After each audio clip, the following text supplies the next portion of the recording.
It's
Still can. There's nowhere to hide. Leave it all to me. Get him! No escape!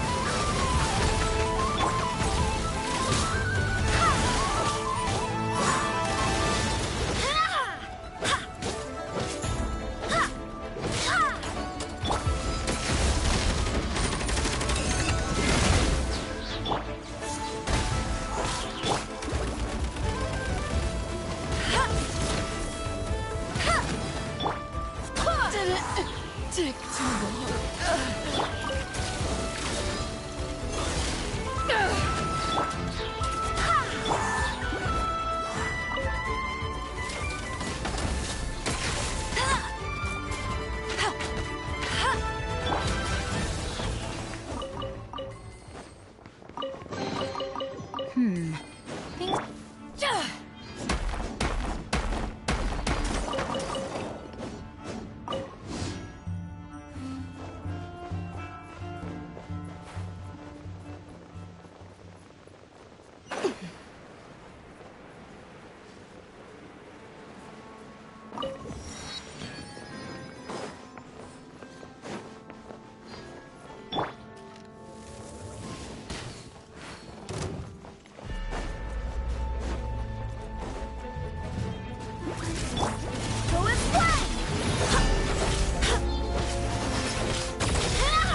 Steady as stone.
For takeoff.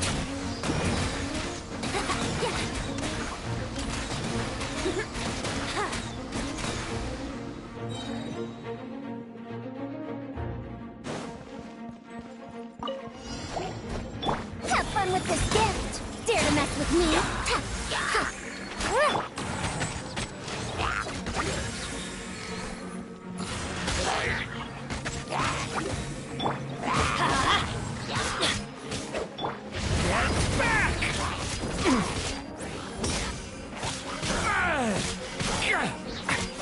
Here we go. Let's light it up. Teamwork is dreamwork. Think you can get away? The abyss is burning shadow! Devouring claw!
Be silent.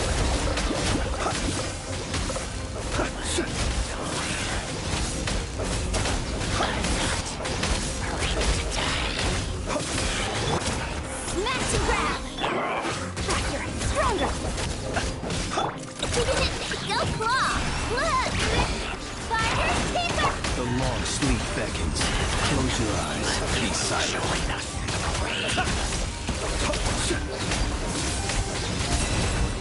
Observe.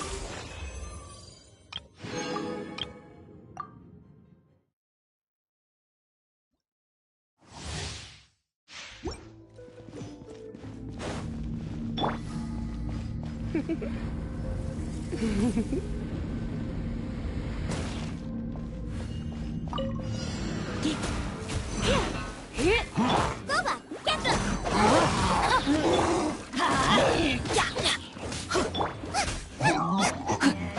No, my sword.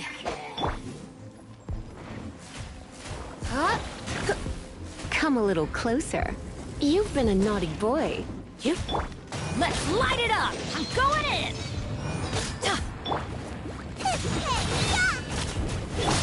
Surrender and I'll be gentle.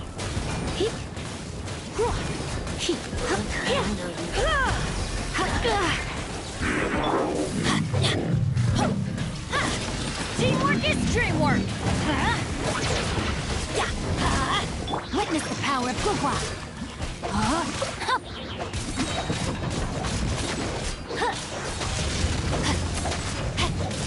You're in for a little shock. Try not to enjoy.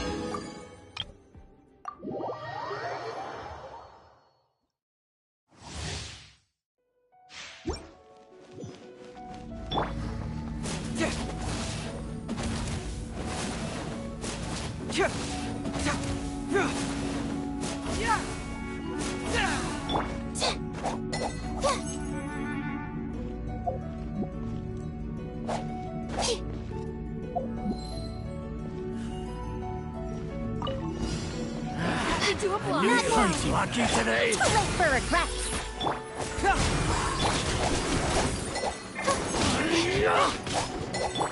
Let me weave you a verse. Truth repeats its course. Know my sword.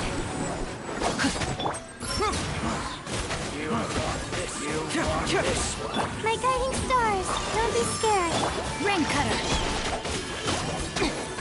Dare to mess with me? Confess! Time to act. Rain outlines your fate. Stars, shine for me, not... Let me weave you a verse. Have fun with this gift.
It's hard to remain on dry land for so long. Never quite seem to get my land legs back.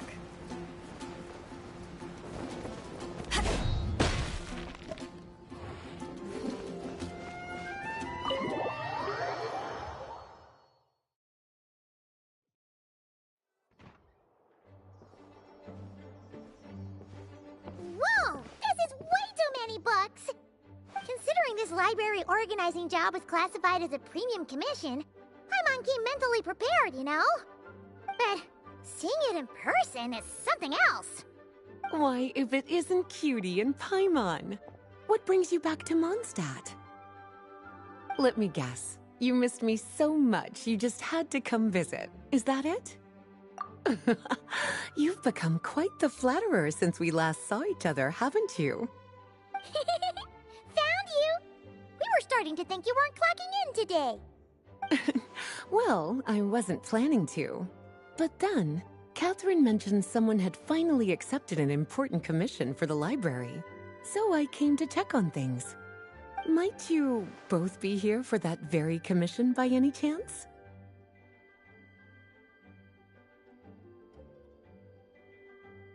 Ah, music to my ears. Now, as you can see, a certain anonymous benefactor has donated a large amount of books to us.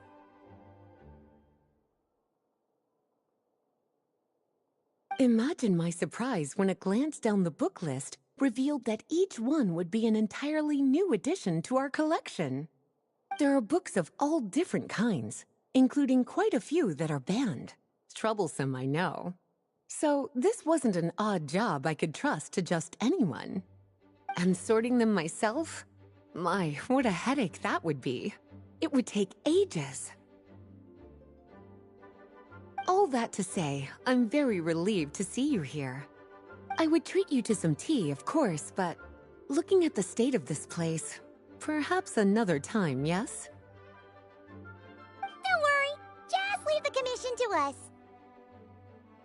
You're as sweet as ever, Paimon. Well then, good luck in here. I'll leave you to it.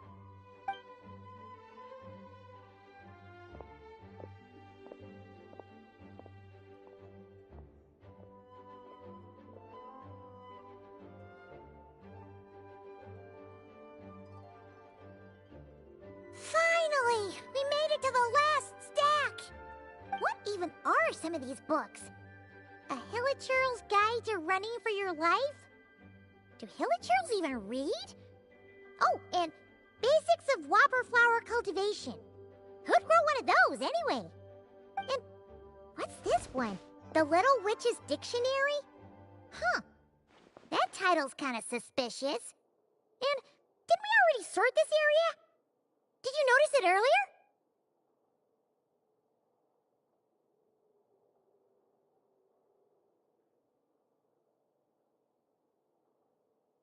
Huh. Well, witches always make Paimon think of, you know.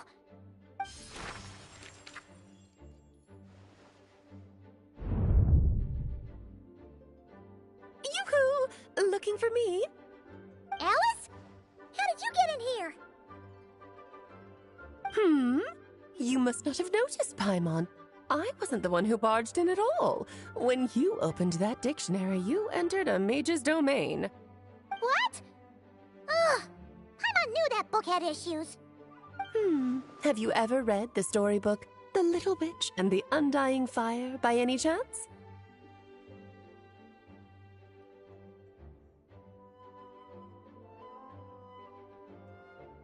Splendid! That makes things easier to explain. This book was written as a dictionary for that other story. The actual contents of the two aren't related at all, though. Ugh. That explanation makes things even more confusing. Oh dear. Where should I begin?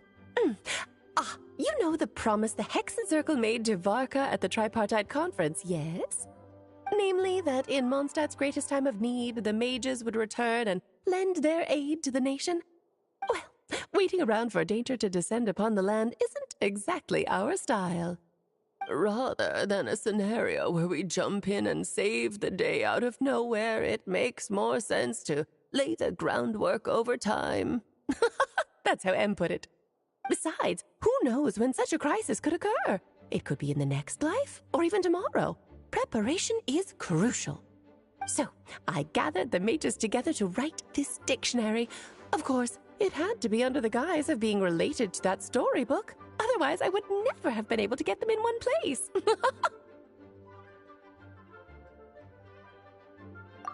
Well, we looked into Barbie's scryglass and came up with a series of tasks tailor-made for the people of Mondstadt. They're all in this dictionary. Striving toward a common goal, overcoming obstacles alongside trusted companions, becoming better versions of ourselves. That is the best defense against what dangers could lie ahead.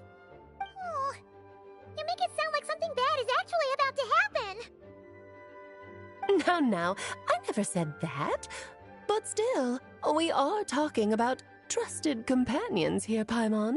And when we speak of a person who could be considered a friend to all in Mondstadt, I'm afraid the pool of options consists of but one.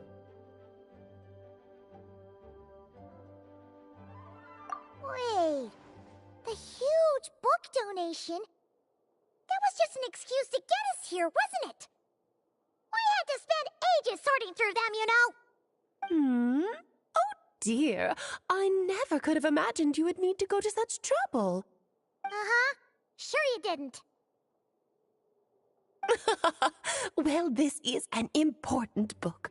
I couldn't just bring it into Teyvat without taking any precautions.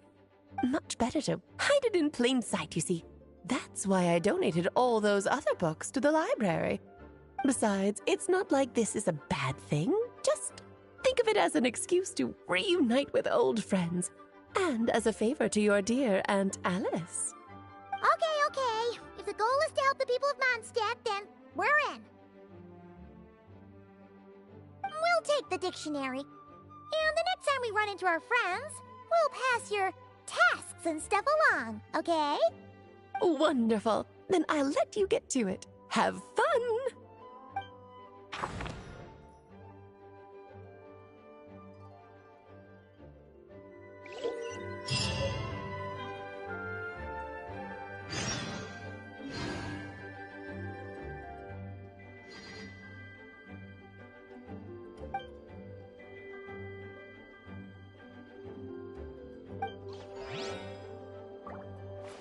If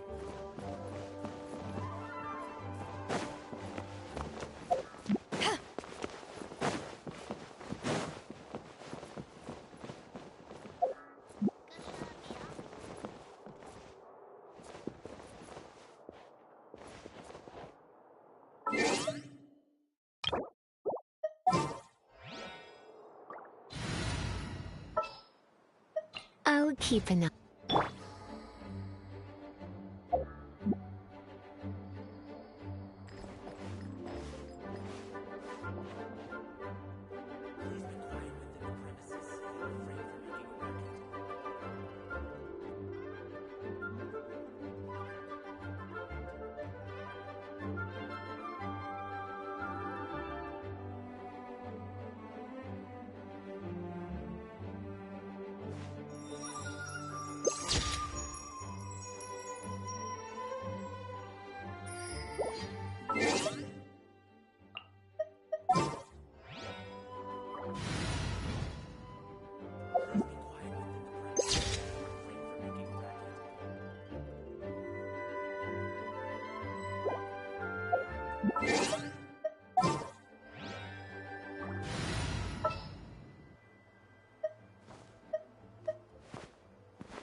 We may leave at any time.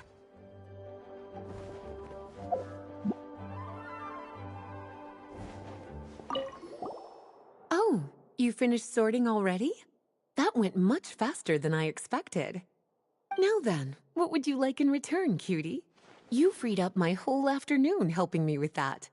How about we spend it together?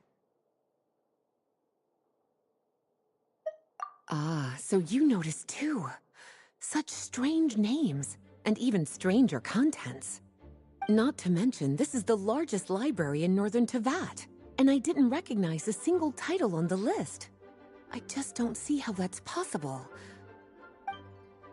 Unless... Actually, we just ran into... Trouble, I presume? I think I'll steer clear if it's all the same to you. Besides, if a book exists in this world, then there's a place for them in this library.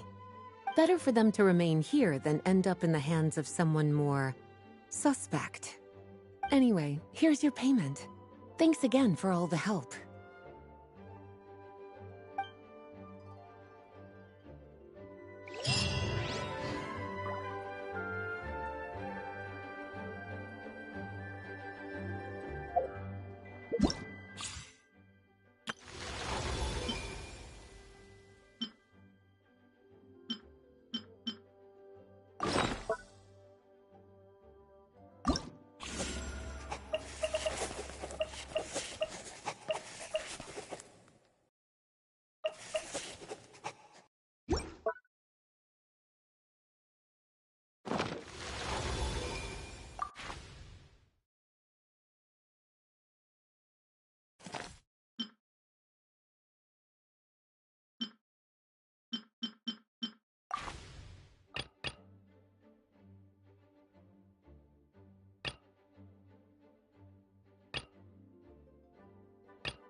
traveler from beyond this world, will you witness this tale unfold? Alice? You recognized me just like that?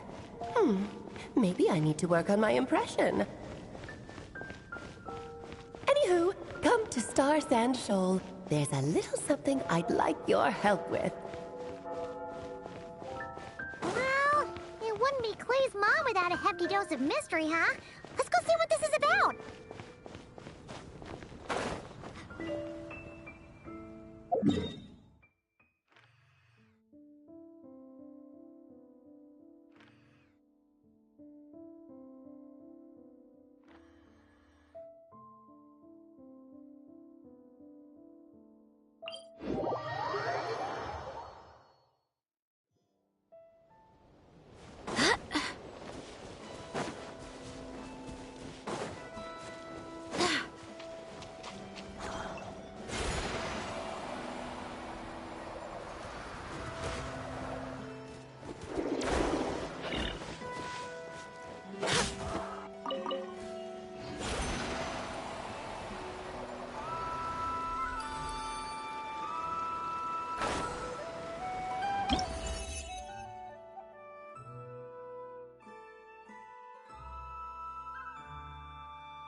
I'm gonna fix your skull!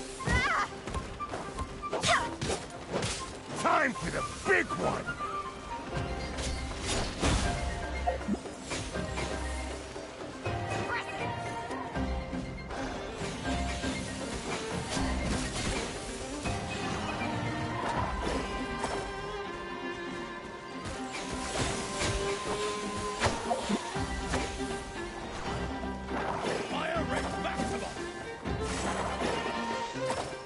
Time for the big one!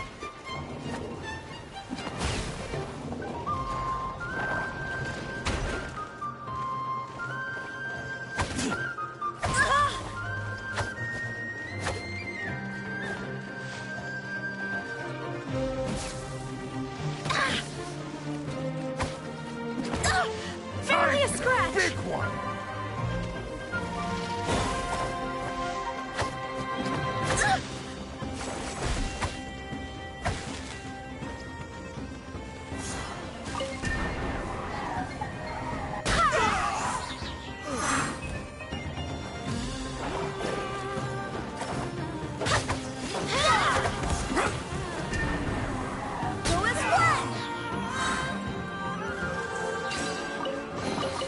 I hope the others find some.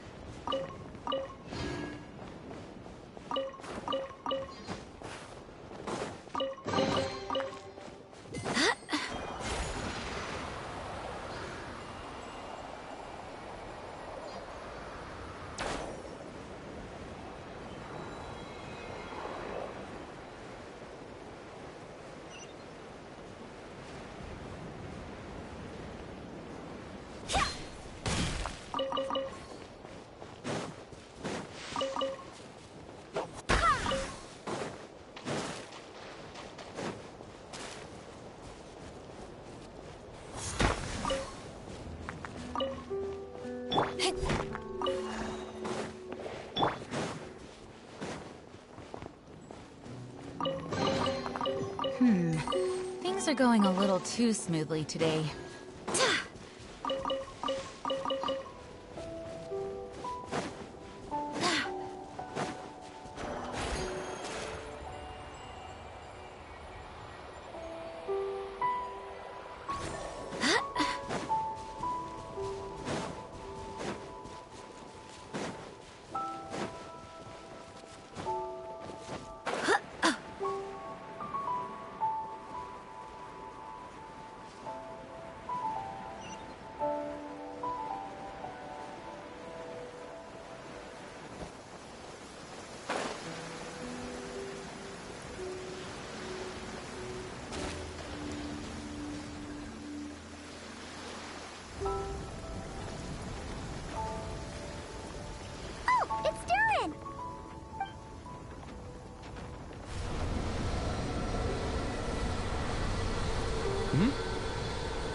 traveler in Paimon? I'm sorry. I hope I didn't scare you. Oh, no, you didn't scare us. Just gave us a little surprise. Looks like you've gotten even more powerful now. I don't know. It just feels like it's gotten harder to control. I didn't mean to strike so hard. I'm so relieved you didn't get hurt. It's all good. We've had worse.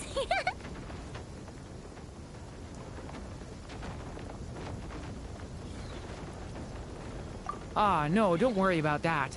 It's been very stable ever since I got this body. Albedo made sure of that. What you saw just now is something that only started happening recently. Maybe I'm still acclimating or something. I'm sure it'll clear up over time. Anyway, what brings you here? Did you need something?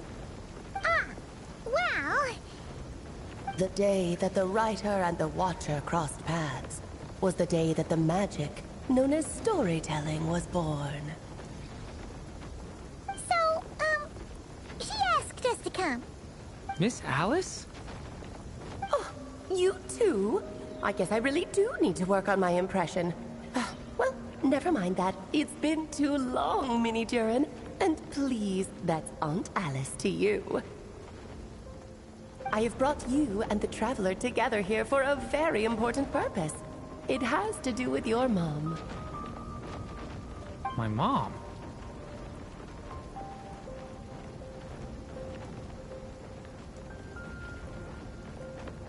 Indeed, fairy tale author extraordinaire, Anya Marie Andersdottir. See, I knew this would be right up your alley. Now then, if you'll open the book, I will begin narrating.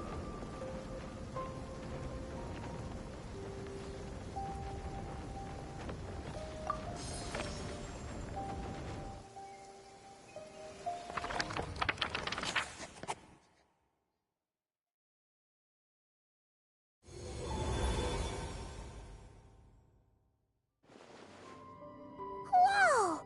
What is this place? It reminds Paimon of Simulanka. The two are indeed similar. Both worlds were built using the same magic, after all.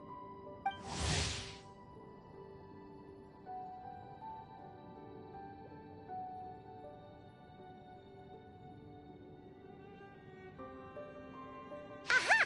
So it is Alice! Hello, Aunt Alice? Oh, no need to be shy. Just think of me as one of your mother's dearest friends. You keep talking about stories and magic. What's this all about? Simulanka 2.0 or something?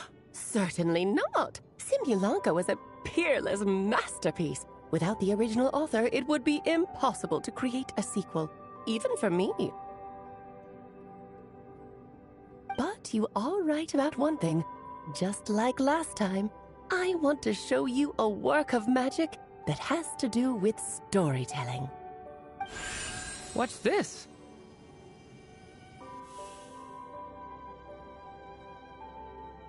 This is your mother's dying wish. My mother's dying wish was a book? Let me answer that with a question. What do you suppose would be a writer's greatest regret? Have you ever read a book called The Little Witch and the Undying Fire?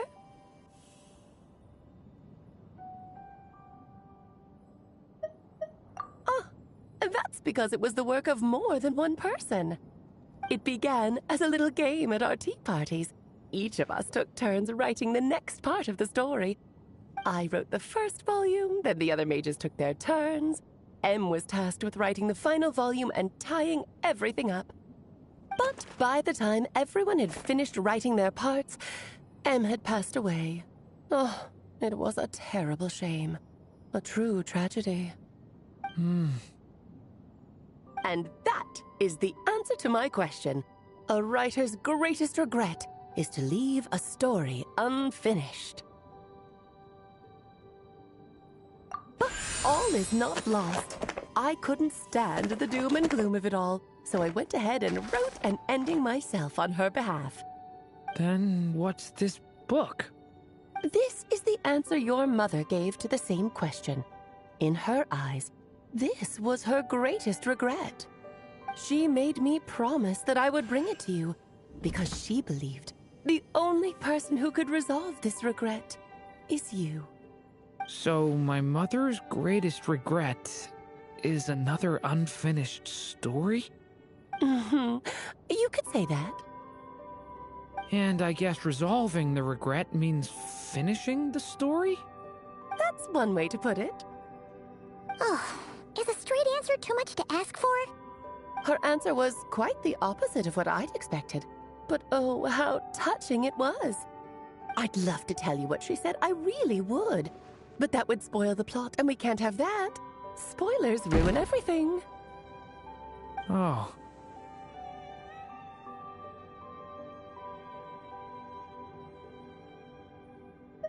Just think of this task as giving a story a much-needed ending.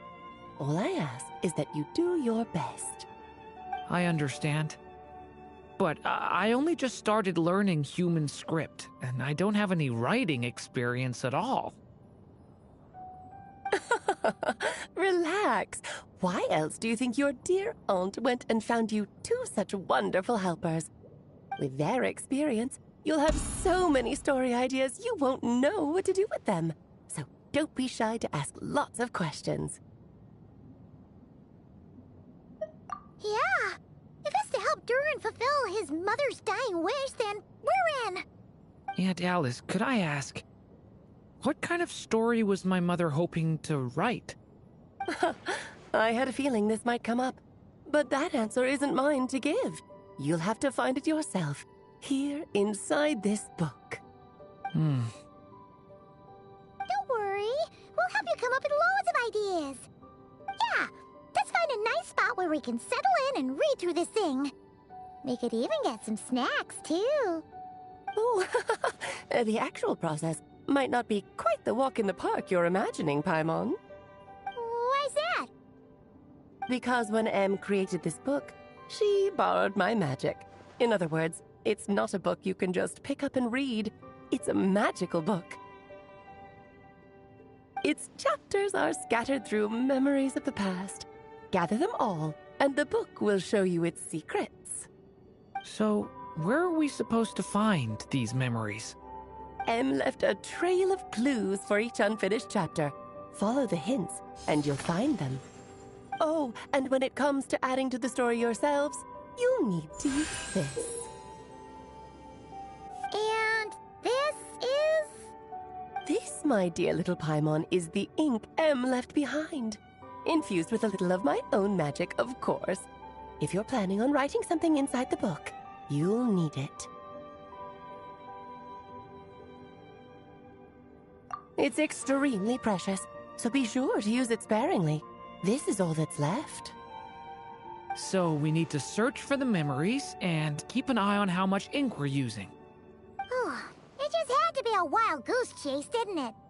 Perhaps it's just another form of storytelling. Em was ever so creative when it came to things like that.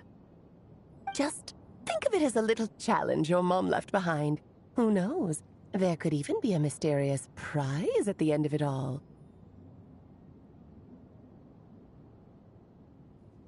I don't care about that. This was my mother's dying wish. Whatever it takes, I'll find a way. Yep.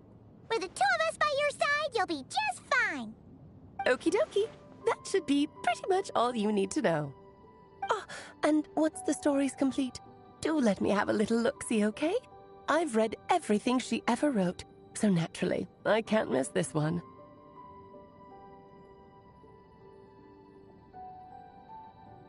Yeah. Most of the time, you're pretty hard to pin down. Don't worry, I'll know when you're finished. Just wait for me to reach out. All right, off you go. I can't wait to hear how the story ends.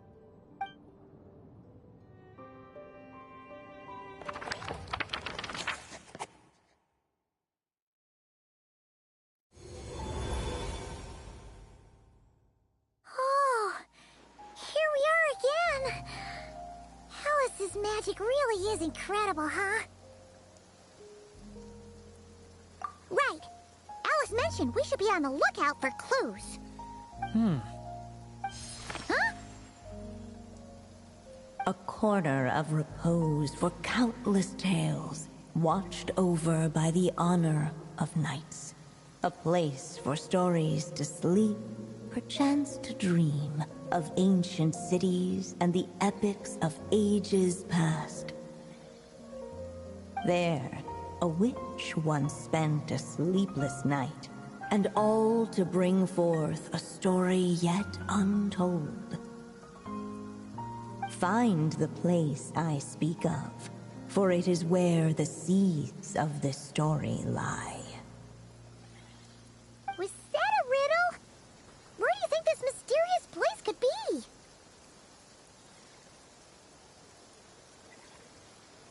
Hey, you might actually be onto something. Guess that means we need to head back to Mondstadt? I had a feeling that's where we would be headed. After all, it's where my mother was from, and I bet it's where she wrote this story, too. Yeah, that makes sense. Still, I feel bad about dragging the two of you along on such a long journey. Don't worry about it. We don't really have much going on right now, so we're all yours. Come on, let's go!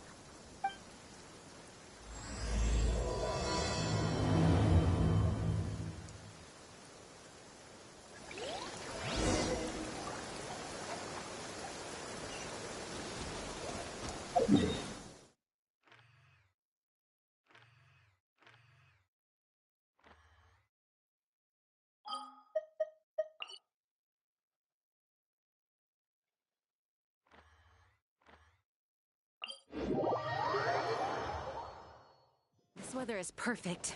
We should move out.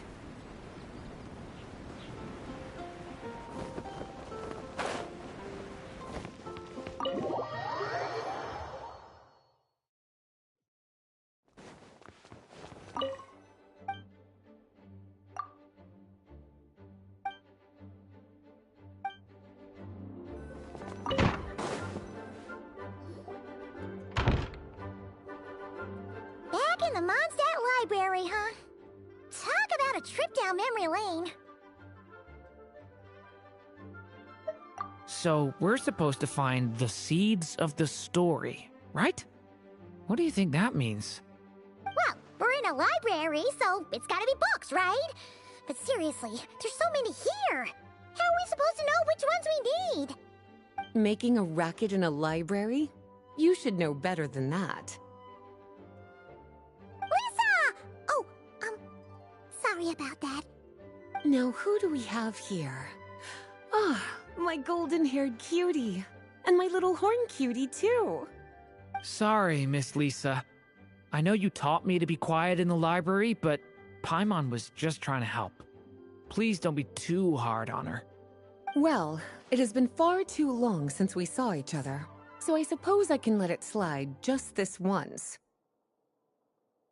Back when he first arrived here, poor Jean wasn't sure what to do with him, so I stepped in to lend a hand.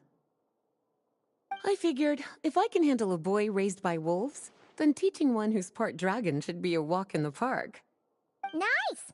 Sounds like Durin was welcomed with open arms.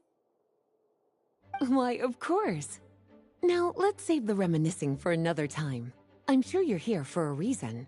Did you need to borrow some books? It's kind of hard to explain. Maybe you could take a look at this. Oh?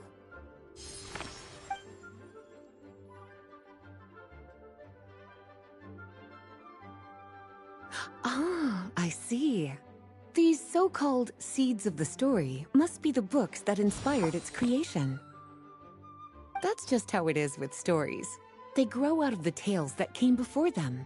And that mage, I can almost picture her here, hundreds of years ago, scribbling away at one of these very desks. But we don't know anything about this story. How are we supposed to figure out which books inspired it? As it happens, just before I found you here, I was looking into something rather peculiar. one of the knights reported seeing some books that weren't listed anywhere in our catalog. Stranger still, just as he went to reach out for them, the books vanished into thin air. And then, a while later, while he was browsing through other shelves, there they were again. Seriously? That particular knight knows this library inside and out. I'd be very surprised if he was seeing things.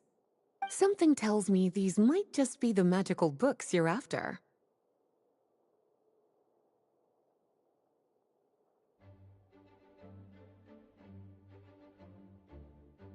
According to the report, there are 3 of these books in total.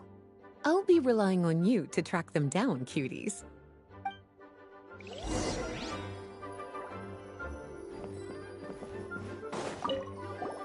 Kinda looks like a poetry collection. But why is part of the title missing? Let's see what Lisa makes of it.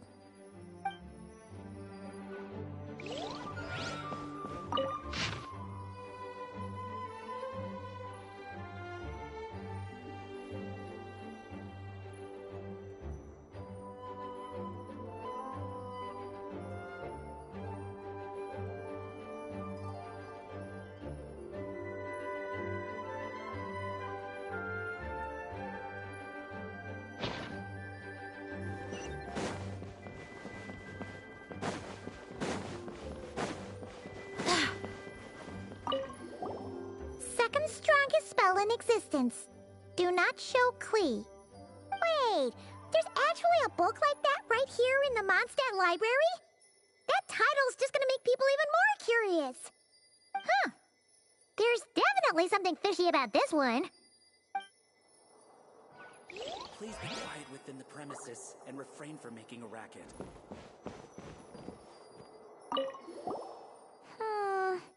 Let's hang on to this one for now. Could be one of the ones we're looking for. It's one of M's, after all.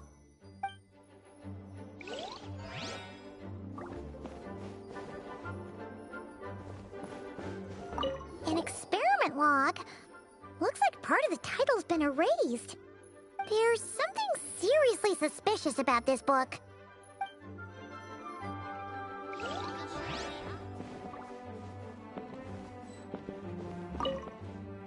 Well, did you manage to find them? Huh. This book definitely doesn't belong here. Yeah, we can tell just from reading the title. Albedo was the one who brought it in. He suggested I place it on the restricted list and keep it sealed away. Why? He said it's full of forbidden alchemical formulas, some of which could even result in the creation of dangerous monsters. Apparently, the danger it posed was so great, he didn't even feel like it was safe to carry around or keep it in his workshop. Really? Definitely sounds like it shouldn't be here then.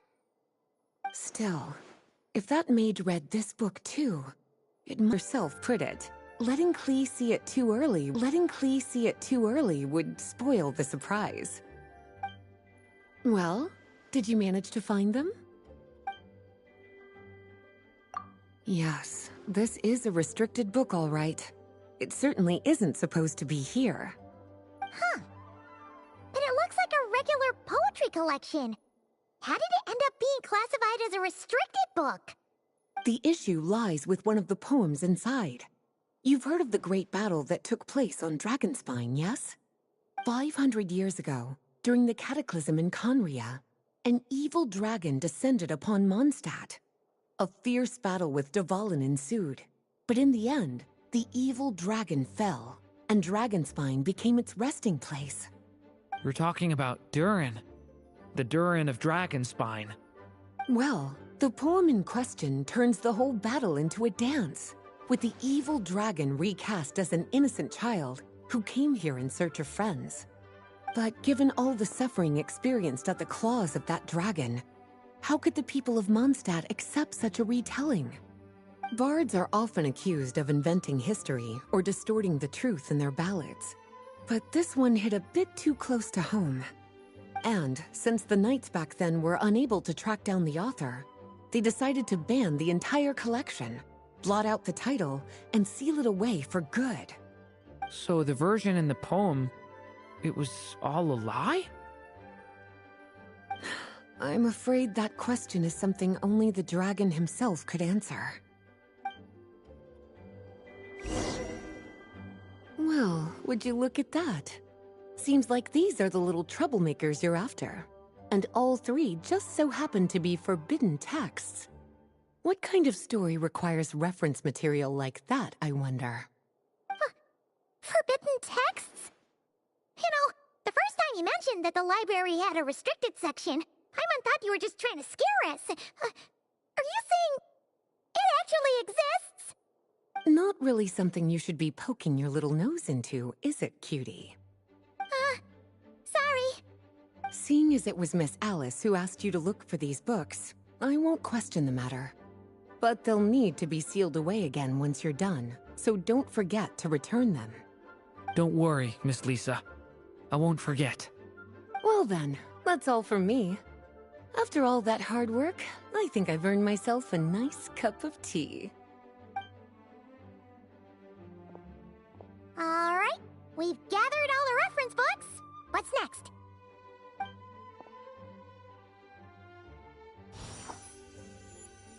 Wait, look!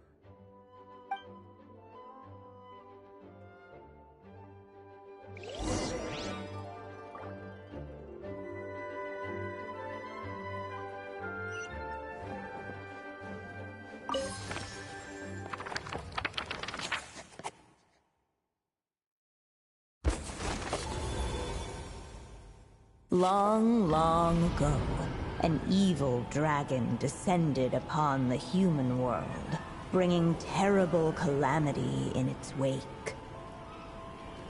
Bravely did the people resist, until at last, the dragon lay slain. Later, a witch with a love for stories came upon the tale of the evil dragon, and for reasons she could not explain, felt a pang of sorrow on its behalf. For she knew, despite its body being born of wicked alchemy, all along, the dragon's soul was that of an innocent child. Right up to the moment of its death, it had no choice in becoming a vessel of calamity, nor could it fathom the cruel fate that lay before it. Though the witch had a love of stories, she was not pleased with how this one ended. No, that won't do, she thought. I'll write you a better ending instead. And so she set off to do just that, borrowing a little magic from her friend. With it, she wove a dragon's egg, resolving to rear a dragon child of her own. Yet long in thought she lingered, wondering what kind of world her little dragon ought to behold upon waking.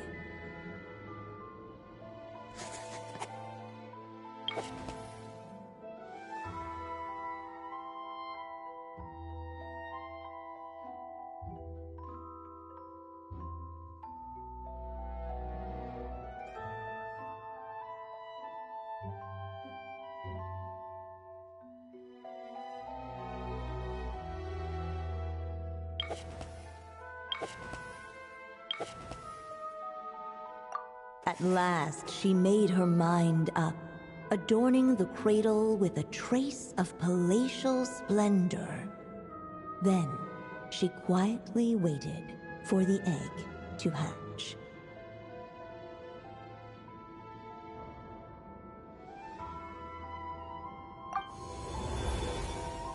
Whoa! We're actually inside the story! This must be Aunt Alice's magic. Yeah. A story about me? Why don't we just see where the story takes us? All we know is the beginning at this point. Okay. And now a golden-haired traveler, a silvery sprite, and a dragonborn youth step onto the stage. What new chapter will their arrival bring? Whoa! That came out of nowhere! Was that the same voice we heard just now?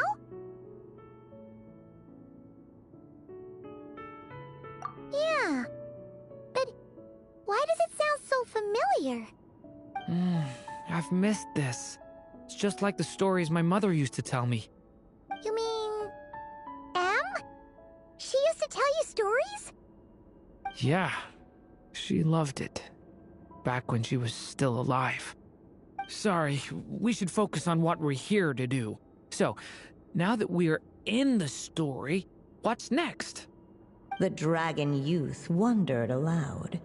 Yet all he could do was wait for the story to unfold. Of course, there's something to be said for helping it along. Perhaps a little exploration could prove fruitful. Oh! Is that a hint? Yeah, I agree.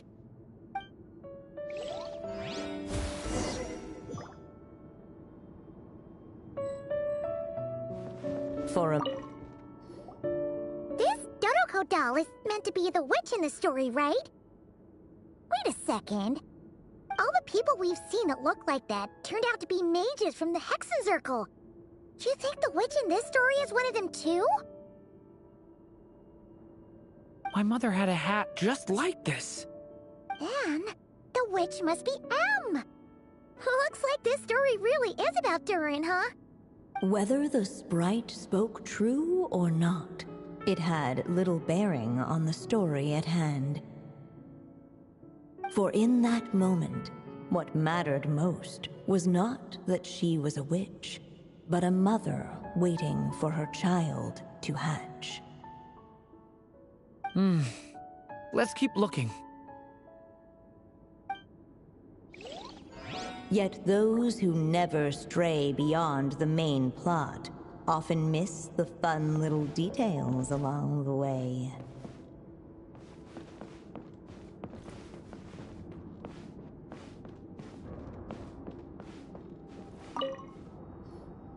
This must be the dragon egg, right? Looks like it's gonna hatch any moment now. So we've got a dragon egg about to hatch, a witch who loves stories, and that evil dragon we heard about at the beginning. Yep, it all adds up. This is my story, isn't it?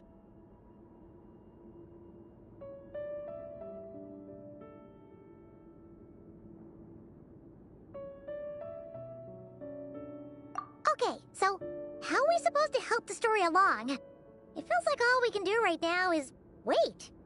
Apparently, it hadn't dawned on the group to look for a way to help the egg hatch faster. Oh, right! We're at the point in the story where we're waiting for the baby dragon to hatch, so that has to happen before the story can continue.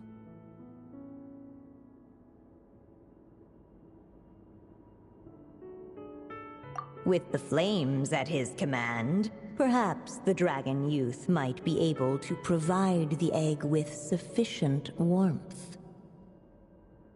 What? You want us to roast the dragon egg?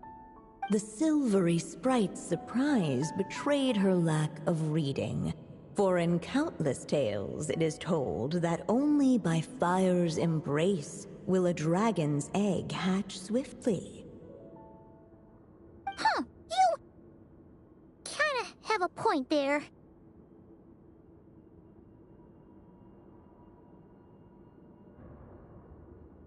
Okay, I'll see what I can do.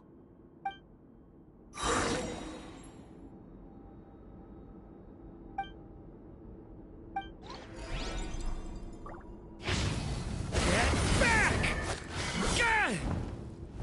Stay away from me!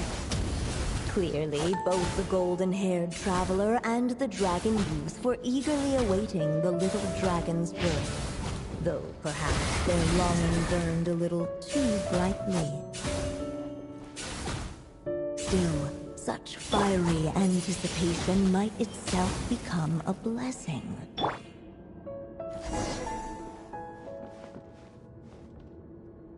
At last, under the witch's expectant gaze, the little dragon broke free from its shell. No living being has ever decided the moment of its birth. You were no exception, my child. I brought you into being because I willed it so, just like the witch who created that evil dragon. But I promise you this. Your birth was wanted. You are loved, and you will have a different fate than the dragon that came before you. You've never told me those things before, but for some reason, I always knew. Thank you for bringing me into this world.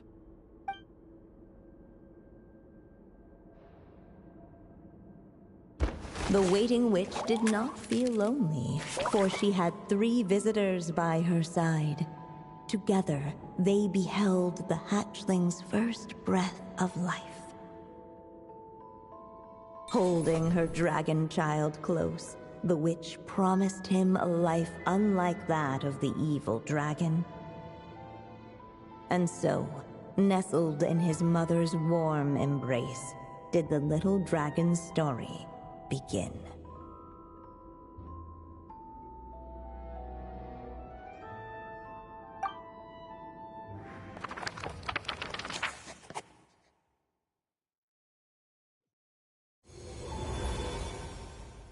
Wait, isn't this Mondstadt? Looks like we're back in the real world. Looks like there's more written on the page now and less ink left than before. So, does that mean we've completed this chapter?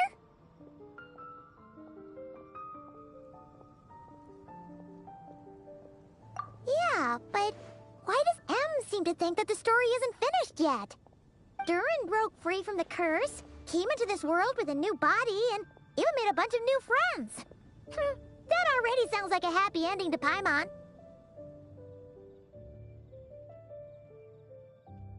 True. Everything's always so mysterious with these mages. Guess all we can do is wait for more clues. Huh.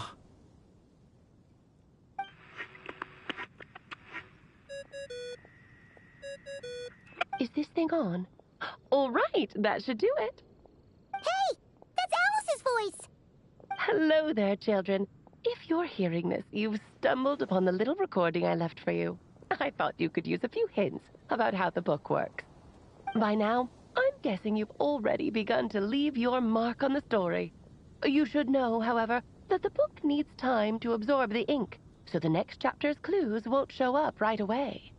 Wait, so even magic ink needs time to dry? The good news is, you can return to any chapter you've already completed and continue to explore the mystical, magical storybook world you helped create.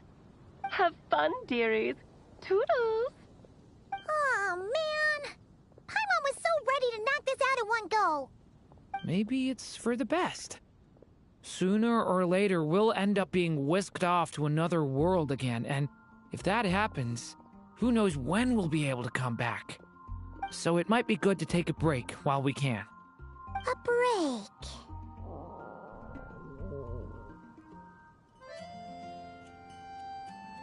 Yeah! Paimon has a sudden craving for the Good Hunter's sticky honey roast.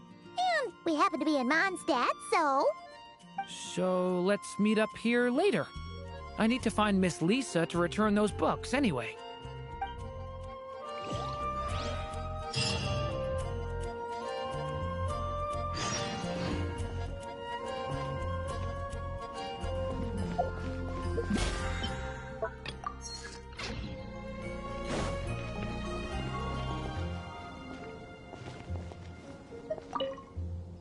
Aunt Alice said we can return to the story world at any time.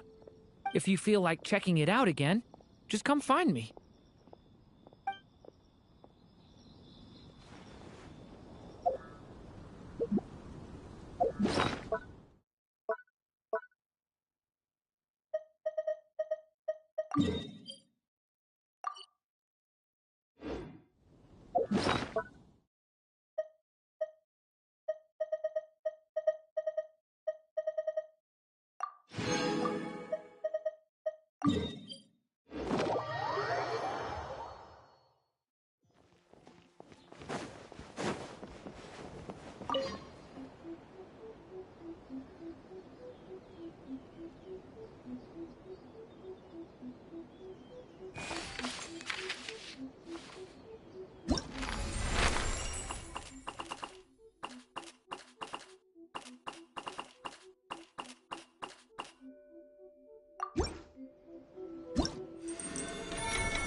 Thank you for waiting. I finished checking your Adventurer Handbook. Here are your commission rewards. We have no other urgent commissions on the books at present. Thank you for all your hard work lately. Perhaps you two could consider taking a vacation. Amazing! Paimon never thought we'd end up having downtime in Nocturne. Things were pretty hectic when we first got here.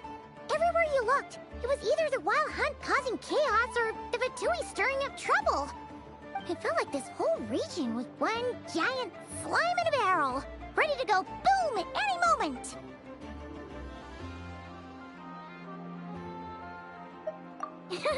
That's right! Another win for Tibet's top duo! Ah, yes. Are you two aware that the Moon Prayer Night is soon to take place? Oh, yeah! Lama told us that was coming up soon. Wait, why do you mention it, though? Do people in Nasha Town celebrate it too? Paimon thought it was just for moon goddess worshippers. You're partially right. Most people in Nasha Town just see the festival as an opportunity to do business. They do not concern themselves with the religious element. The festival was first celebrated by the Frost Moon Scions. On this day, they would wear moon prayer blossoms and celebrate the birth of the moon goddess through song and dance. They would also prepare food and handicrafts, and give them as gifts to others. Over time, it became Nodcry's most lively festival. Oh, sounds like fun! Great! Well, in the meantime, since Catherine doesn't have any commissions for us, let's focus on some personal business instead. When we first got here, you mentioned that this was where your spaceship landed? We didn't get to follow up on it at the time, because we got wrapped up in that whole rare situation, but now we can finally start investigating it properly.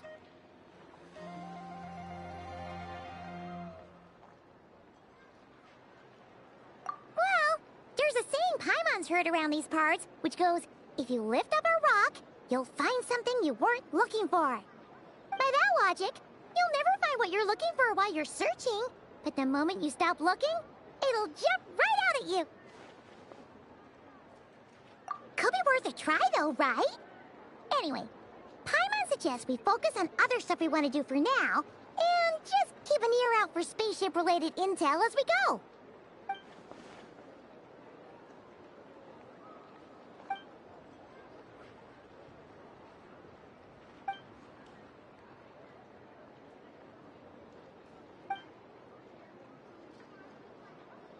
What's wrong? You look super serious all of a sudden. Huh? Paimon gets why you'd be concerned about Columbina, but what does the doctor have to do with anything?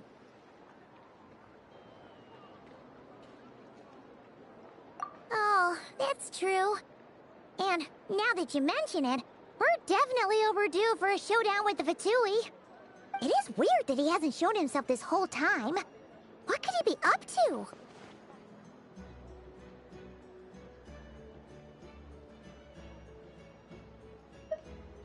True. Paimon would much rather deal with Marionette anyway. She says the meanest things, but when it comes down to it, she doesn't seem like a bad person.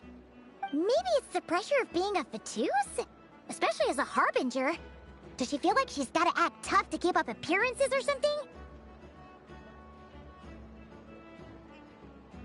But then, every time we headed out with Rarier, she always wound up having to repair Polonia and her other robots. That's gotta sting. Losing face always hurts more for people who care a lot about their image. She's probably still furious about it.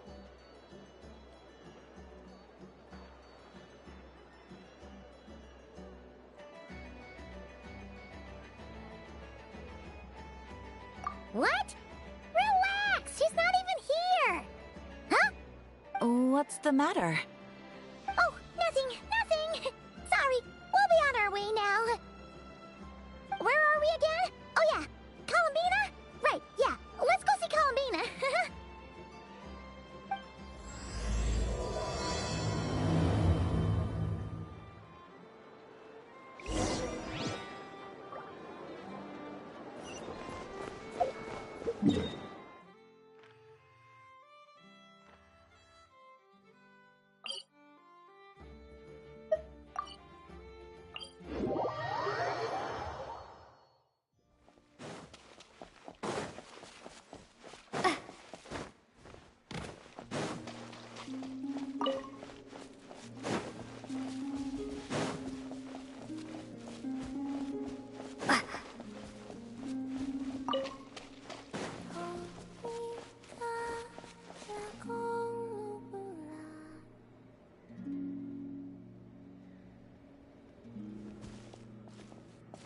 She's sitting up!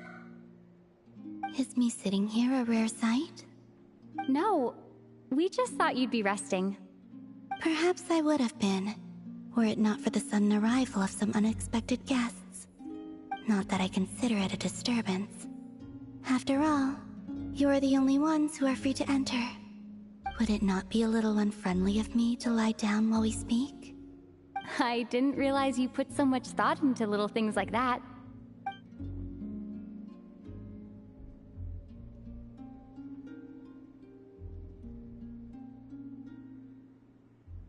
Only sometimes. There have been moments lately where I think about you and your companions.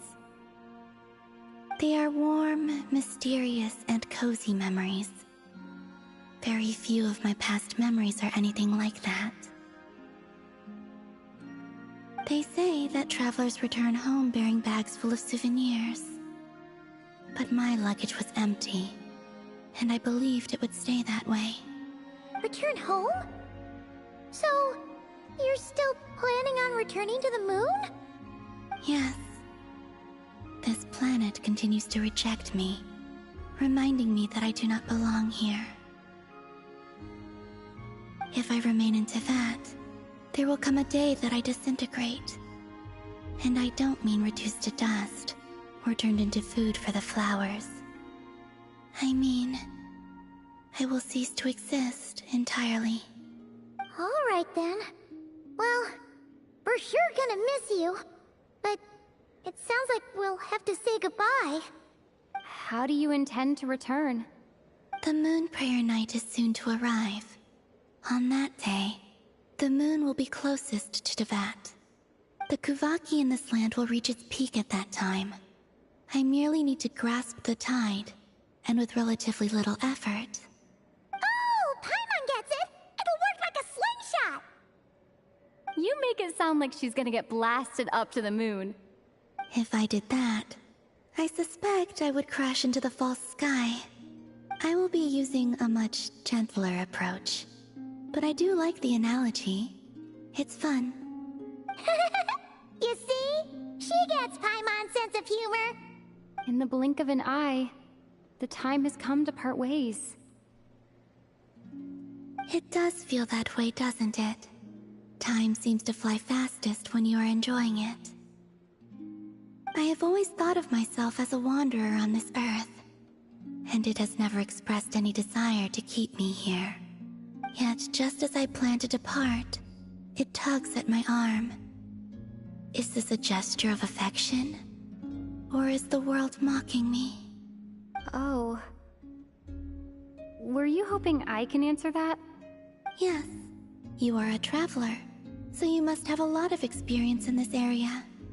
Then, what I would say is, enjoy the moment. That's right! Don't overthink it! Happiness is happiness and joy is joy! The point is to enjoy it, not analyze it! I see. Then what I would say is, even though I am very tired right now, I am still happy. I can't tell from the tone of your voice. Oh, really? You don't think I sound happy? I'm just kidding.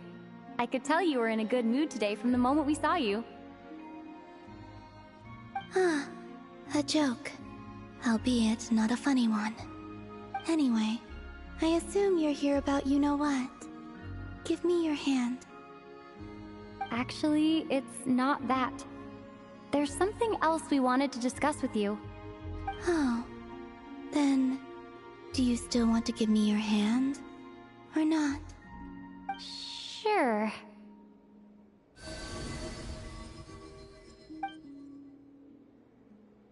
Thank you.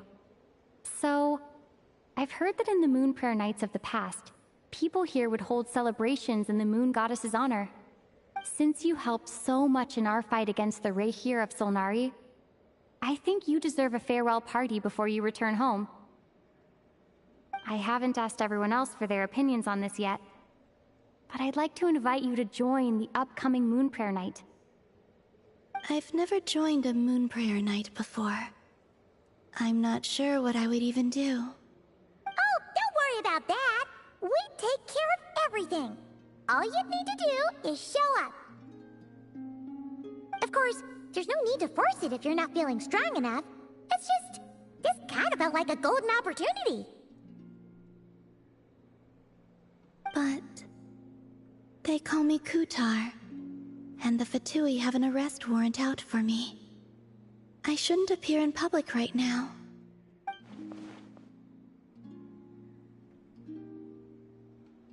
make it work. You have my word. Yeah, we got your back! Well, she does. Paimon's actually not too sure what she's planning. All right, if you're sure. I will not refuse your invitation. I suppose it wouldn't hurt to pack a few more sights from this world into my suitcase before finally learning what my homeland looks like. Oh, if you see Lauma, please tell her that my answer to the question she asked me is neither yes nor no. Rather, it is. There is no need. That was kinda cryptic, but sure. Guess it's between the two of you. We'll pass along the message. Bye for now!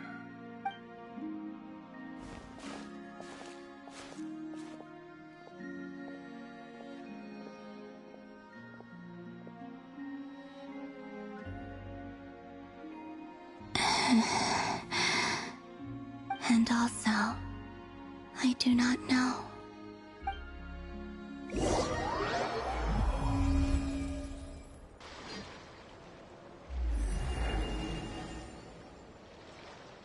Since she's agreed to join the festival, let's go see who else wants to take part. Lauma's gotta be the person most familiar with the Moon Prayer Night. We should start with her. Also, what exactly is your plan to keep her safe? I'm not sure yet. I'll figure something out. What? Are you serious? And Paimon even gave you her vote of confidence back there! When did you become so sneaky?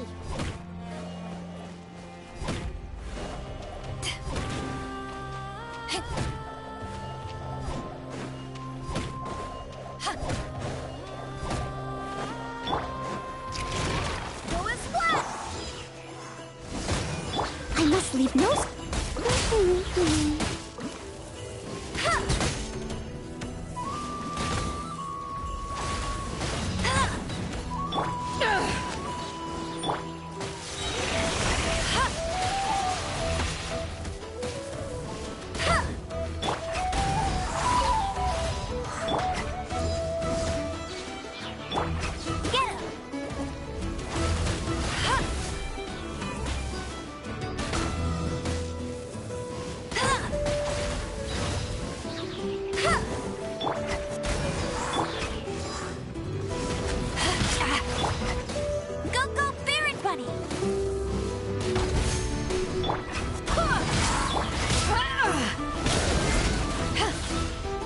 I'll race you there!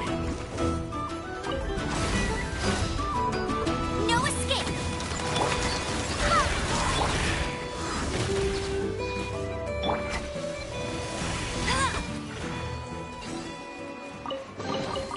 Opening a chest is like unwrapping a gift.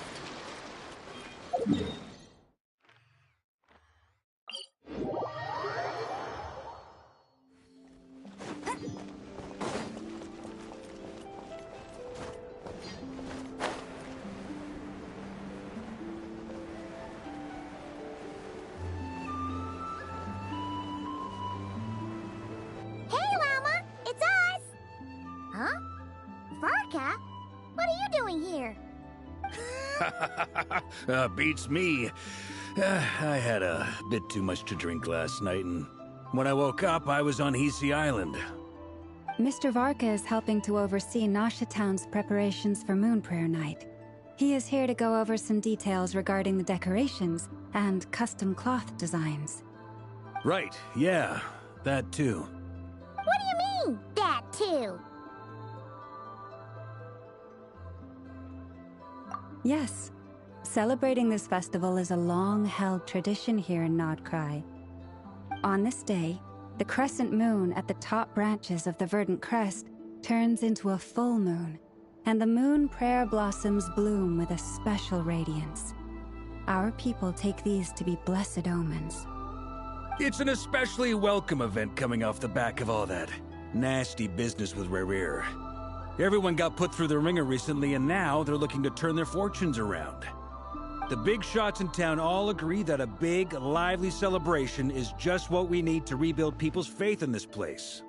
No wonder Catherine said that people weren't so bothered about the religious element. That's right. It's become more of a local custom by this point.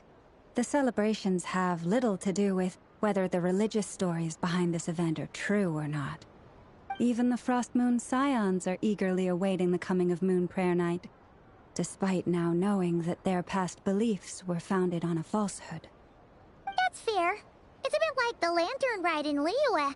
It's a chance for people to enjoy themselves, not debate the existence of the Adepti.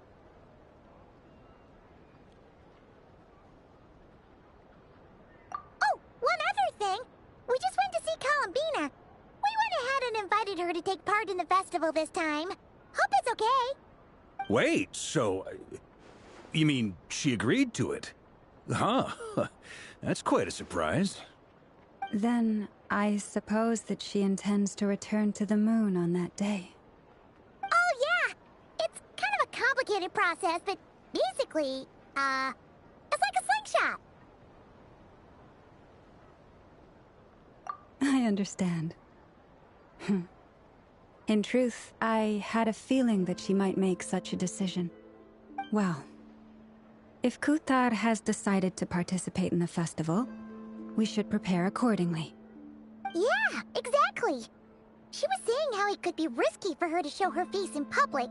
We were wondering if there was any way we could hide her.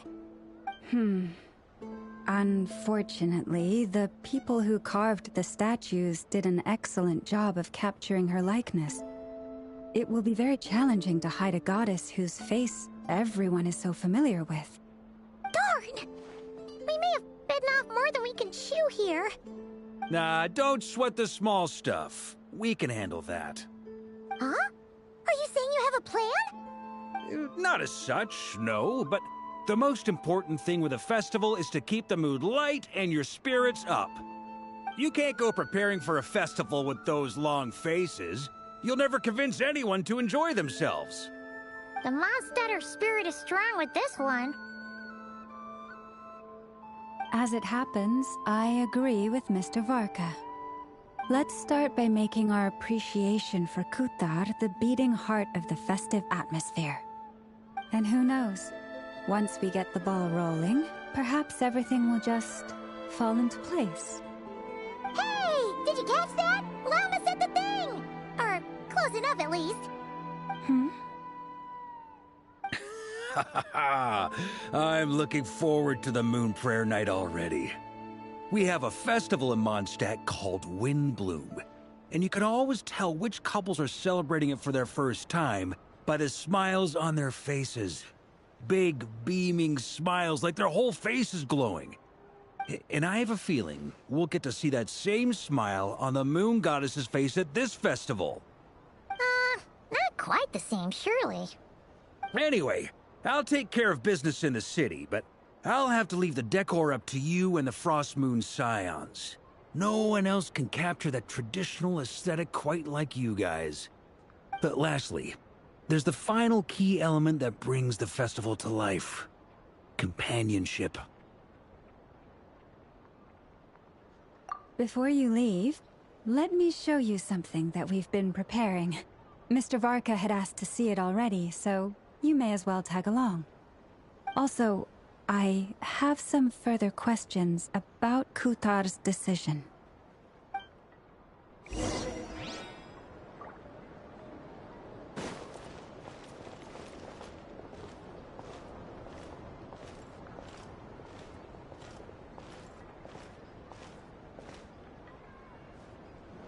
Huh! What's this? They sure look like they're having fun. I believe so. Kuhenki seem very skilled at playing drums like these, although I'm not sure where they learned it from. Maybe it's an innate talent? In their eyes, they're probably just playing with toys.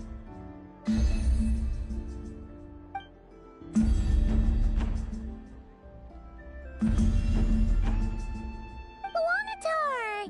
You wanna play too?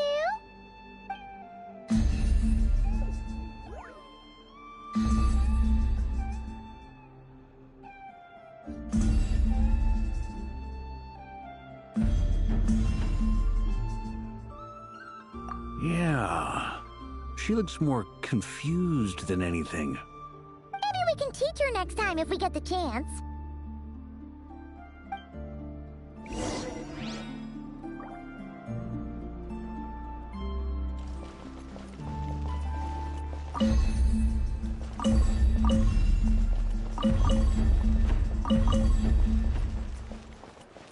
What are these floaty things?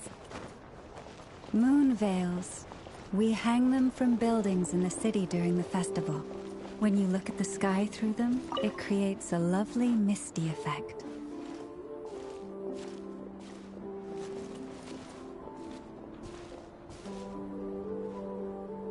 Everyone seems hard at work. They're preparing items for Moon Prayer Night. For instance, the sculpture being made over here, Mr. Varka and I were just finalizing the details of where it will be placed. Ah, there she is. I didn't know the finished article would be so large. Not to worry, though. All the necessary arrangements have been made. Just let me know once it's ready, and I'll get some people to ship it over. You have my thanks. And over here, we are preparing a very traditional confection. Oh, look at all these colors! It looks great! Can Paimon try one? Of course. I have a feeling you'll like it a lot. You bet! Sweets and treats are Paimon's favorite!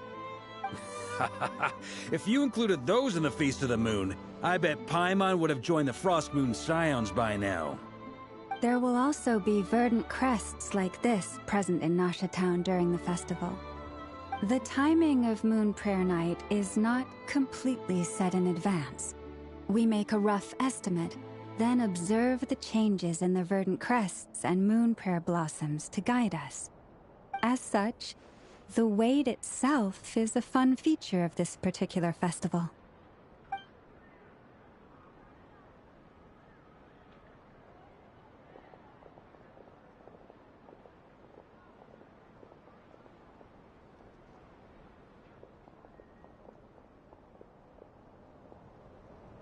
Let's talk here.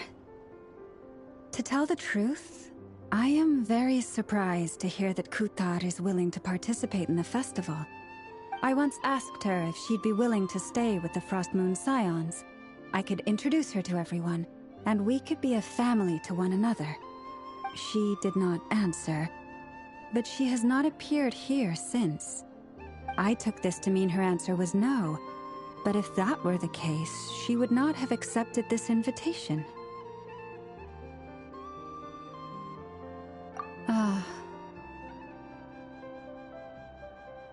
I see. Maybe she is right. Maybe the Frost Moon Scions of today no longer need a moon goddess. But my wish was not for her to come here and be worshipped as a deity. I simply wanted to offer her a place to stay. I'm sure she believes that showing herself here might invite Fatui intervention, and as such, she does not wish to cause us trouble. But what really pains me about all this is that this is her birthplace. She ought to belong here, yet no one has been able to grant her shelter. I think I'm qualified to weigh in here. When someone's about to depart on a long trip, what they need is blessings, not burdens. We should wish her the best, not make the journey harder than it already is. Anyway, she's agreed to attend, hasn't she? All we need to do is simply respect her decision. I see your point. Yes, she will soon depart after all. Our job is to leave her with some happy memories. Besides, who's to say her journey to the moon is a one-way trip? It's not like she can't come back and visit if she wants, right? Paimon agrees wholeheartedly. Festivals are all about having fun, so let's keep it simple. All right, I'm gonna head back to Nasha Town soon. Want to come with? I'm guessing you have some other folks to visit there. Sure thing, let's go! Bye for now, Wilma! Thank you all. Goodbye.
chatting about?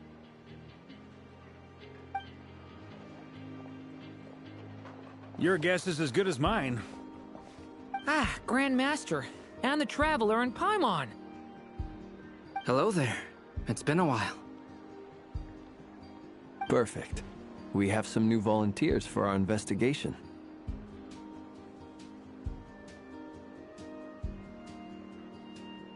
Wait, let me guess. The righteous Lightkeepers are finally ready to hunt down the Abyssal Dragon? Yes, that too. Yeah, right. Oh, wait. Why does everyone keep saying that too? Well, to be precise, the facts match, but not the causality. Wait, so I guessed right? Half right. Don't act so impressed with yourself. Maybe I can explain. We ran into Mr. Flint's north of Nasha Town. At that time, we just noticed a few abyssal creatures out in the wild, but the strange thing was, I didn't detect any traces of abyssal energy on them at all. On closer inspection, we realized that they were not real monsters, but something akin to reflections in the water, or perhaps a mirage. Huh? What do you mean? Like, you could see them, but not touch them? Exactly. It was very peculiar. They roared and tried to attack us, but we could not make any physical contact with them. I think I've heard of things like that happening in Nocturne before, but I don't know much about it. Yes, it's a known phenomenon. Mirage-like illusions tend to appear in Nocturne in the run-up to Moonprayer Night. From a distance, they appear quite real. I myself thought that Misters Durin and Albedo were locked in battle with abyssal monsters when I first arrived. But after sharing intel and investigating a little further, we can confirm that these illusions are harmless. There is no great cause for concern.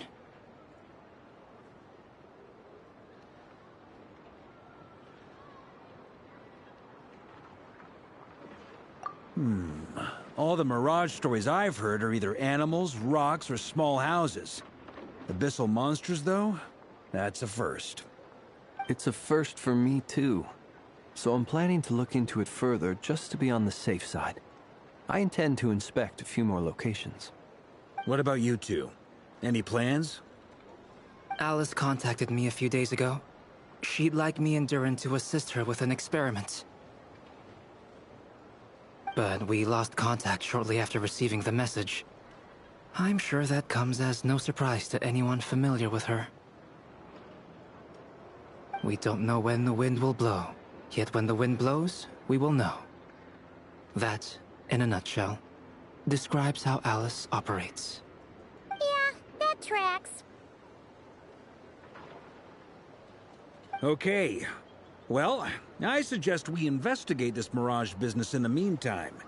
It's piqued my curiosity, and I'm pretty sure I know someone who will already be 10 steps ahead of us. Well said. Right? Whatever's happening in Nocturne, she always seems to be the first one to know. Let's go see what she knows. We can invite her and her staff to the festival while we're at it.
You're right, I have noticed.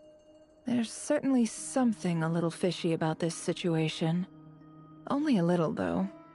Records indicate that this phenomenon can occur in the days before and following Moon Prayer Night. That said, it has always been a rare sight in the past. The odds of encountering these phantoms are similar to looking up in the night sky, happening to see a shooting star, and managing to make a wish before it disappears. But this time, either everyone's getting lucky, or they're appearing far more frequently than usual. Yehoda's out gathering intel as we speak. In the meantime, let me check off some points of interest. First, the Abyss. The ones we saw seem to be abyssal monsters. Indeed. But we have identified one location where many more of them have made an appearance.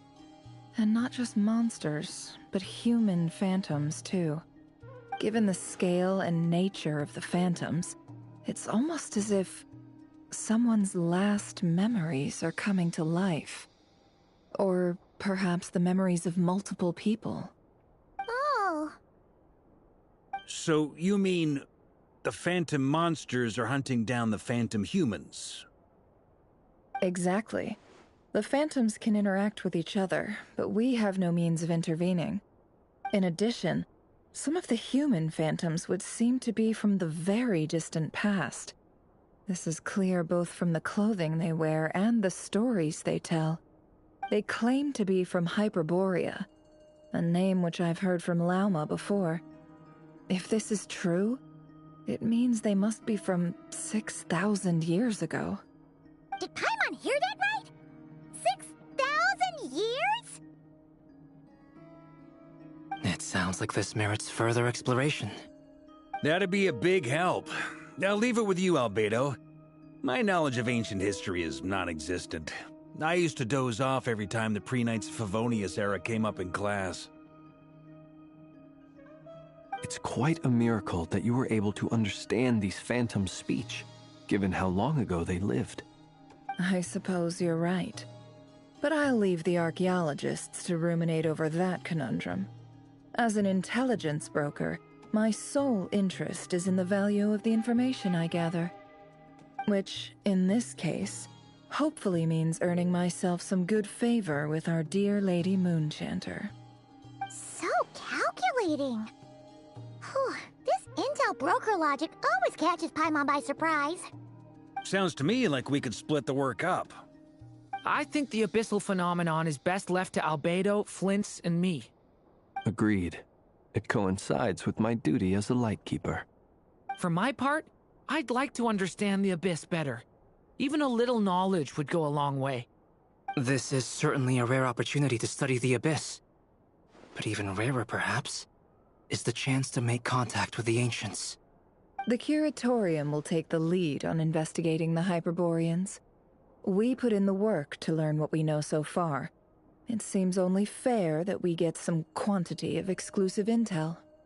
That just leaves our trusty team of 2 unassigned.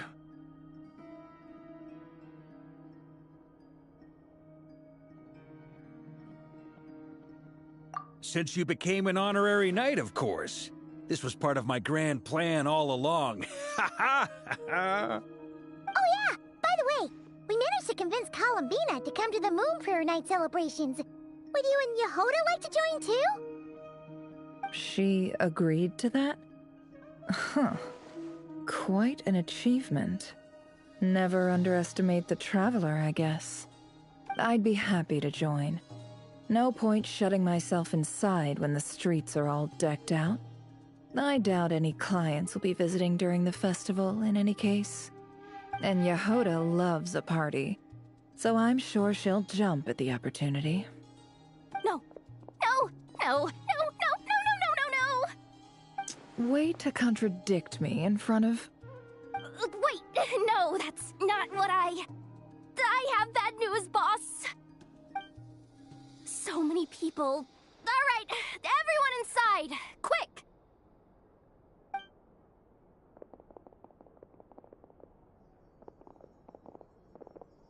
This is gonna sound crazy, but hear me out. I saw one of those phantoms at Star Sand Shoal, and it was some sort of flying ship. Like a spaceship? That's gotta be the one you came to Tibet in. You said you saw the same thing through the moon marrow, right? Huh? You already know about it? Ugh, I thought I was gonna blow people's minds. Turns out I'm the last to find out. Wait, back up. You came here in a spaceship? Now my mind is blown! What's it like on the inside? Was it like flying through space? I want to know everything! Yep, exactly. Huge discovery. You're the best. Second best intel broker in the world. After your boss, of course. Wow. Really?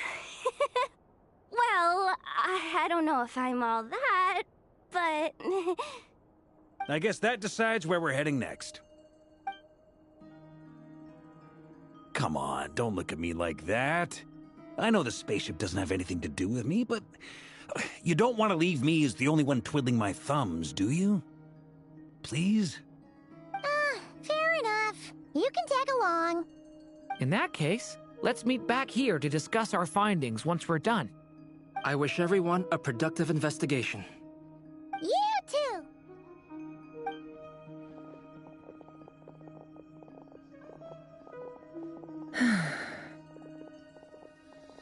What's up, boss? Aren't we gonna head out? Tell me, Yehuda, when did the Curatorium start giving out intel for free? Oh, sorry, boss.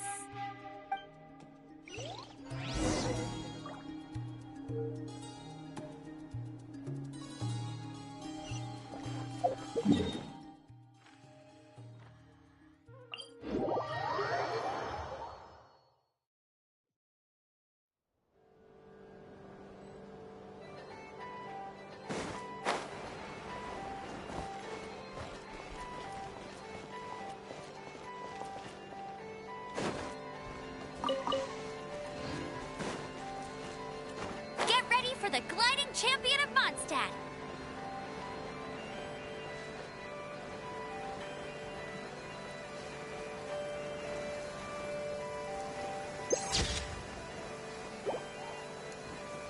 It's raining again. This will hinder our vision. We must remain vigilant.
Yehoda was right on the money. This Phantom really is your spaceship. But that's so weird. Why would it show up here? Is it some kind of projection? Or a ghost? Like, maybe it no longer exists, but somehow it left an afterimage? Ah, you're already here. Miss Lauma, what a surprise. I thought you were busy with festival preparations. I was, until one of our people informed me that a strange sight had appeared at Star Sand Shoal. No one's ever seen something quite like this before. I thought I should see it for myself. Same here. Oh, so we heard that these things appear around the festival period. Any idea why that is? Unfortunately not. We have very limited information about them, since they can't be interacted with. And no human phantoms have ever made an appearance before now. The most we've been able to deduce is that these sightings appear to be connected to the increase in Kuvaki energy around this time. Yeah, seems like that's all we can do. This is all so confusing. Allow me to lend you a hand.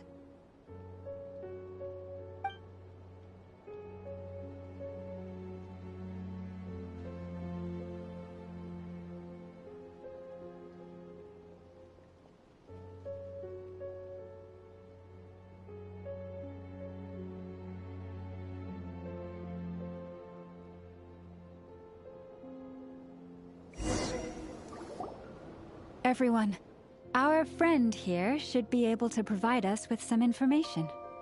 Is that a phantom Rhyme-horn deer? I've heard about how the Frost Moon Scions live in harmony with the animals and can even communicate with them. That's coming in handy now, for sure. Okay. Yes, I understand.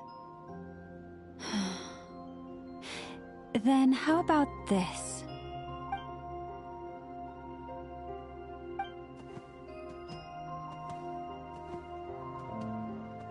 Oh, it's leaving. It appears to share our curiosity about this giant spaceship, so I asked it if it wouldn't mind investigating along with some friends. In return, I told it about some nearby spots where the wild fruit grows abundantly. We may live in a different era from these phantoms, but I trust that the terrain, climate, and ecology here are more resistant to the effects of time than some things are. Let's give them a moment and hope for the best.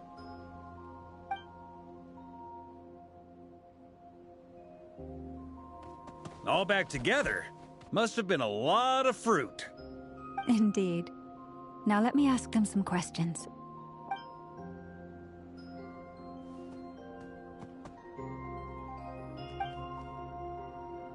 It did find a lot of wild fruit, enough for them to feast for a long while. This puffin circled in the air several times, but didn't spot anything out of the ordinary. Certainly nothing to do with the spaceship. Huh. Well, it definitely makes sense to get a bird's eye view. Indeed. Other than that, I was also thinking that the world these phantoms see is also different from ours. Oh, I get what you mean. The wild fruit exist in both times and spaces, but there might also be things that only exist in that space-time, which we can't see.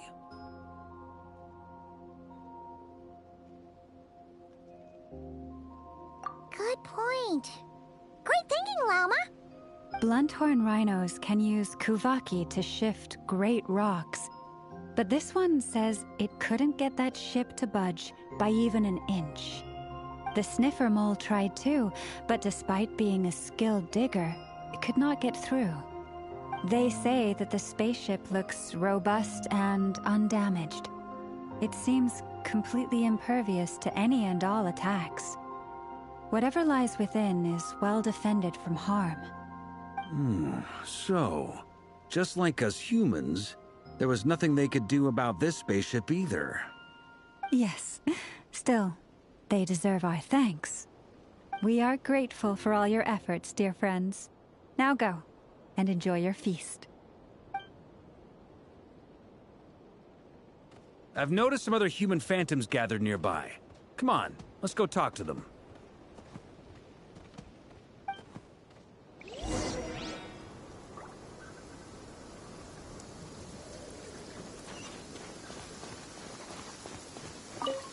Those illusions and those people. It's all a little creepy, don't you think?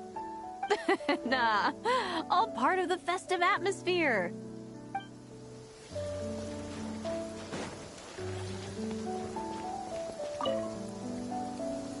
What is this thing? I've never seen it move, and there's no way to get inside. Goodness knows. My grandpa says it's been sitting here at least since his grandpa was still alive. What about his grandpa? Did he say anything to your grandpa's grandpa about it? Huh? I don't know. In all likelihood, it was here back then too. Hard to imagine something this huge could move. Guess that means that as far as they're concerned, this ship's been around a long time.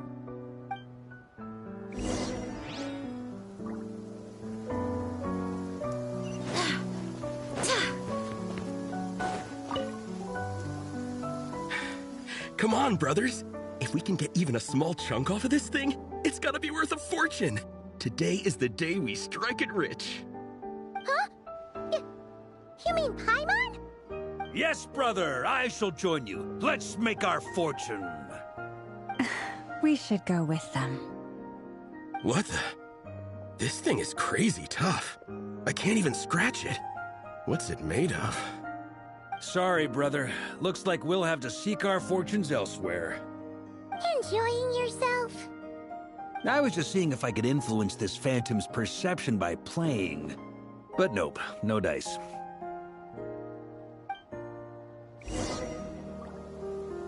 I'm sure we're all starting to build up an idea of what's going on here now that we've spoken to some of the people. These phantoms are reenacting real historical events in Nodcry. It's almost like we're in some kind of interactive stage play. We can talk to the actors, but the plot is fixed, and we can't influence it. It makes sense. History is set in stone. The objective facts of the past cannot be changed. Paimon totally thought you were just goofing around earlier. But actually, you were doing some serious investigating. Of course I was. Anyway, at this point, I think we're forced to conclude that although the Phantom spaceship is right there in front of us, we aren't going to learn much about it from these people.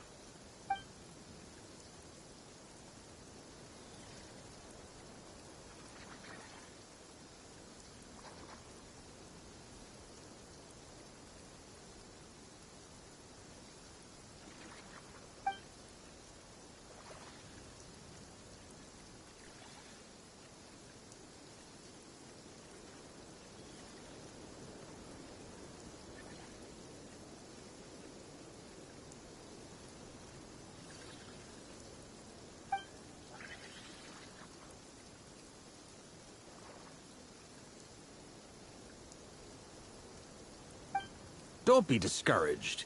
If nothing else, this is proof of the ship's existence. And think about it. So many people tried to hack their way inside, but no one could get the door open. It's made of very tough material. To me, that says that we'll either find the ship itself or the story behind it. It's just a matter of time. Huh. Every now and then, when Varka gets serious, he actually does seem like Grandmaster material for once. I wonder how the others are doing. Let's head back for now. Sounds good. Also, drinks are on me if Team Knights of Favonius is the first to finish. Wait, we have a team name now? Am I in Team Knights of Favonius as well? You're very welcome to join. We've even got a cathedral ready for you. Isn't that technically blasphemy? You wouldn't dare make a joke like that if Barbados was in earshot. Nah, I'm sure Barbados doesn't mind a little harmless blasphemy once in a while.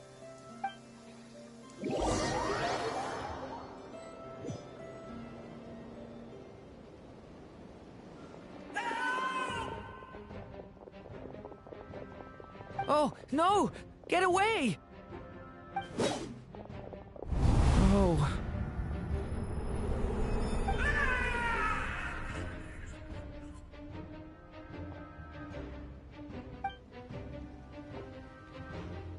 I know it's hard to stomach, Mr. Duran.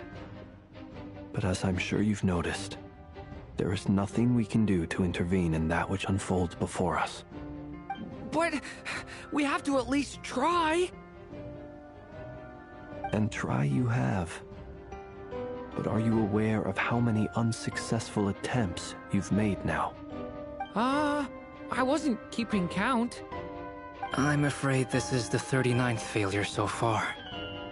Or the 5th if we're only counting this particular victim. There are no indications that these phantoms may be altered in any way. You seem to have calmed down a little. I'll make us a fire. You should rest and have some water. Feeling any better now, Mr. Duran? May I ask a few questions? Be my guest. What exactly are we witnessing here? What happened to those people? My guess would be that we are seeing Nocturne during the Conrian Cataclysm. Would that be accurate? Conria. That is correct. As you know, once the Abyss senses even the tiniest crack, it floods in and spreads like wildfire. There was a time in the distant past when it permeated all of Nocturne, causing immeasurable harm. The people paid a terrible price to heal this land.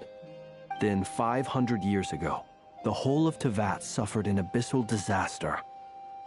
Once more, Nocturne was dealt a devastating blow. I see. In the face of the abyssal onslaught, all were like grains of sand tossed around by a tidal wave. Be they human, fae, or god. The moment you witnessed is but one drop in a whole ocean of catastrophe. All right. I guess that answers my second question, too. I wanted to know why there's nothing I could do to help them, and that's because what we are seeing is history. That would be my guess as well. As I understand it, history and fate are not all that dissimilar. The latter may be unseen to us, but both are immutable. Yes. Fate was determined long, long ago. I still have a couple of other questions for you, Mr. Flintz. You mentioned more than one abyssal disaster that has struck this land in the past. How can you be sure that what we're seeing is from the Conrian incident? And also, how are you able to stay so calm when you're talking about these events? From everything I know about you, you're not cold or ruthless, and you're not indifferent to the suffering of others. Alas, I am forced to show my age. I must be 600 or 700 years old by human measure. Wait, so you... One is not easily moved by history when one has witnessed the truth firsthand. I'm sorry. You needn't apologize. Your passion is a good thing to have. Treasure it, because someday you may find it in terribly short supply. Now, at the risk of offending you, I have a question in return. Your curiosity toward the Abyss, is it born from hatred or because you sense its call? I only ask because I kept a fragment of Rarir's body in my lantern for a short time. Specifically, his heart. So I know what a burden it can be to carry the Abyss with you. And I hear its power growling from somewhere within you. In my eyes, your mere existence is a miracle. My honest answer is... I don't know. I don't think I have the confidence to say for certain. What I will say is the Abyss is not the only issue that haunts me. Even before I became who I am today, the question dogged me constantly. Should I even exist at all? My doubts remain unresolved. But when we fought Rarir, something became a little clearer to me. Sometimes it is the darkness within us that allows us to achieve the impossible. I certainly got the sense from your 39 attempts that you were trying to achieve the impossible. It sounds like you've resolved to see the truth for yourself. Absolutely. In that sense, he and I are quite similar. Then I wish you every success. I look forward to the day of your transcension. Well, if everyone's caught their breath, I suppose we should head back. Oh, and one last thing. I'd appreciate if you kept our discussion about history a secret.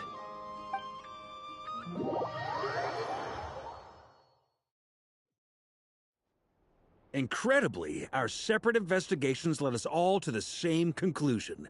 Hooray for consensus! Yeah, but we barely learned anything, though. I totally thought this would be the mother lode.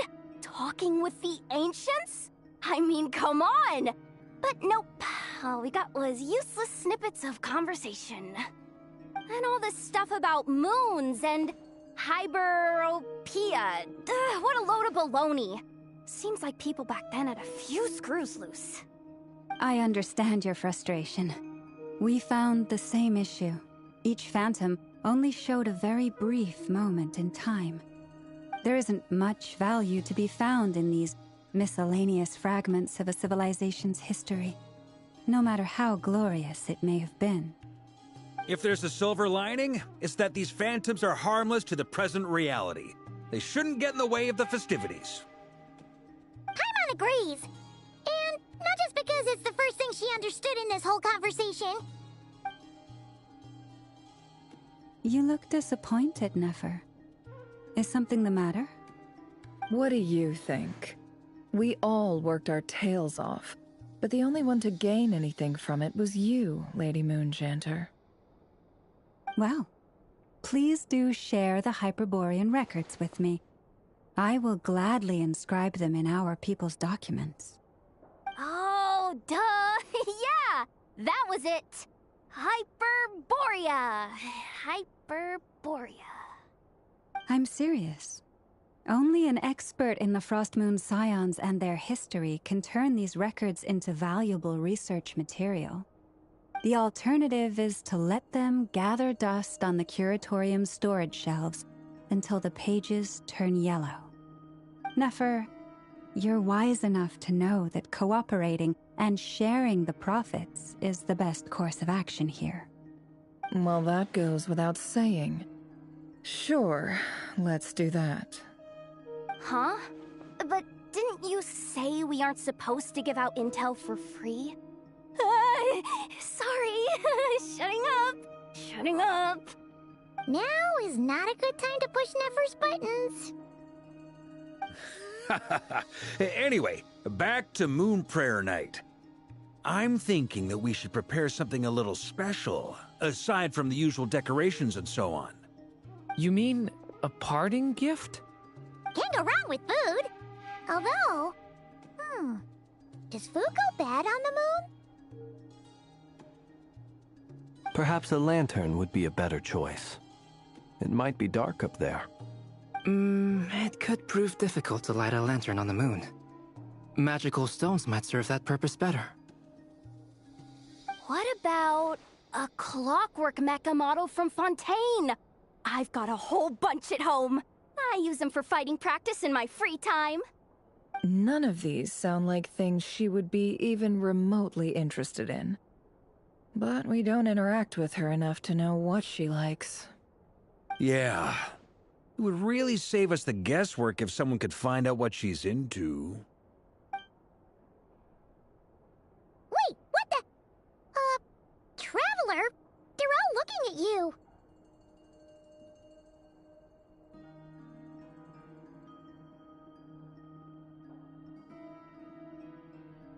Great! Haha, problem solved. Now, I need to stop by Dory's. Gonna need her help sourcing a bunch of stuff for the festival. Then let's leave it there for now. We all have our own business to attend to. Traveler, if you find out what Kutar likes, let us know right away.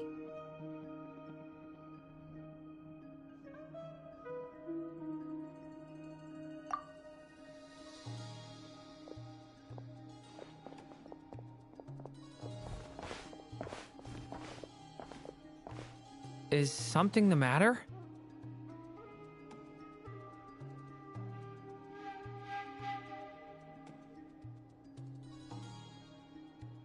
I'm fine.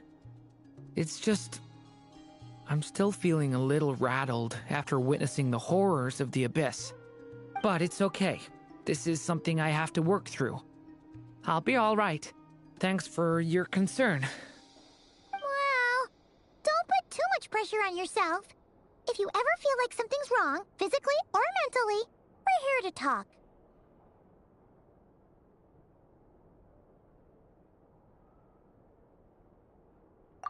Come on. Stop treating me like a kid.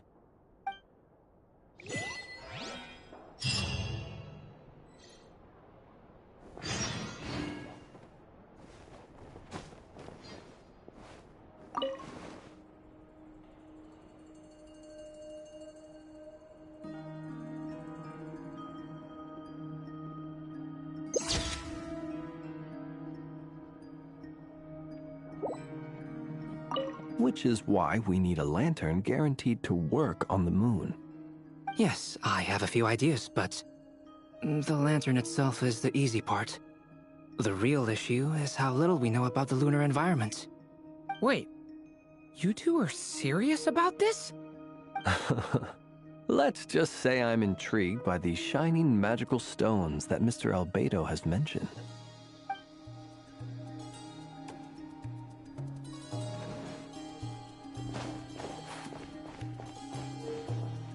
Could you do me a solid and try to smooth things over with Boss Neff?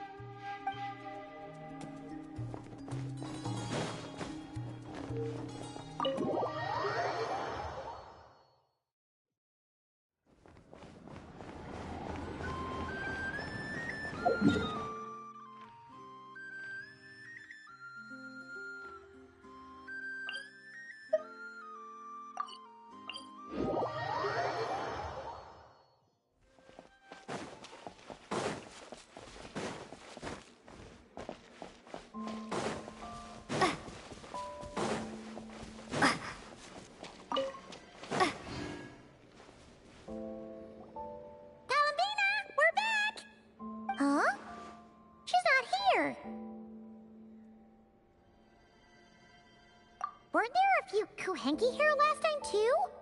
Where did they all go? Walkies? For Kuhenki? You're not pets, you know. Oh, well.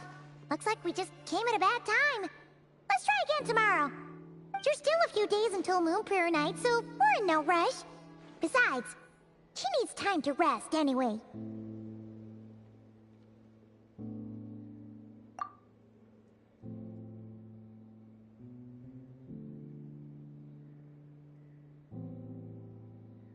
Kalamina! Are you back yet?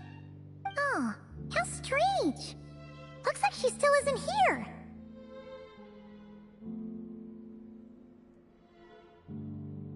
Right? It's not like her to spend so much time outside.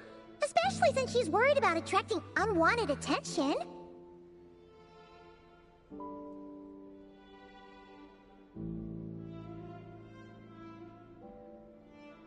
What about Luonatar?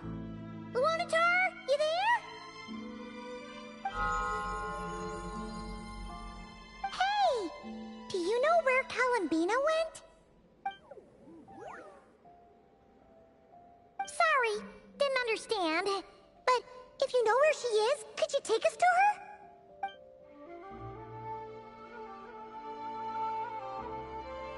Yeah, that's even stranger.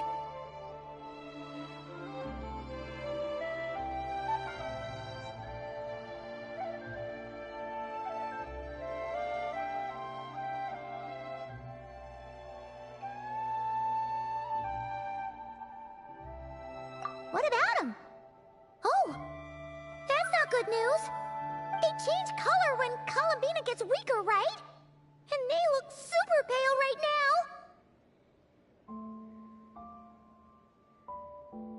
Good idea. She might know what's happening.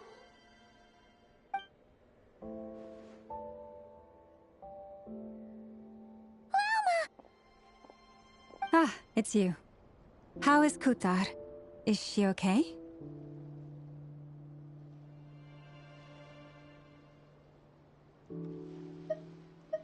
No, she hasn't. I came here to check on her after I noticed the flowers had changed color. Based on past precedent, she must be very weak right now. Even getting up to walk would be a struggle. It seems unlikely that she wandered off outside. Not to mention that she doesn't do that at the best of times either. So yeah, this is super weird.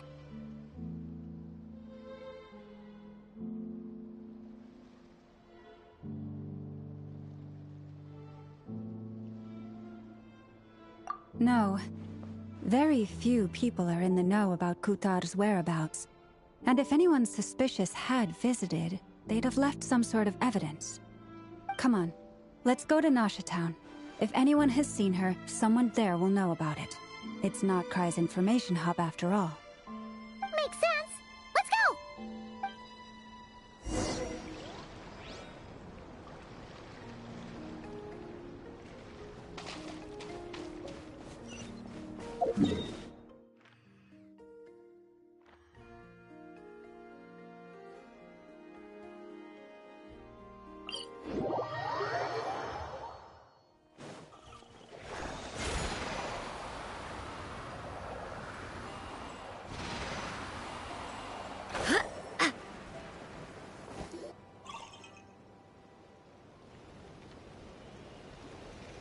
Moment.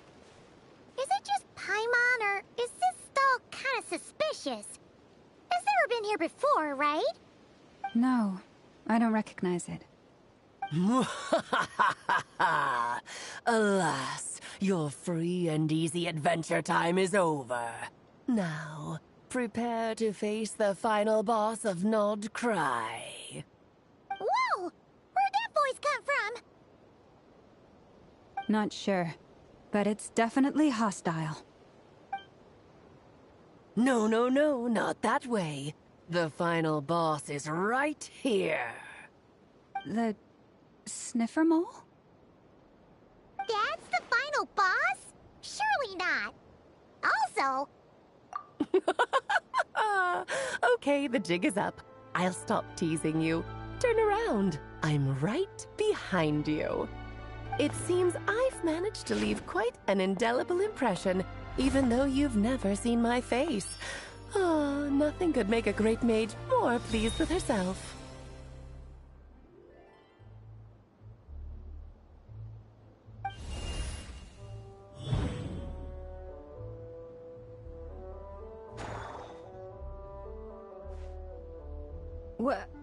What is going on? I've heard that all the big shots in Teyvat have long, wordy titles that stun people speechless when they make their entrance. Unfortunately, none of them are affiliated with the Hexenzirkel, and we ourselves keep a very low profile. The notorious name-dropping doesn't quite work for us. Still, I, for one, think I'm really quite amazing. So that didn't stop me from coming up with a title anyway. It's really you this time? Not a lantern or a Dodoko, but Alice in the flesh? Oh, that's right. So, what do you think? How does it feel to finally meet me? You look like... Oh, that's the first thing you thought. A little surprising, but that actually makes me very happy. Because that means that when Klee grows up, she'll be just as stunningly beautiful as her mother. So she's a friend of yours? Kind of. This is actually the first time we've seen her in person. I see. Madam Mage, that was, quite a powerful entrance. I certainly won't be forgetting it anytime soon. It's okay, Lauma, don't force it. Paimon will do the honors. This is Alice from the Hexenzirkel. She's a friend of ours, and of Arcus, too. That's right. She's a good person, just kinda unpredictable. Well, What is the human heart if not unpredictable? Hmm? If we could not do as we please, how would we differ from machines? I am Lauma, Moon Chanter of the Frost Moon Scions. It is a pleasure to meet you. Oh, I know. Before you got here, I spent a good, 15 minutes getting up to speed on Nodcry's present situation. In other words, I've read the whole in the last episode part, so we can skip the pleasantries. Fair enough. Well, Miss Alice, I can already tell that you have quite a unique personality. He'll get used to it. Paimon sure is. So anyway, what are you doing in Nodcry, Alice? Oh, I thought I told you already. This time, I'm the final boss. And what a formidable foe I shall be. Powerful, confident, decisive, and good luck finding my weak spot. You will never succeed.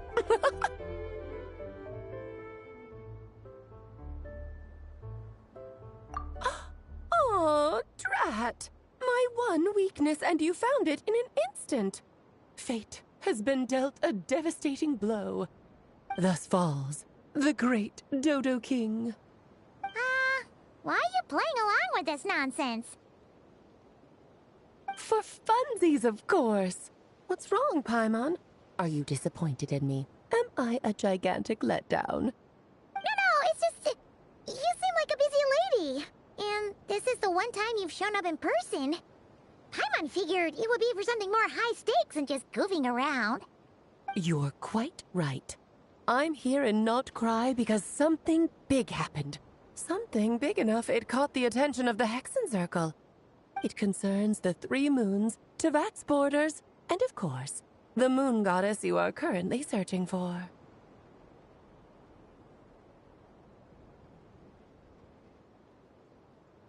Kind of. Why don't we discuss this over a pot of tea? My main reason for coming on this trip to Tevat was, of course, to have some fun. But I do technically have a job to do as well, namely, maintaining the stability of Tevat's borders. I'll skip over the complicated parts, but to sum it up, abyssal energies are all that lie beyond Tevat's border. We'd find ourselves in a real pickle if they ever made it through. And the phantoms you've been seeing are a sign that the border has been disturbed. No wonder they tend to show up around Moon Prayer Night. Is it because the real moon is now so close to us that its power can cross the border? In part, but only a negligible amount passes through. Just enough to influence the verdant crests and so on. And as you've noticed, there has been an unprecedented number of phantoms appearing this year. The influence of the moon beyond the border cannot explain this. No. There is another far greater factor at play. The trilunar syzygy. A trilunar syzygy? Eons ago, before the heavenly principles came to Tevat, it was the then 3 moon goddesses who controlled the laws of this world.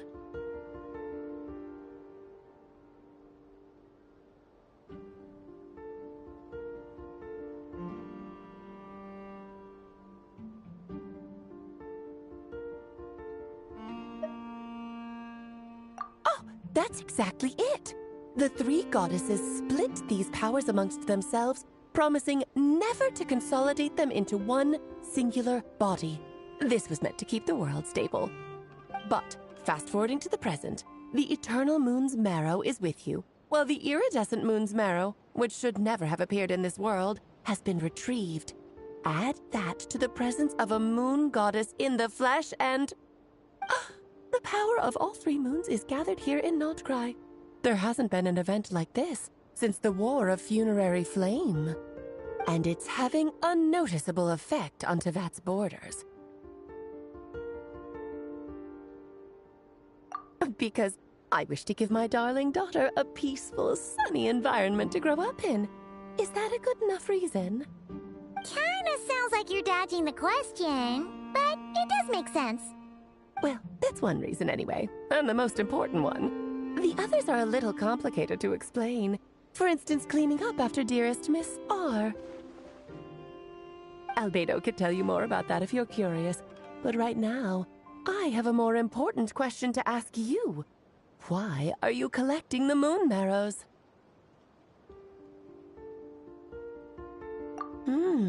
I see. Nicole told me about that legend once. Nicole? You mean Mage Anne? Oh, so you remember.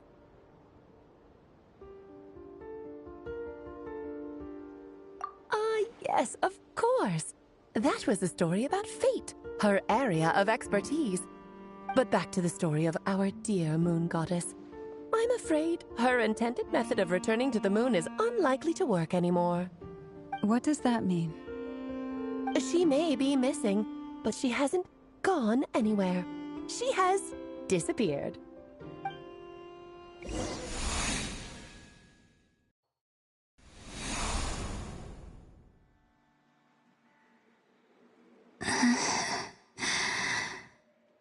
My body is so heavy. Wait, no. It's my mind that's heavy. My arms and legs are as light as a feather. What's happening to me? I feel drowsy, like I've been asleep for too long. Is it daytime or nighttime? Is the moon out? I think I'll go for a walk.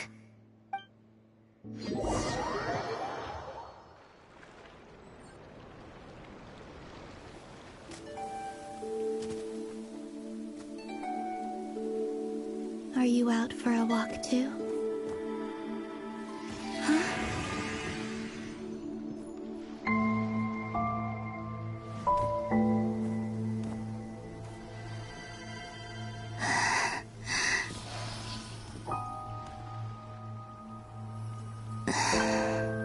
The day has come at last.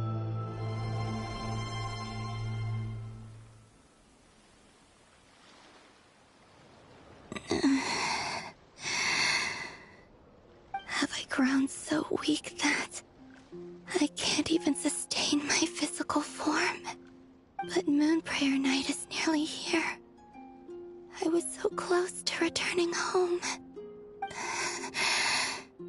Death is near. Is this how it ends for me?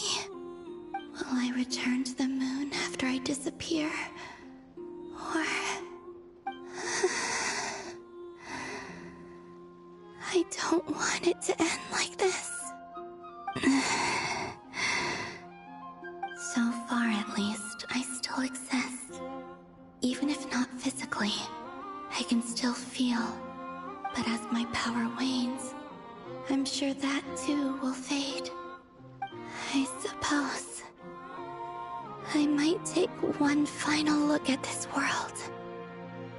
The world where I was born.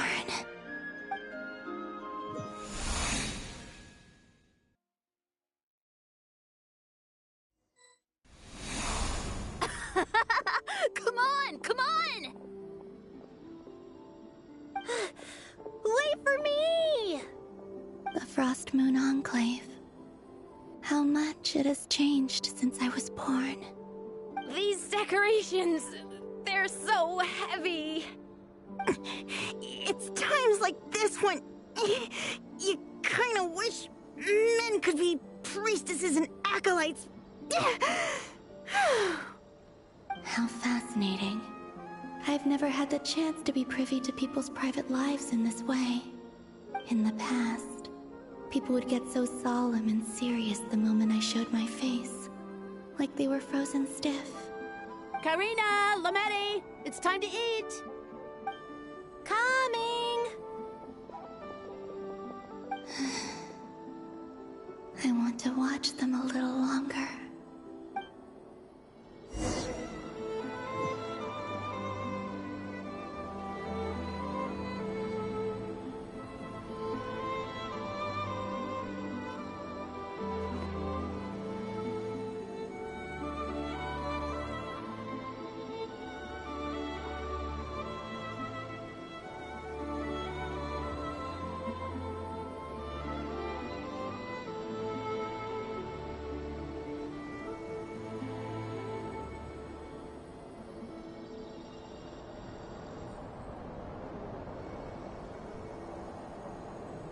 So just fill these balloons with air, right?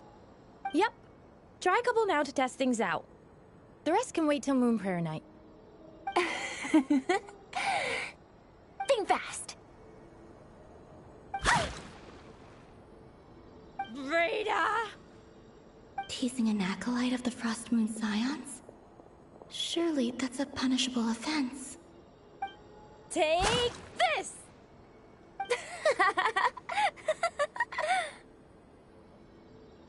Huh? Alright, enough horsing around. Lady Lauma gave us a task. We should get back to it. The task is just to check that the balloons don't leak, right? Doesn't matter if we fill them with air or water. Yeah. Okay, you got me there. And you got me there. But still, we can't use all the balloons before the festival even starts. We won't use all of them. And as long as Lady Lauma's trusted acolyte doesn't snitch, this can stay as a little secret between friends. A couple more can't do any harm, right? Oh, you menace. Then, think fast! Is pumping a balloon full of water really so much fun?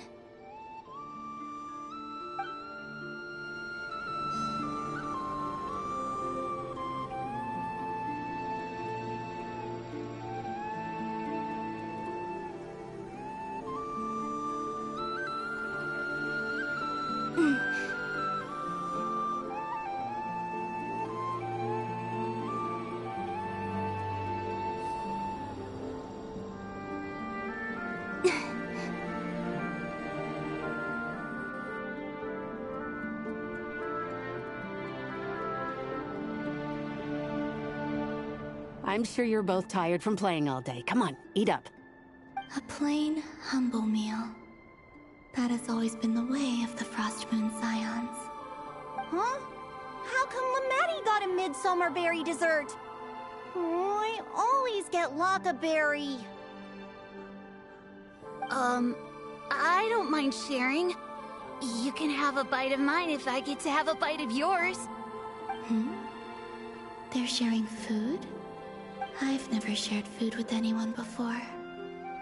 Even at the Harbinger tea parties, everyone just ate off their own plate. And when I couldn't finish my food offerings from the Frost Moon Scions, they'd leave the leftovers out under the moonlight for the animals to claim. Hey! That was 2 bites! Oh, then you can have another bite of mine. Oh, you too. Oh, don't fret now. Here, have some of Granny's too. So this is what it means to be family.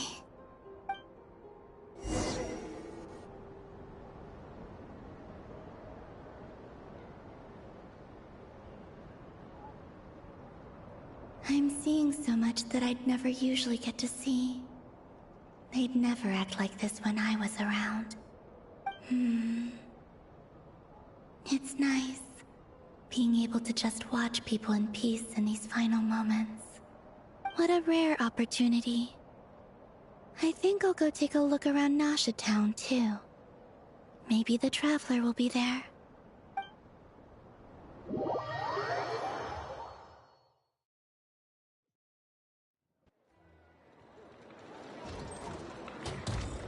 After the War of Funerary Flame, the Moon Goddesses were no longer recognized by Tevat. They lost the whole foundation for their existence. That's why the Moon Goddess's strength is fading. She cannot withstand the world's rejection of her.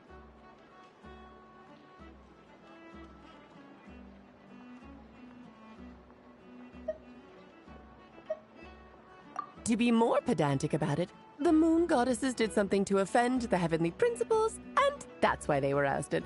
Something of a recurring theme in Tevat's history. Theoretically, speaking so candidly should put me in their crosshairs too, but they can't tell me what to do. I'll say whatever I want. Anywho, the Moon Marrow energies were but a drop in the bucket for her, and that battle against the Ray Hair of Solnari only weakened her further. Fortunately, it happened close enough to Moon Prayer Night when the Kuvaki concentration here is high. That's the only reason she managed to survive this long. What do you mean, fortunately? You said she disappeared. We're too late. Oh, what a headache. I thought this was all common knowledge. I guess I have some more explaining to do. Okay, buckle up. It's time for another lecture.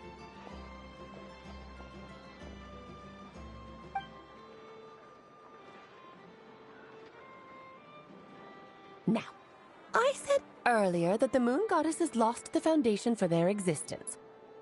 The reason for that has to do with the natural order. Basically, the rationale for their existence in Tevat was lost. The same logic applies to the present moon goddess, too. Consider her existence so far. Her comrades in the Fatui called her Damselette. And she was worshipped as Kutar by the Frost Moon Scions. But these connections have now been severed, whether by her hand or yours. So, the rationale that once sustained her existence is now gone. Wait, we did that to her? Oh, well, strictly speaking, yes. But let's not start pointing fingers, shall we? I'll only end up as the big bad villain, and that's not the kind of final boss I want to be.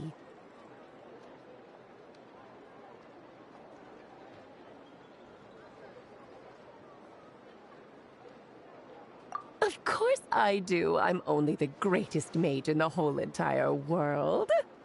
Now, if you wish to find your moon goddess, there are two problems we need to solve. Firstly, we'll need to strengthen the connection between her and Tevat, at least enough to sustain her until Moon Prayer Night. Strengthen her connection? But does that mean I'll have to rally all the Frost Moon faithful behind this? I'm afraid a bygone faith and a former home won't be of any help to her now. Do you know her name? Her name? Oh, yes. Names are very important things. A name is a fundamental concept that anchors one's entire existence.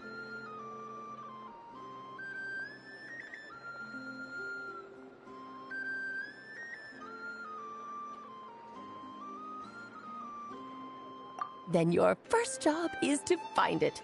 As a moon goddess, I'm sure she must have a name she identifies with. Neither Columbina nor Kutar is her true name, and she's never really accepted either of them. So, finding out her real name is enough to sustain her existence? Yes, I know it sounds like a small step, but every journey begins that way. So for now, that's all we need to focus on. The second problem is with her plan to use the moon marrows to return to the moon. Unfortunately, piercing through the false sky will take an enormous amount of power. Given her current condition, she won't be able to provide anywhere near enough power, even if she recovers her physical form. But no need to fret. Nicole's the expert in this field, and I'm sure she'll figure something out. Wait, Mage N is going to help us out too? That means we've got 2 Hexencircle mages on the case. This is turning into a pretty big deal. Actually, this is more of a side quest for me. Like you said, I'm a busy lady, so I can't stay for too long. I'll have to return to Tevat's border soon. That's the upside you get for looking out for my little Klee. Hopefully that will incentivize you to carry on keeping her company in the future. Anyway, jokes aside, you'd better get moving. It will take quite a miracle for the moon goddess's consciousness to hold out till Moon Prayer Night. Oh, I suppose I might as well tell you where Nicole is before I leave. Off you go now. Time to meet your new friend. Oh, yes, and a little suggestion. Don't forget to mind your heads. What? I wonder how Durin's doing. I should really go see him before I head back. You really are super busy. I most certainly am. There's so many children I have to keep tabs on just in Mondstadt. Durin, Albedo, Venti, Varka. Klee didn't make the list, huh? Of course not. Klee is my pride and joy. I have no qualms about her, because she's the best child in the whole wide world. Yep. Klee's a little angel. I'm glad you agree. Well, all the best. See you when I see you.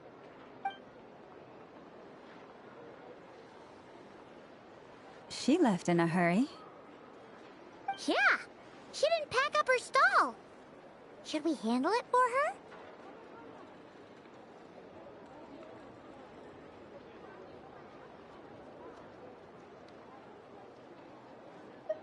I must say, I'm now very curious about her daughter. Klee, wasn't it? What's she like? That's a long story. Come on, we'll fill you in as we go.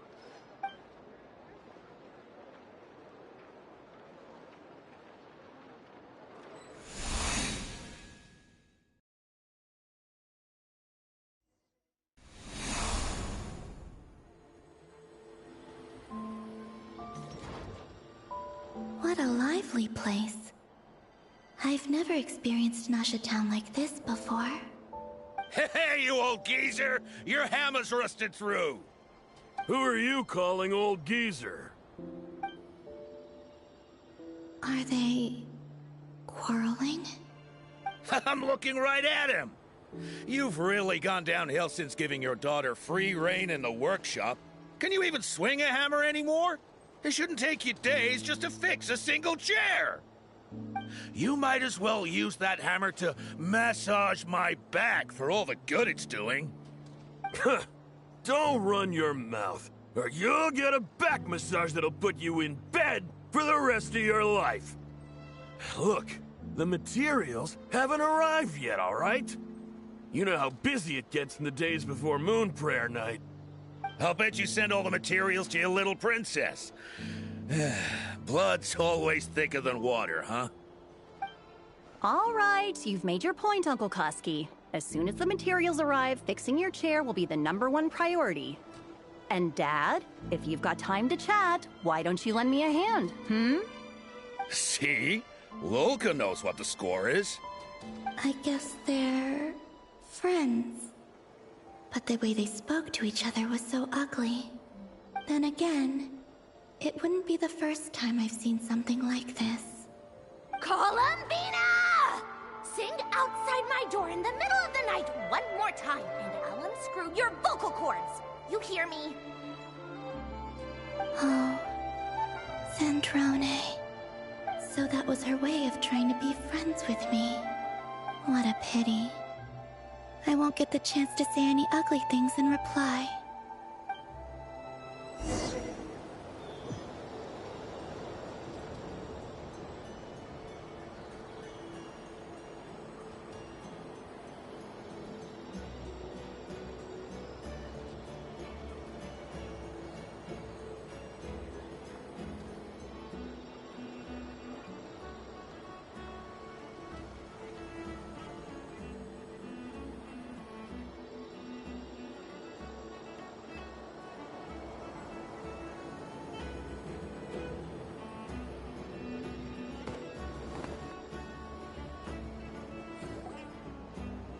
Hey, have you decided what to give her for Moon Prayer Night?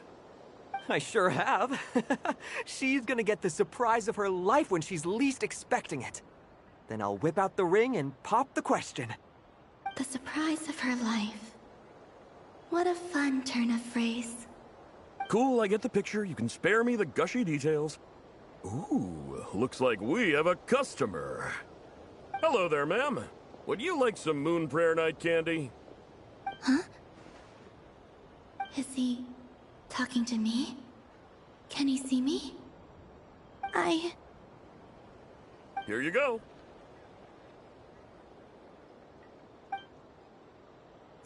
Oh.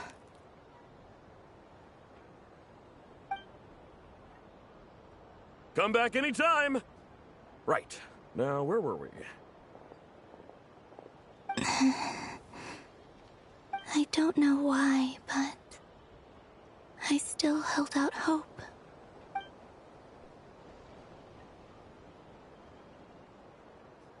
The most important thing right now is to find that mage. This name thing seems super important too, but where do we even start looking? I'd better go pay the Fatui a visit.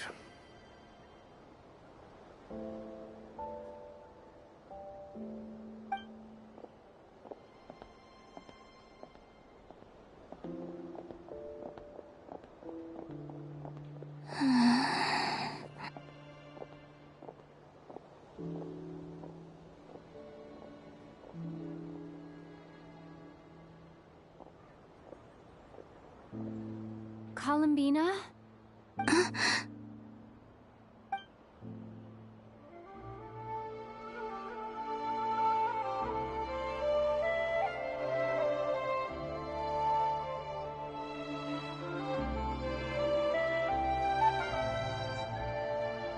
Traveler? Let's go! This is no time to be spacing out!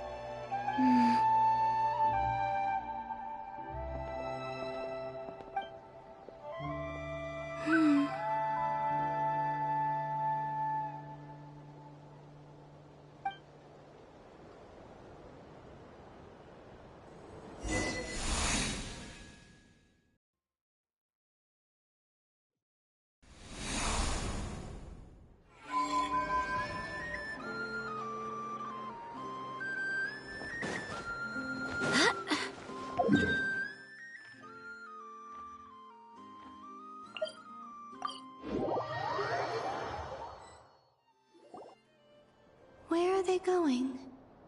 They mentioned a mage and... a name? So, Mr. Varka, are you acquainted with this Nicole? Or should I call her Mage N? Ah, not really. We've never met, though she has come up in conversation. From what I've gathered, Alice kinda took Nicole under her wing. Taught her how to speak in a more ladylike fashion, that kind of thing. Huh. Hard to imagine Alice as an etiquette coach. Yeah, Alice is a larger-than-life personality, I'll give you that. But then again, that's why she's able to draw such an eclectic mix of people into her inner circle. If I remember correctly, being an interesting person is actually one of her main entry requirements. So, if you ever wanted to join the Hexenzirkel, I'm sure you'd both be eligible to apply. Hey! Don't go around making promises on Alice's behalf! I wouldn't dare. I'm just trying to paint a picture of the Hexenzirkel for you. Okay, sure. Anyway, since none of us have ever met Nicole, how are we supposed to find her? We can't just go up to every woman in sight and ask, "Hey, are you Nicole?" Maybe something she's wearing will give it away? Like, a windbloom pinned to her chest or something. Wait a minute. Alice never said Nicole was from Mondstadt. Oh, true.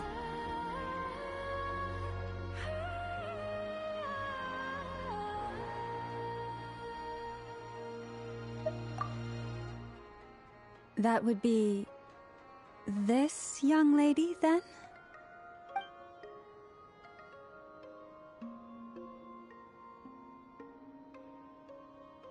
Hey there! Sorry to disturb you, but... are you Miss Nicole? Varka, Knight of Boreas of the Knights of Favonius. Alice might have mentioned me before. Mm-mm. Ah! Have we got the wrong person? Sorry. Well, this is awkward. When I shook my head, I meant, no, Alice hasn't mentioned you before.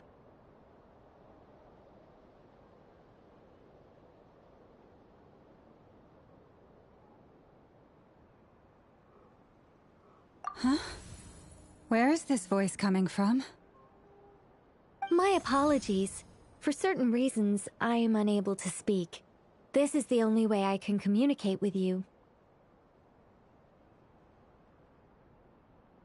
It might take some getting used to, but I hope you can understand.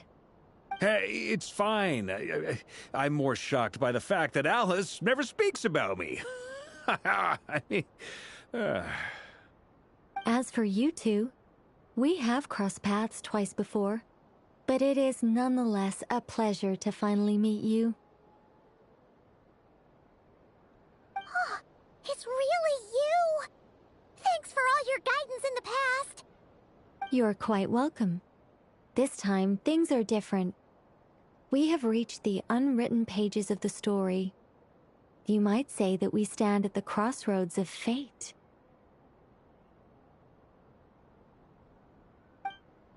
Now then, allow me to formally introduce myself. My name is... No, stop! Alice! I can't believe it! I had a whole speech prepared. I'd agonized over every single word. She always picks the worst moments to ruin other people's plans. I'm so sorry about that. Alice took the liberty of devising some bespoke self-introduction magic for each member of the Hexen Circle. But I could have sworn I deleted all of the triggering conditions for it. How did it bypass everything?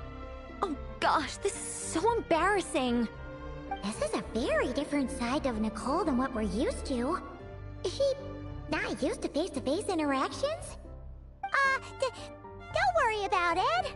We've seen that introduction magic once already, so it wasn't too much of a shock. Please go on, Miss Nicole. We'd love to hear what you have to say, or, well, communicate. Huh? Are they talking to this lady? But... Will you all promise to forget that horrendously embarrassing introduction? Sorry? Embarrassing? When?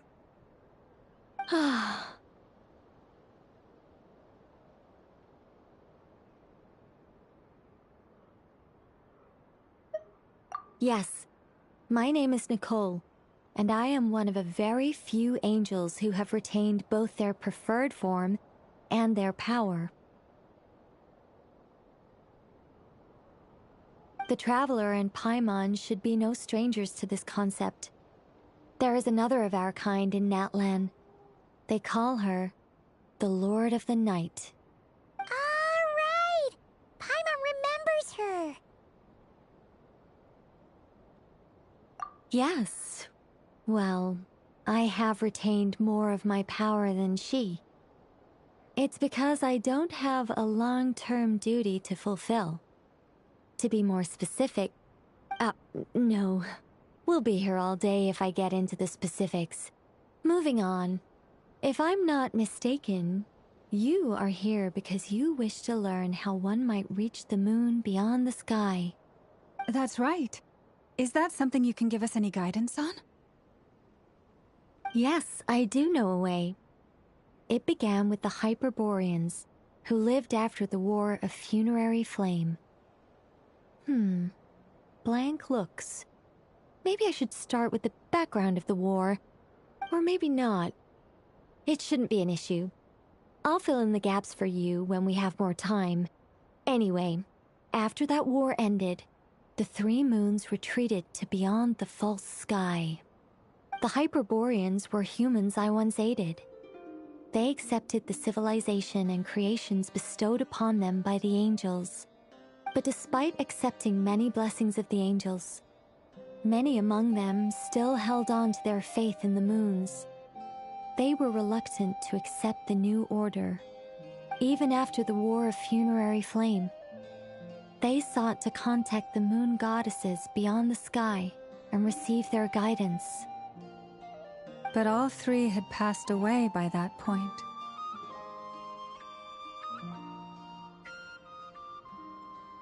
This mage has a unique method of communicating. Is she talking about the moons? Yes, but they did not know. And so, still they prayed for the moon goddess's mercy. After building titanic structures that consumed vast amounts of Kuvaki, at last they glimpsed the moons and heard their voices. But of course, they were gravely disappointed. For it was then that they realized the three moon goddesses were dead. Oh, that's such a sad story. It is. Humanity was in a very sorry state at that time. The angels who had once aided them were gone, and the war of funerary flames had left them homeless and destitute. Just a second, I gotta ask. How relevant is all this history to the task at hand? Well, I mean, it's...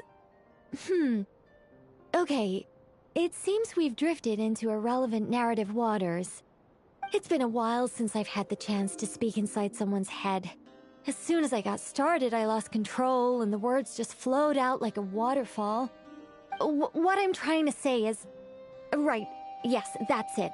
The relevant part is the ritual created by the Hyperboreans. The fact that they bypassed the false sky and saw the true moons implies that they successfully built a connection between Tevat and the outside world. Which means, with enough Kuvaki and a sufficiently stable connection, it should be feasible to send one person over the border. Okay, so they built some kind of portal? Oh, yes. A portal. Yes. Is something wrong? You sound disappointed. I just didn't expect you to summarize it so well. It turns out I could have said all that in one word, if only I'd managed to think of it. No, please, it's fine. This is invaluable knowledge. I'll be sure to record and preserve everything in writing. Oh, really? Well, in that case, I suppose I could backtrack and add some more detail. I did gloss over a few things so far. Whoa, whoa, whoa, time out. Let's summarize what we've got first. The Hyperboreans were the last ones to use this method, right? So we somehow need to find whatever structure they built and make sure there's enough Kuvaki to power it up. Luckily, we have the moon marrow of both the eternal and iridescent moons, so we're all good for Kuvaki. Which means the key issue we need to focus on is finding the place. Am I right so far? Yes. Although I expect the structure is long gone by now. That said, what if we could take advantage of the phantoms to travel back to a time when it still existed? Well, travel back isn't quite accurate. It's more like we'd be creating a handshake between 2 points in space-time. We wouldn't even have to pick a time when it still existed. It could just be a time when it still appeared in phantom form via projection, or we could project our own phantoms, fold them together, and... You look lost. Was that too hard to follow? Yeah, things got a little, technical there. Paimon's brain is reaching capacity. All right. Let me think about how to put this more simply. Okay, got it. Over the next few days, I'll search for phantoms that we can use. Once I find one that meets the criteria, I'll let you know and we'll regroup. By completing certain rituals, specific individuals will be able to enter the phantom and make it to the Hyperborean structure. If everything checks out and it looks feasible, we'll just need to wait for Moon Prayer Night, and we can send the Moon Goddess back home. I'm really skimping on the detail here. Is this making any sense at all? I think so. For now, we'll just wait to hear from you. Yes. Basically, yes. Great. Counting on you. In the meantime, we'll focus on finding the Moon Goddess's name. My name? Are they looking for a way to stop me from disappearing? Excuse me, Miss... Go on, Miss Nicole. This conversation was a little all over the place. I didn't catch your name. I am Lauma, of the Frost Moon Scions. Ah, I did wonder. I noticed that you listened very intently when I spoke about Hyperborea and the moon's history. If you'd be interested, I'd love to visit you this evening and go through it again in greater detail. Also, if you were serious about making a record, it would be too risky to simply write down the raw details as is. I would suggest some tweaks. Maybe rewrite the stories as fairy tales or fables, perhaps even prayers. Anyway, we can cross that bridge when we come to it. So, see you later then? Oh, and no need to prepare anything. Just a cup of tea will do. See ya! She seems friendly. It's just... It's so nice to find someone who's actually willing to listen. I've been dying for a chance to finally go through all this systematically from start to finish. Any longer and I'd probably start forgetting it.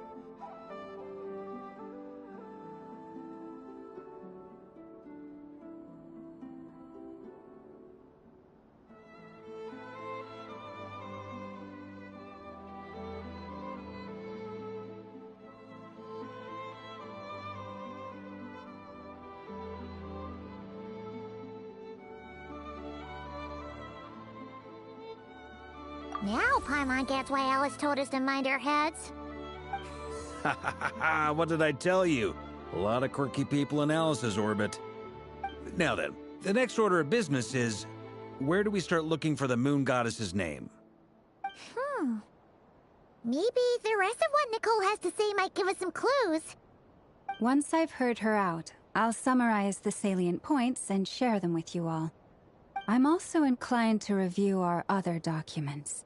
Yes, our faith was first established by our Hyperborean ancestors, but many of the more factually accurate records are from after Kutar's birth.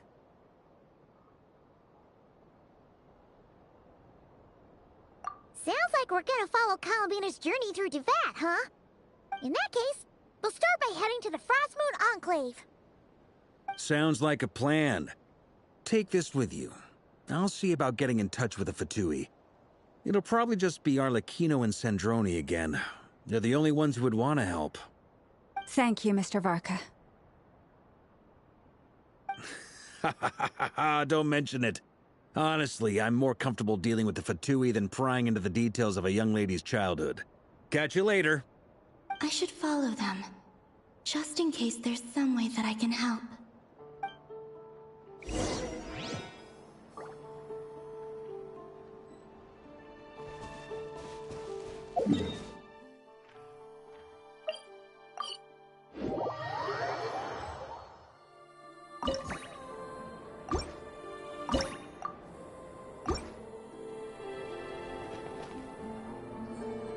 A while ago, I took the time to organize all documents in our possession that pertain to Kutar.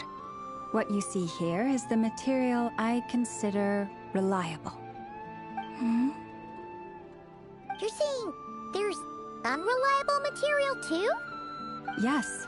Most of the information we have was transmitted through an oral tradition. Inevitably, some of her stories were mythologized and deified over the years through countless retellings. That's why I organized them into reliable and unreliable. There's no sense seeking answers in history unless we can ensure the veracity of the historical record. Makes sense. All right, let's take a look through.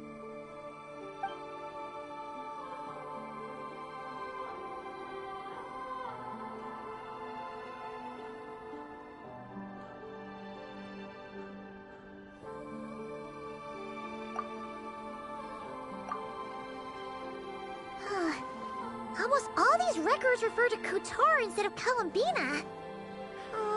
Although neither of those is her real name. Paimon's not sure what point she's trying to make. What we can gather from these records is that the Frostmoon Scions worshipped her as a god, placing impossible expectations upon her. I cannot fault them for their earnest faith, but for all their devotion, worshipping her day in, day out changed nothing. I imagine that none of it resonated with Columbina. It wouldn't surprise me if, even back then, she had already begun to reject the name Kutar and everything it represented. Lauma speaks the truth. When I heard them call upon Kutar with hope and expectation in their voices, they may as well have been calling upon somebody else.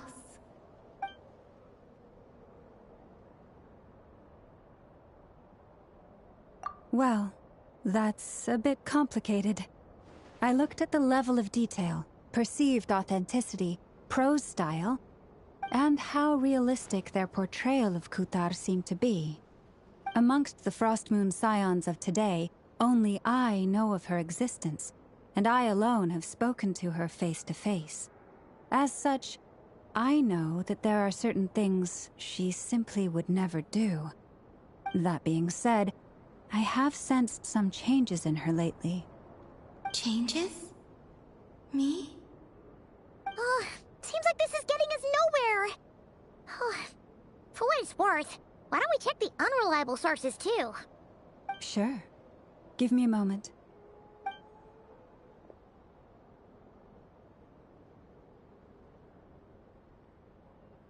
Exerting but a fraction of her divine might, Kutar sheared a great mass from the snow-capped mountain and cast it into the sea, upon whose surface shone the mirror image of the moon. Thus was formed the island of Hisi. Yeah, right. That doesn't even begin to pass the sniff test. The 3 moons are naught but lies through and through. Only one moon has ever shone for us, and Kutar is her name.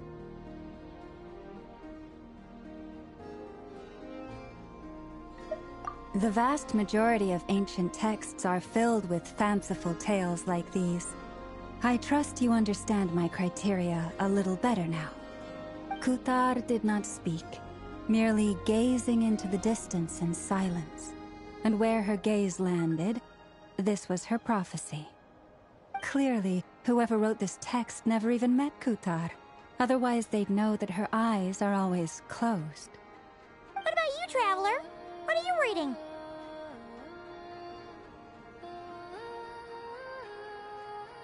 Come on, let Paimon see. The child wished to build a wooden nest with which to shield a fledgling bird from the cold. But being so young and lacking in strength, the child could not snap the branches from the trees. Kutar was passing by. Upon seeing the child, she summoned forth a Kuhenki, who built a beautiful nest for the child. I remember that. Not knowing the meaning of Kutar's divine intervention, the child dared not to respond, and thus ran home to call their parents. But Kutar was gone.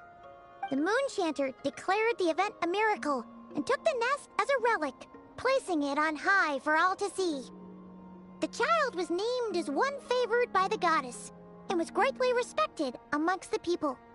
Yet, no further miracles were bestowed, and this matter was forgotten in but a few years. Huh. Any thoughts after reading that?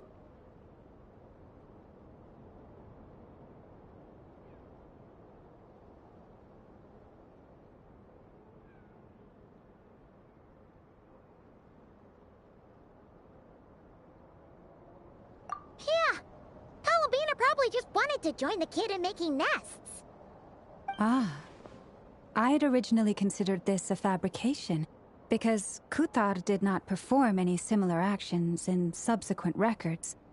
But now that I think about it, it does seem like something Columbina would do. It's just that... She didn't know how other people would interpret her actions. She was probably worried about making things difficult for people. And so, she gradually stopped joining in. Yes. Oh, that's so sad.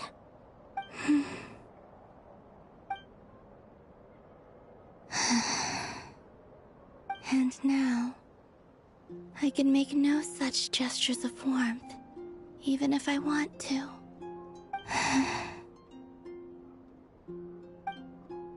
Still no name. That's a bit of a shame. But we did learn some interesting stories. That's gotta count for something. Barca said he was gonna set up a meeting with Arlecchino and Sandrone, right? Let's go back to Nasha Town and see how he's doing.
pretty much the same place we bumped into each other last time. I convinced them to stick around a little longer. We were all waiting on people, so I figured having a little company would help pass the time. Ah, so you've been waiting for us? Does this mean that you've already arranged things with the Fatui? Sure does. Now you're back, we can go meet up with them together. How'd your investigation at the Frost Moon Enclave go? Well, we didn't find out Columbina's true name. But apart from that, it went pretty well. Aha, just as well that I didn't tag along then. I'm sure our moon goddess wouldn't want every man and his dog knowing all about her private life. Still, desperate times, desperate measures, I guess. Someone had to do it. So, Varka was waiting on us, but what about you two? Are you waiting for Alice? Oh, no. We already met with her. We discussed that experiment I mentioned to you last time. Oh, and she also handed me this communication device.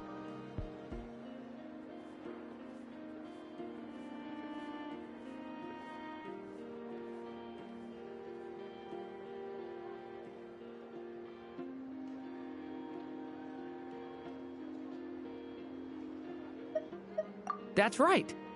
I understand she informed you about the relationship between the phantom phenomena and Tevat's borders, yes? She wants me to help her with some more experiments on that front.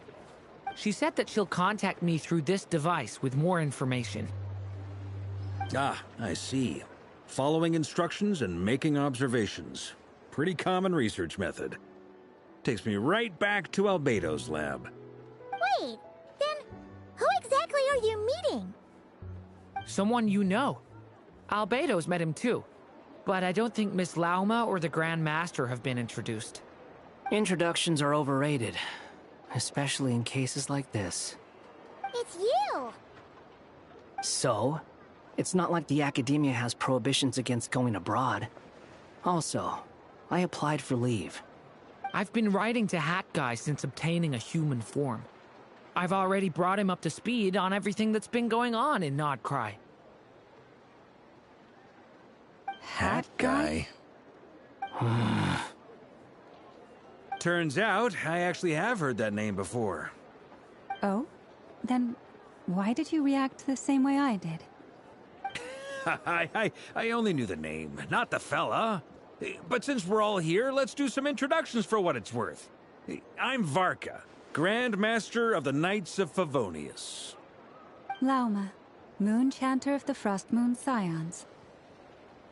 And I'm a Driosh from the Vahumana Darshan of the Sumero Academia. Hat Guy. Good to see you again, Mr. Guy. I believe we last saw each other on the boat ride here.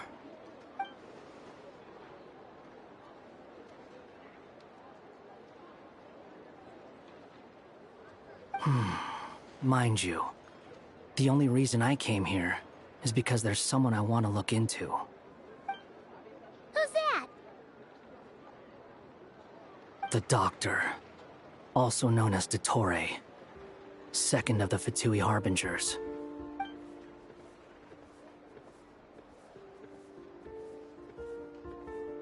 From the tone of your voice, it sounds like there's bad blood between you. I was reviewing our archives and noticed that a lot of information about him was missing.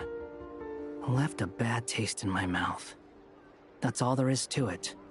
Dottore, or Zondik, as he was then known, once studied at the Academia, but he got kicked out before he could graduate.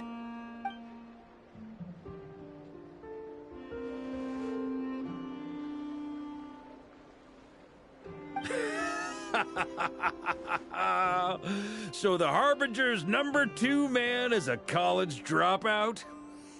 How embarrassing for them. Last we heard, he was planning something. We actually heard that a few times before, even coming to Noctry, but we haven't seen a trace of him since we got here.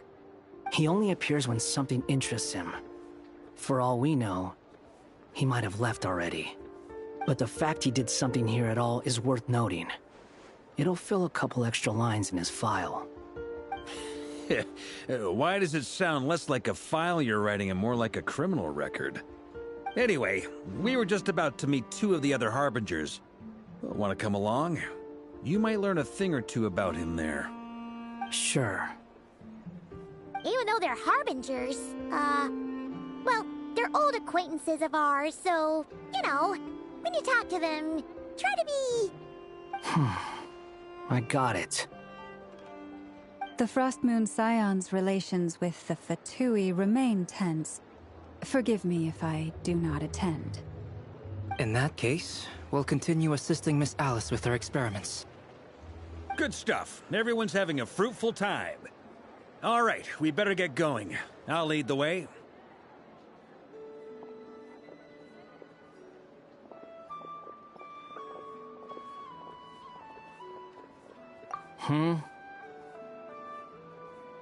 Well, yeah. That's obviously part of it.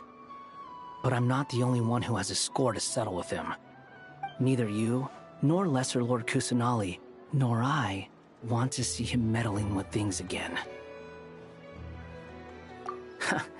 What's the hurry? Don't worry. Pigeons always know which way home is.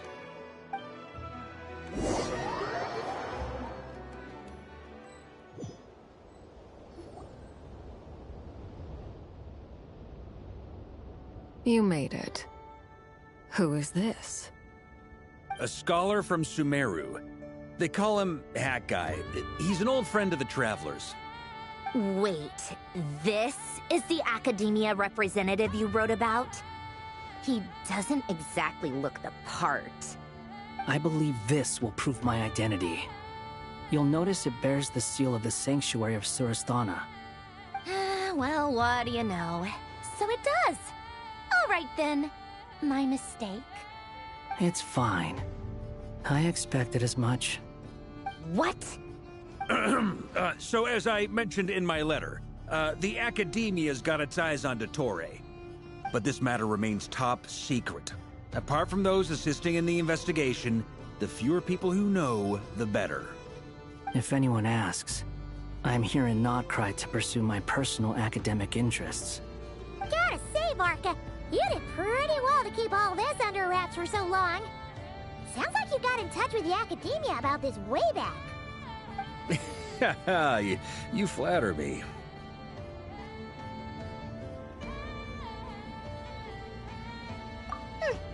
Where do I even start? Remember that time we fought Rerir at Star Sand Shoal? He sure let me have it then, didn't he? I'll bet Dottore had that all sketched out, with me as his convenient little pawn. He could not care less about us if he tried, but hey! The feeling's mutual.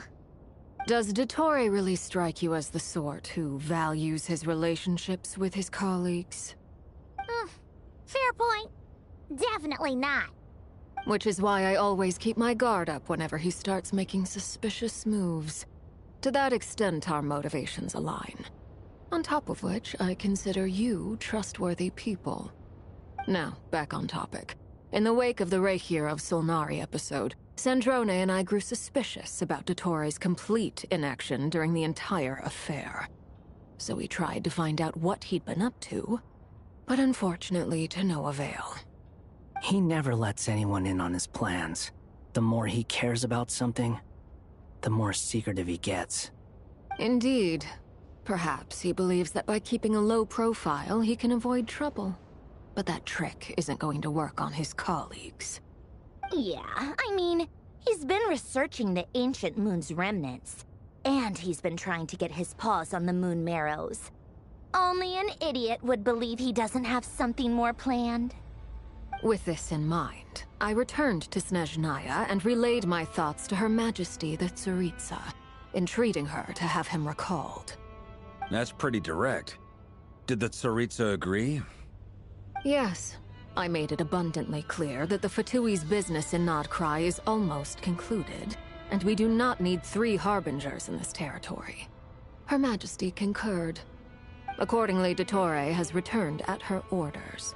I imagine he is continuing with experiments, which no one besides he would ever have any interest in. Common sense might mean nothing to him, but he's not stupid. He knows that no good can come from opposing the Tsaritsa. Smarts alone won't get him all the way. He needs the Rooster's resources and Regrator's Mora, both of which the Tsaritsa can strip from him by waggling a finger. But doesn't he have a track record of publicly following orders while going against them in private? He probably has it down to a fine art by now. Wouldn't put it past him. We worked together on a research project once. Only briefly, but it was enough to show me that we're fundamentally different people. He has no interest in doing things methodically, stage by stage. His thoughts jump all over the place, and the moment his curiosity is satisfied, or he gets the results he wants, he disappears. The only similarity we share is that, once we set our minds on doing something, we will see it done, whatever it takes. Oh, we definitely saw some of that in your battle with Rerir. You got so competitive. Ugh, do not remind me. Then I believe we all concur. Dottore will not simply give up. Fantastic. Now this is turning into a whole day of unpleasant memories. Ugh. Are you talking about the moon marrow stuff?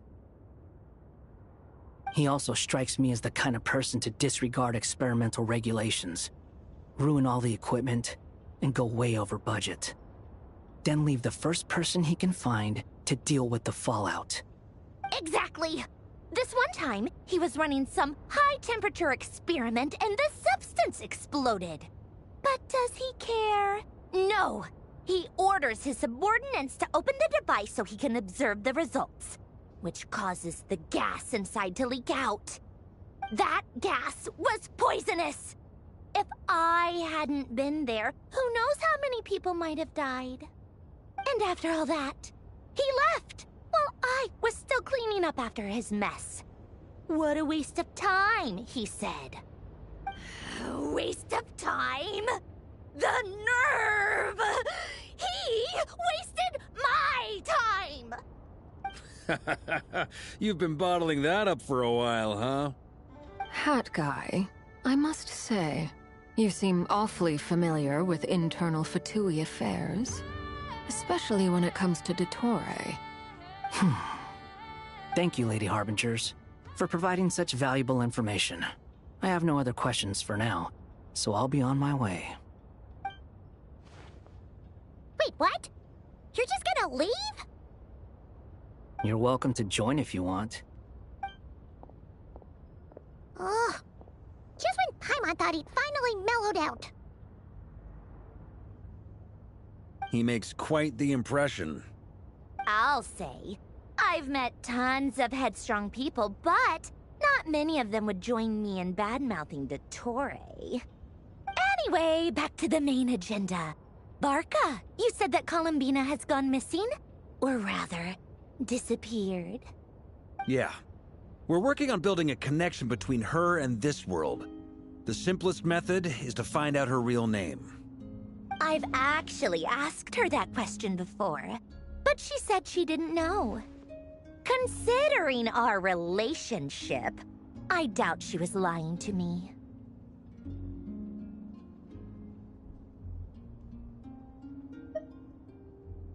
As far as I recall, she was never dispatched by Her Majesty to claim a gnosis or anything like that. The Tsaritsa's plans had long contained a place specifically for her. I always thought that was weird. What could she do that the rest of us couldn't? Knowing what we do now, it's probably something related to Kavaki, right?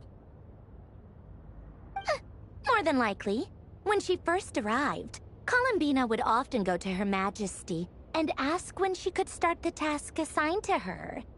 But Her Majesty always gave the same reply. The time has not yet come. So she spent her days in Snezhnaya doing basically nothing. The Tsaritsa has summoned a beautiful blind maiden to be a harbinger, giving her the third seat by virtue only of her enchanting voice. It was a dumb and stupid rumor, but the reality of the situation made it hard to refute. And what happened after that? I imagine she stopped caring. She no longer seemed to care why she had been recruited, and Her Majesty never gave her any missions. So she just continued to sing in the flower garden. For my part, I was busy. So busy, in fact, that watching someone be that idol had me fuming. But still, I got the sense that she had long been used to a life of other people claiming she was needed when she wasn't. I just felt that having a place to stay would cost me something eventually. And so I waited quietly for the day that I would have to pay the price. And on the other end of that spectrum, you had me. Someone once told me that I had the lousiest work and the toughest luck. That's a good way of putting it. I forget who said it, but those words have always stuck with me.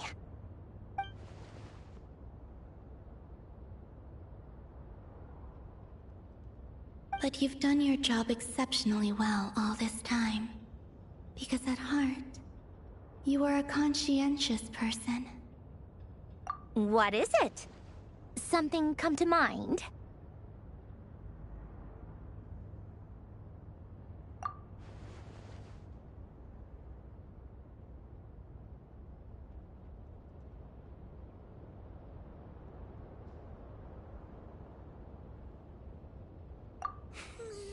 That makes sense. Nothing screams you are needed like your name shouted from across the town. Well, good luck with it. But if you ask me, Colambina is still the most shoutable name. I'm just so used to it now, after all the arguments we've had.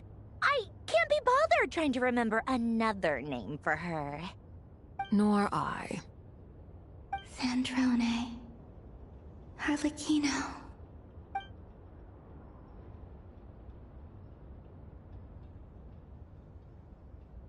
Huh! It's a Sealy! Does that mean Nicole has news for us? Ladies, I thank you for your hospitality. If the chance ever comes up, I definitely owe you both a drink sometime. I'm sure it will. You can make your own way out. Heck, you've been here enough times, you probably know your way around better than I do. Okay! Time to do what adventurers do best. Follow that Sealy!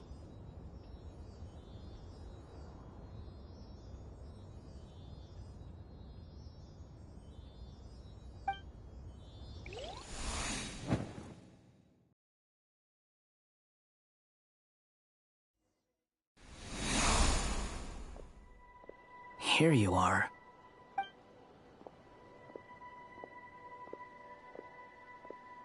Oh, hat guy. How come you're back so soon? Did things go all right with the Fatui? Fine. Dotori's been summoned home by the Tsaritsa. Couldn't get much more than that. How about you? Any progress with the investigation? Unfortunately not.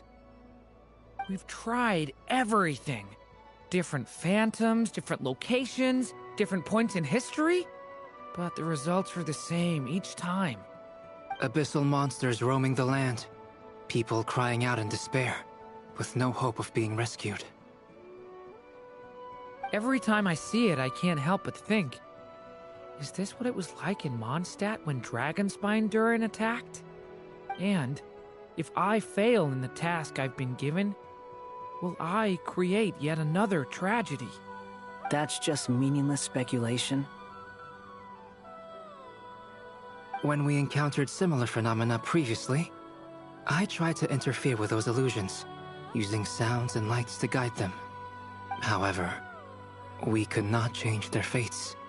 At most, we were able to extend their existences. The events of the past are like fate that has been written into Irminsul. There isn't a living thing in Teyvat that can escape its past. But Miss Alice instructed us to try to find ways to change the outcome that these phantoms face. It's an impossible task. Can't you just refuse?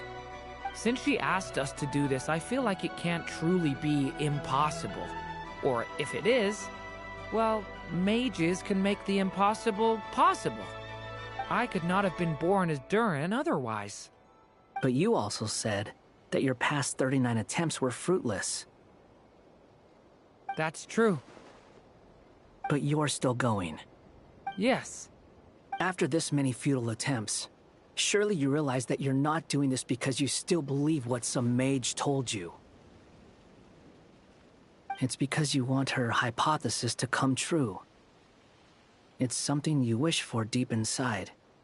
So, think for yourself about what you want to do. As long as you don't believe it's futile, it isn't. Yeah. Previous experience indicates that we cannot touch the phantoms, which limits the effectiveness of our interventions. If we want to clear this hurdle, we need to break this rule somehow. Same thought here. Following the same rules means repeating the same failures. Reducing ourselves to mere playthings of fate. So you mean we need to figure out a way to make contact with them despite knowing that we can't? Yes, and I suspect that's something only you are capable of. Everything in Tevat is logged in Irminsul, but the withering that once occurred in Sumeru was a sign that the Great World Tree was being corrupted. This corruption allowed things that should not have existed in Tevat to appear. This is tantamount to rewriting reality to an extent. You're saying abyssal power might be able to affect those phantoms? No one's ever tried it before. If you're gonna try it, it'll take courage. And you have to be confident that you can control it. Is anyone there? Has anyone seen my daughter? She's missing. I have to find her. I hear someone inside. Spargana? Are you in there?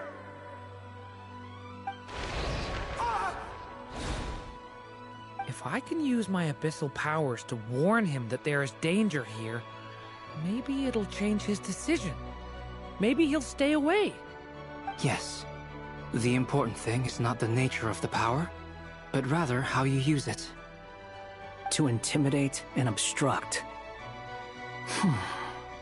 Sounds about right for the Abyss. Well, let me try. I should be able to influence that thing.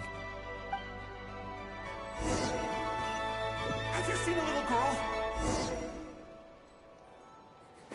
What? This isn't the time for that! Just run!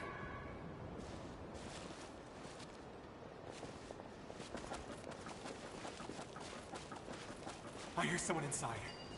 Spargana? Are you in there?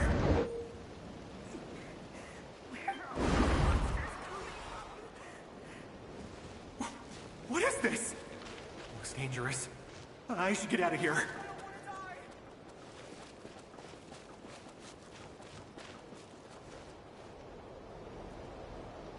He really left. Ha! We did it! Don't celebrate too soon. Follow him. See what he does next. Monsters approaching from the front. You need to stop them and create an opportunity for him to hide.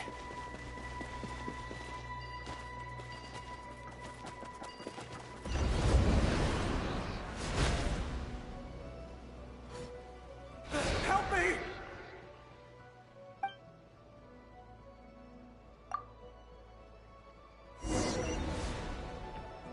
Monsters approaching from the front. You need to stop them and create an opportunity for him to hide.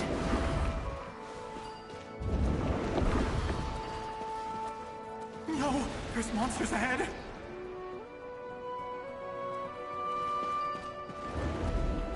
Wait, is that the barrier I saw earlier? Why is it appearing now? It's as if someone's controlling it.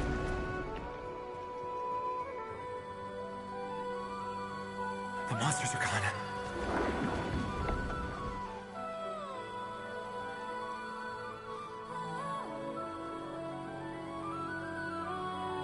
The barrier's gone too. How odd. Anyway, I guess I'll keep going. Quickly, let's keep up.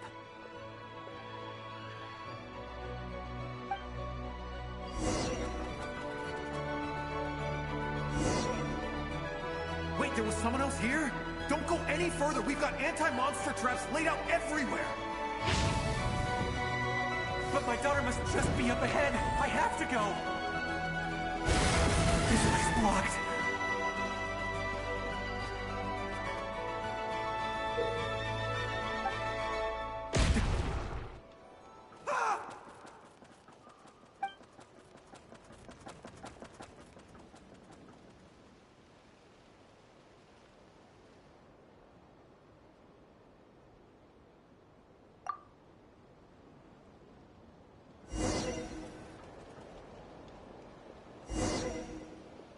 Wait, there was someone else here? Don't go any further. We've got anti-monster traps laid out everywhere. But my daughter must just be up ahead. I have to go. This way's blocked.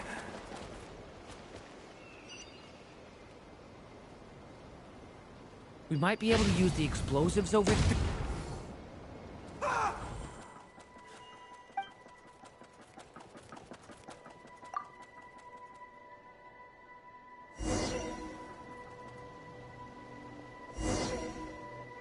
Wait, there was someone else here? Don't go any further. We've got anti-monster traps laid out everywhere. But my daughter must just be up ahead. I have to go. This way's blocked.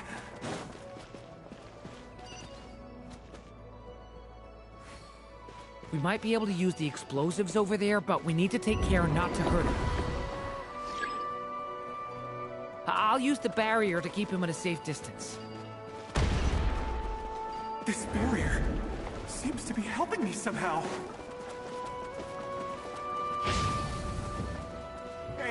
Hey, wake up! Oh, no good. Gotta keep moving ahead.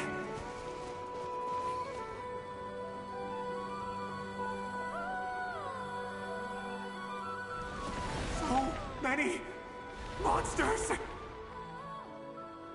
There's still a chance, Durin. Use the traps.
This is a new development. I've never seen this happen before.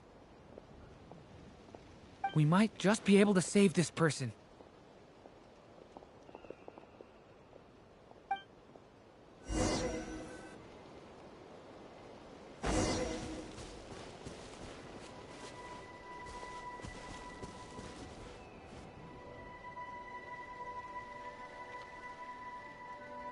Hello there. Have you seen my daughter? Spargana's her name. She's carrying a large backpack. Get out while you still can, you fool. You won't find any survivors here. But I can't just leave her here. She must be so scared right now. Sorry. Wish I could help, but I haven't seen her. You'll just have to keep looking. Okay, thank you. If I do find her, I'll get her to shelter and come back for you. Don't bother. I've got nowhere left to go.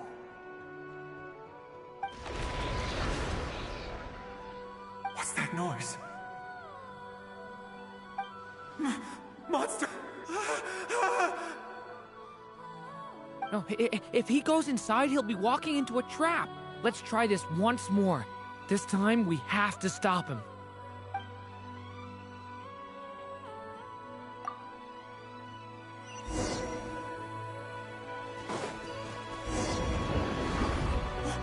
Why? How will I know where Spargana's gone like this? You know what? I'll trust this strange barrier. It's gotten me this far after all.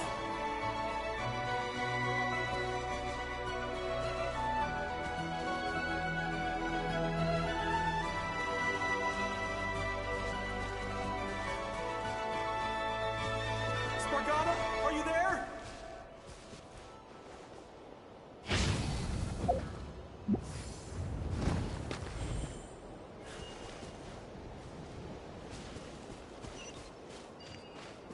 What? Hey! Let us out!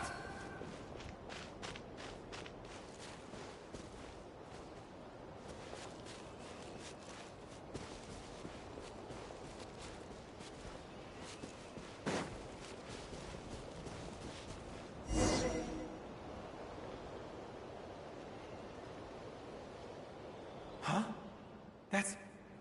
That looks like one of my daughter's books! Thank you. Thank you. Yes, it's one of hers for sure. That's her name on it right there. She left her backpack here.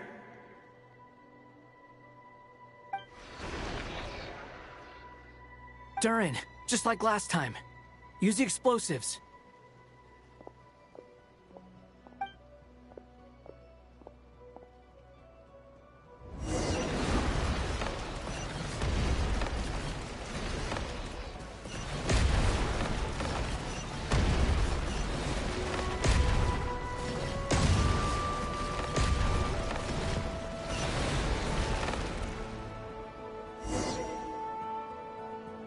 It won't work.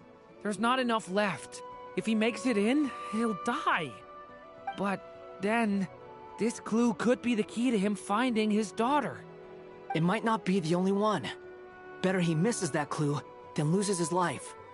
I guess so.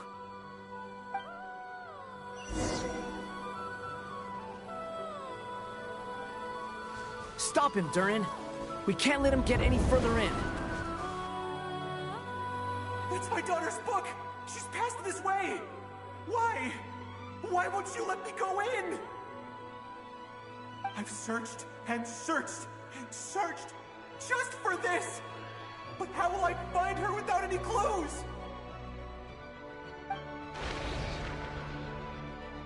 I no longer have anywhere else to go.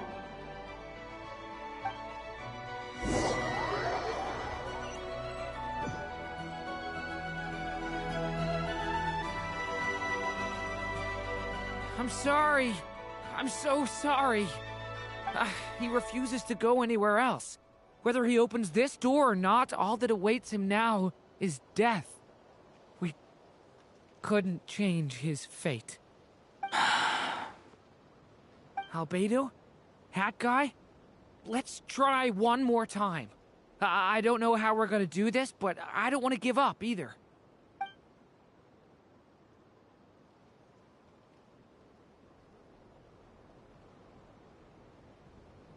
Why am I here? What's going on? All these scenes running through my head. Where are they from? Huh?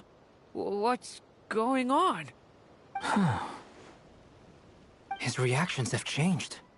How many times have I... What's happening to me?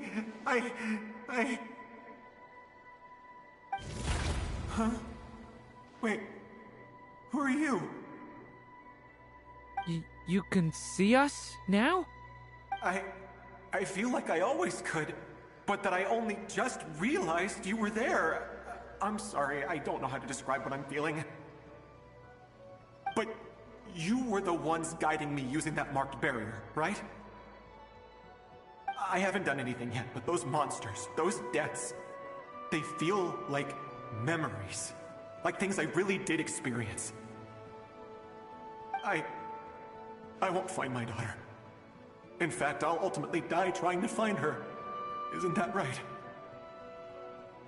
No, it isn't. Yes, it is. Even so, we're trying to find a way out of this. You've not seen my daughter either, have you?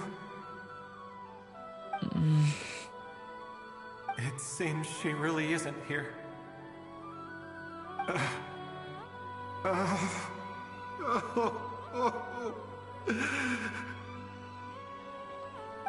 I'm sorry we couldn't help you.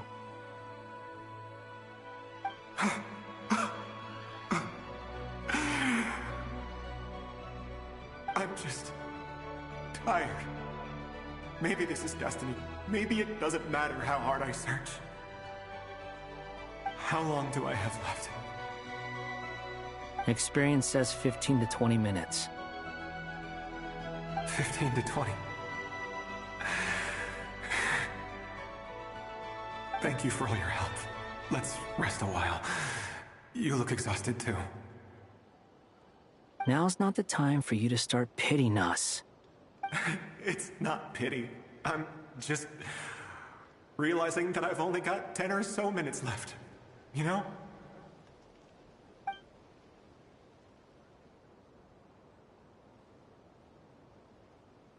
You say you're from Mondstadt, yes? A place with windmills, where people enjoy limitless freedom? And you're from Sumeru, where they've built an academy into a giant tree? Yes. It seems you've never heard of either place. Those names are unknown to me, I'm afraid, yes. Have you heard of Hyperborea? I have, but I heard that it was destroyed in the distant past. I see. That was where my ancestors once lived. What about Delphi Pytho? Was it later rebuilt? I've never heard that name. Then what about Salvindagnir? I have seen that name on stone tablets on Dragonspine. But I'm afraid the only things left of that place are its ruins. I see. Sure enough, there was no way to turn this around, huh? I'm sorry. I was the one who asked to chat, but it seems like we're too many ages apart. There's barely any common ground to start from. It's all right.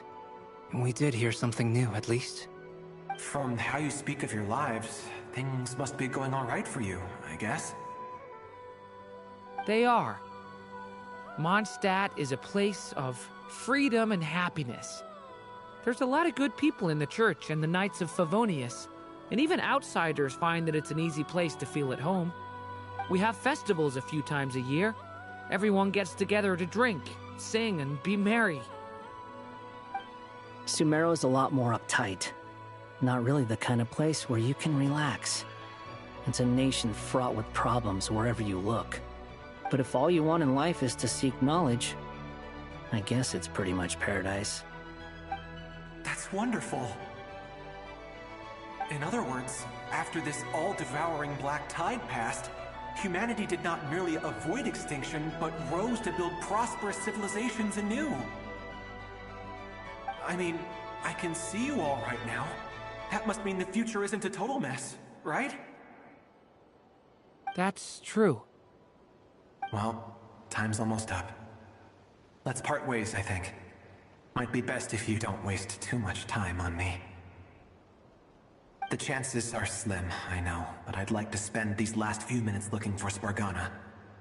If things work out, I'd love to tell her about what I've heard. May we meet again. Well, or not, most probably. In that case, may your wishes come true.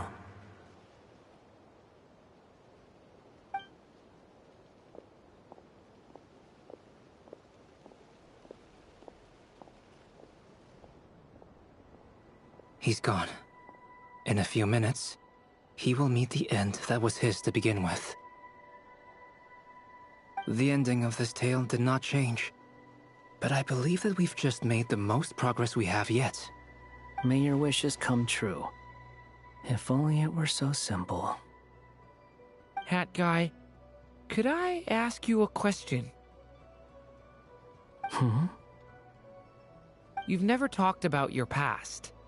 It seems complicated, and it weighs heavily on you, too. Would you be willing to tell me about it? I mean, sometimes it's better to get things out in the open. Take that guy we try to help, for instance. At least he said goodbye with a smile, right? I know about Albedo's past. Our experiences are very similar, and he created me. As for you, you're my first friend, and you've witnessed every step I've taken. But by comparison, I know nothing about you. Either way, I mean, we're still best friends. But if I knew more about you, I might understand your thoughts a bit better. I've told you about myself. I'm a student at the academia. And what did you do before that? Prepared for the entrance exam? All right.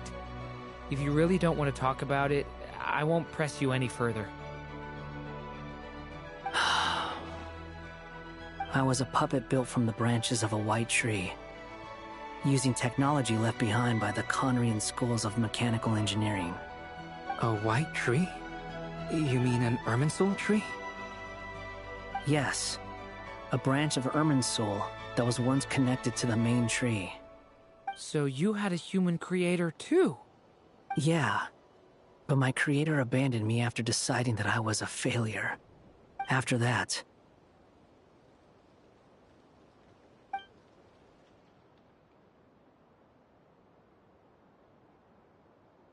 Durin.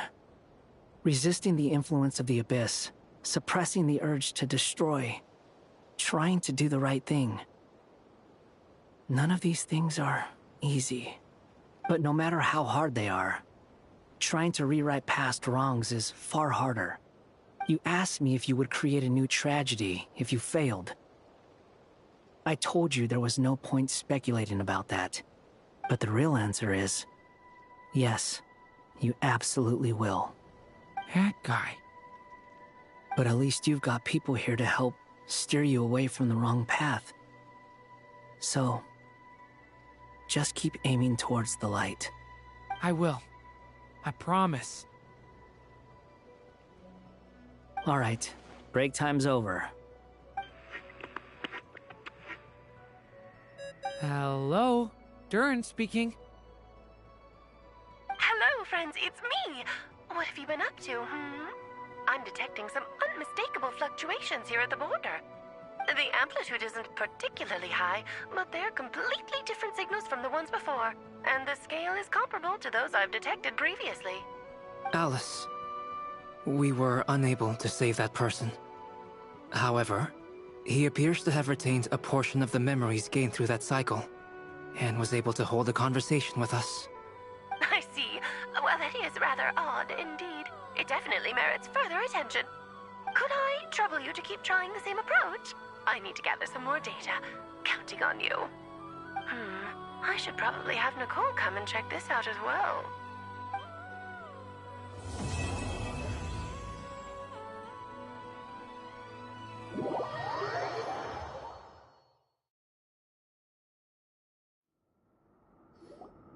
There you are. I was worried you might stop to collect treasure chests opened by the Seelie along the way. It would have taken you so much longer to get here. Another conversation I cannot hear. I am delighted to see that you understand what takes priority, and that your adventurer's instinct has not swayed your resolve.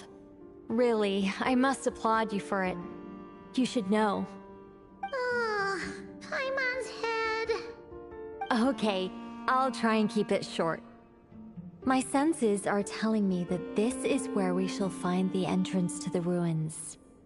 Oh, cool! Look, what are we waiting for? Let's open it up and see!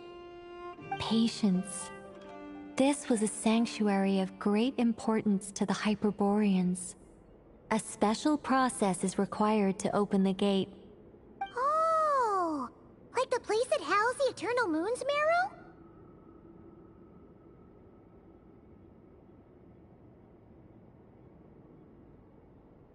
Okay, so what's the plan? Need us to do anything? And just the short version, if you can. Ah. Alright then. I was planning to start with some background on the invention of these techniques. Are you sure you don't want to hear it? It's quite informative. Remember what you were saying about priorities? Fine. Simply put, we need 3 human representatives to successfully undergo a process of Kuvaki resonance. Think of it as a test from the 3 moon goddesses to see if the entrants are qualified, with the most recognizable qualification being Kuvaki. Pretty sure Lauma would ace that test. Oh, wait. We need 3 people. I also have no doubt that the Moon Chanter would be qualified. But we would need 2 other people with the same constitution. Therefore, the most feasible method is not so much to follow the rules, but to figure out how the test functions and find a workaround. I've done some research, and it turns out the mechanism is rather crude. We'll simply need humans to stand before it who have sufficient Kuvaki energy within them. I'm with you so far. How do we get the Kuvaki in them? The easiest way would be transfusion. Take some Kuvaki from Nodcry's soil, put it into the bloodstream, and get it circulating in the body. So we're going to cheat on the test? Precisely. There are other methods, but this is the simplest one.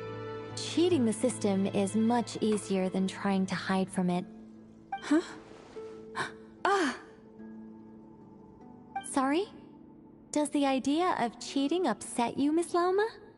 No, that's not it. I suddenly had an idea. Oh, what is it?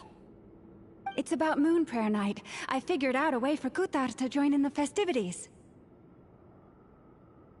Huh? But as Paimon said, we need to have our priorities straight. Let's get back to the test. I'll follow up with Nefer on the festival arrangements. Oh, okay. Anyway, is this really the best method we have? A Kuvaki transfusion sounds dangerous, no matter how you slice it. If you think that's dangerous, wait till you hear the other methods. I'd be more than happy to go through them if you'd like. There are several. No need, we're good. Let's go with this one. Very well. Kuvaki transfusion it is. Now, I should mention that the risks can be greater or lower depending on individual compatibility. It would be rash to simply infuse the Kuvaki and hope for the best. If the body rejects it, the reaction can be quite severe. The symptoms are similar to another condition that some people living here suffer from, known as congenital Kuvaki sensitivity. So, before we execute our plan, I will perform a simple test of my own to see who is compatible and who is not. Once that is done, we will have to complete the resonance process as rapidly as possible. The participants must remain stationary while the Kuvaki circulates and bonds with them, and they mustn't eat or drink anything. What? No eating or drinking? That's some hardcore fasting. They'll all be monks by the time they're through.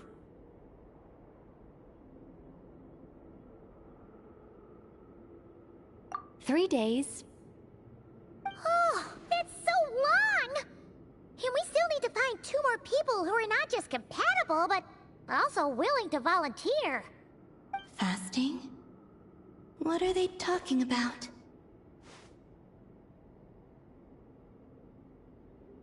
Really? Don't you want to think this through?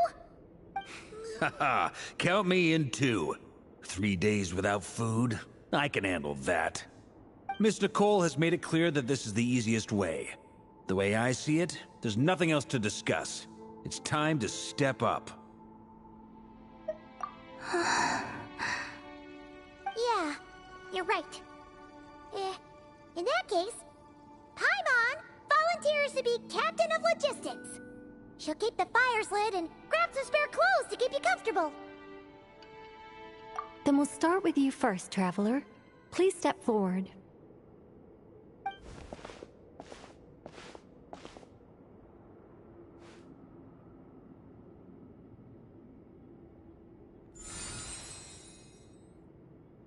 How's it going? Do you feel anything?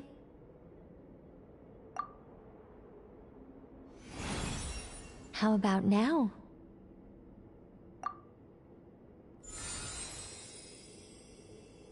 And now?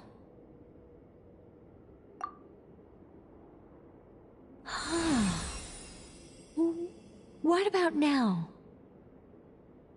You guys, it's not a competition, you know. All right, I'm officially impressed.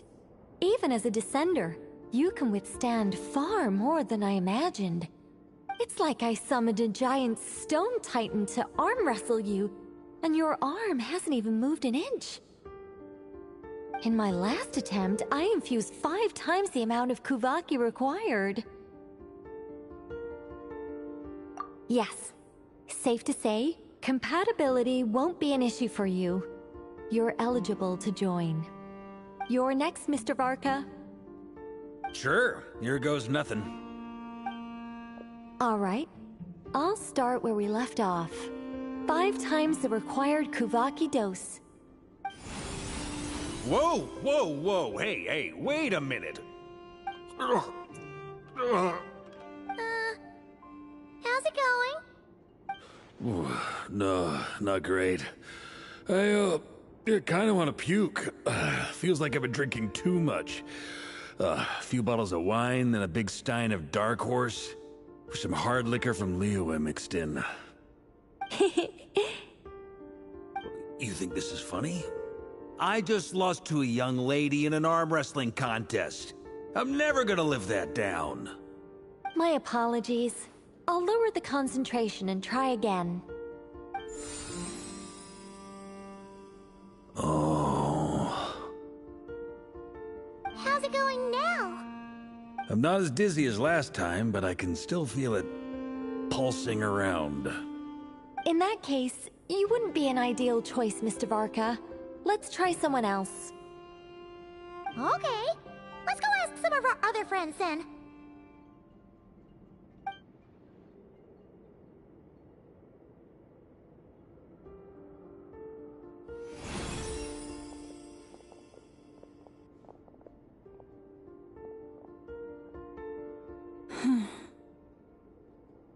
No surprises here, Miss Moonchanter.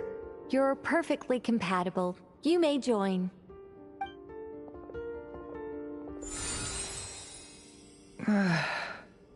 I'm getting a slight headache. Shame. You were so close. Whoa! I'm itching all over! Allergic reaction. We can't have that. Huh? Well, are you gonna start or what? The Hexenzirkel is an organization that cares for and protects children. We will not have them do dangerous things. Not even tests.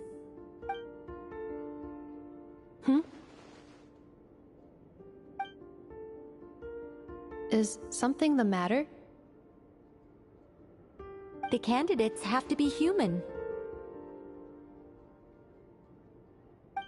I guess that rules me out too. Huh. Everyone except the Moonchanter got beaten. Guess I don't need to feel so bad after all.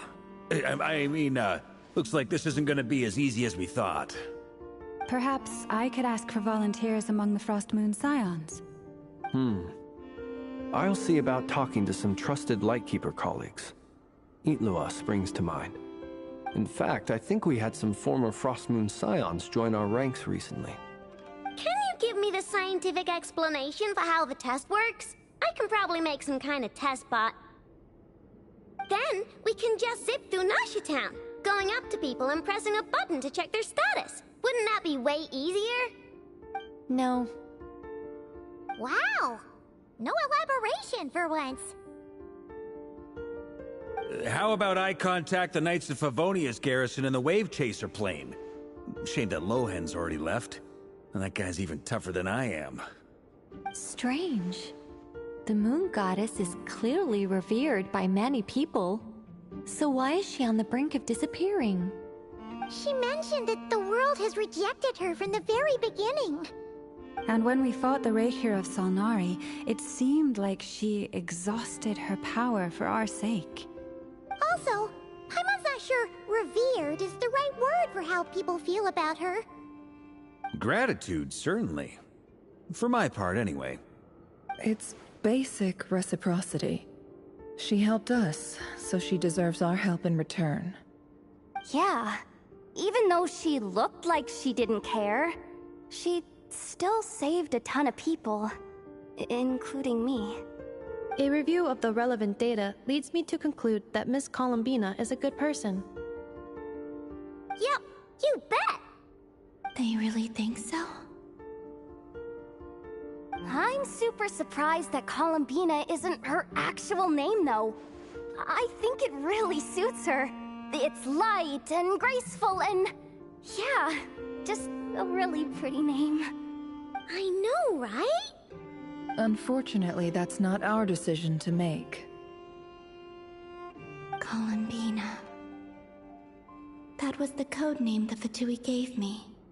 But it also came up in the song I heard when I was born. What? Is that really all there is to it? What do I truly think of my own name? Is there anyone left who will still call me by that name?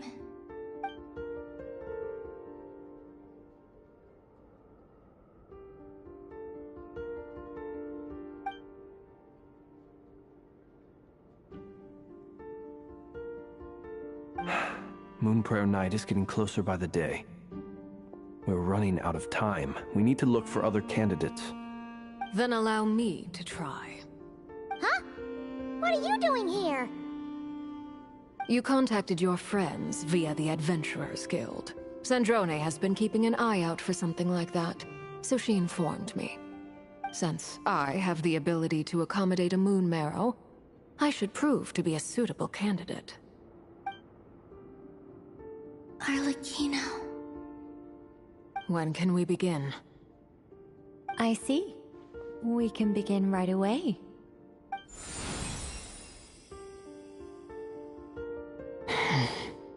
How was it? Did you feel any discomfort? None at all. Then it seems we shan't need to look for additional candidates after all. Great! Cool. Alright, like Paimon said, the rest of us can take turns making sure the three of them stay warm and comfy. Then, my job is to take care of the caretakers. I will ensure everyone receives food and accommodation.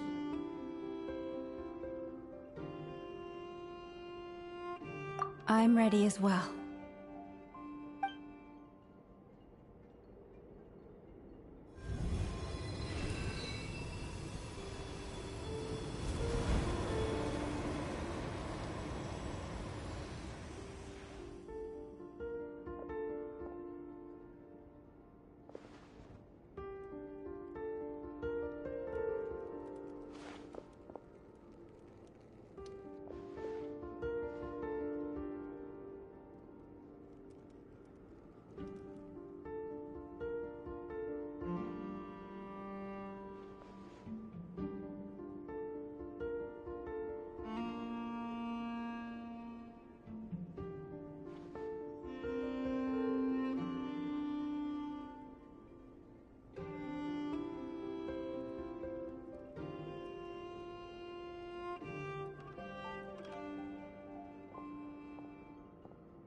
The work is done. The sacred scroll shut. The stars grow dim, the people silent. The white sun sets, the silver moon rises. O path to the temple, appear now before us.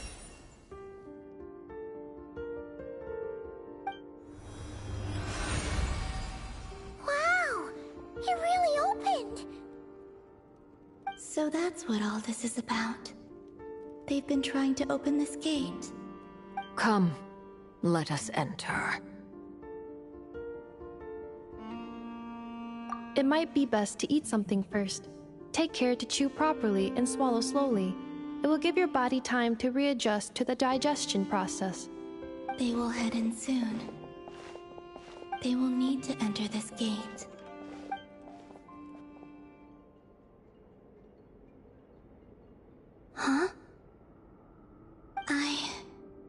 cannot pass through. Is it because I have no physical body? It has been 3 days. My strength is all but completely faded. Can I really hold on until Moon Prayer Night?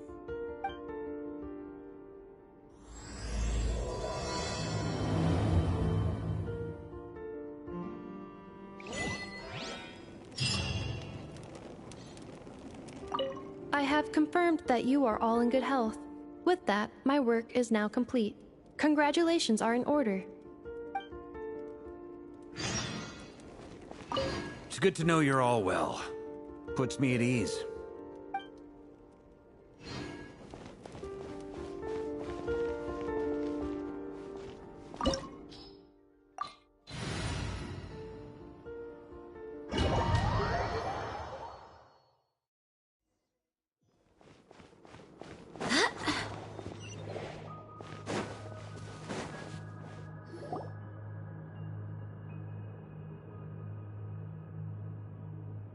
Are these people...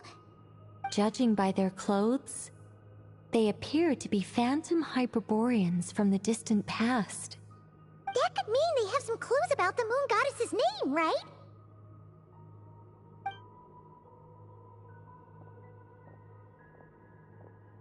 Hey there! Could you tell us what the moon goddess's name is? Sorry. That's probably a weird question, huh? How do we explain this?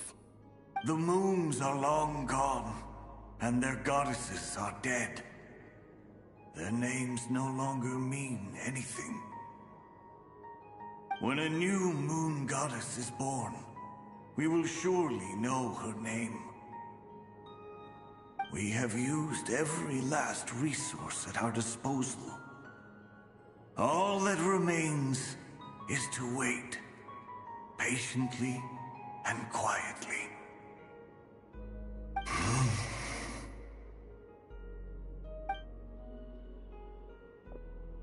Were the people of the past all this devout? It looks like this phantom doesn't intend to converse with us any further. Surely the new moon goddess he speaks of must be Columbina.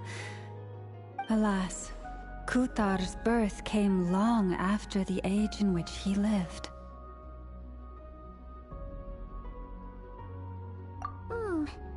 But, maybe if we find a phantom from a more recent age, they might know Columbina's real name. True. Keep an eye out. We should be able to tell which era they're from by the clothes they wear. Yeah, you've been pretty talkative this whole time. What changed? Oh, nothing. I'm fine. You all make good points. When the Hyperboreans speak of moon goddesses, they mean the three from truly ancient times. I can't imagine they would know anything about our current moon goddess. There once was a time when the moon goddesses blessed them greatly and protected them from harm. So, when the war between the gods and dragons plunged the world into chaos, it seems they looked once more to the moons for help, praying for a new goddess to be born.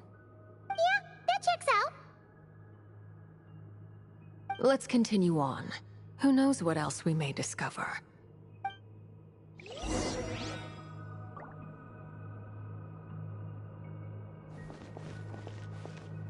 The moons have left for now, but they would not abandon us forever.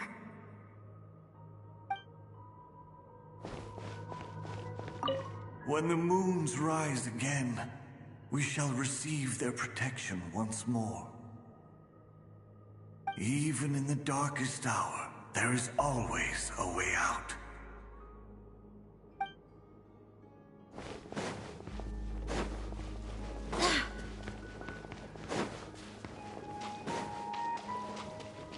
There's a door blocking this path! Not a problem. Try this.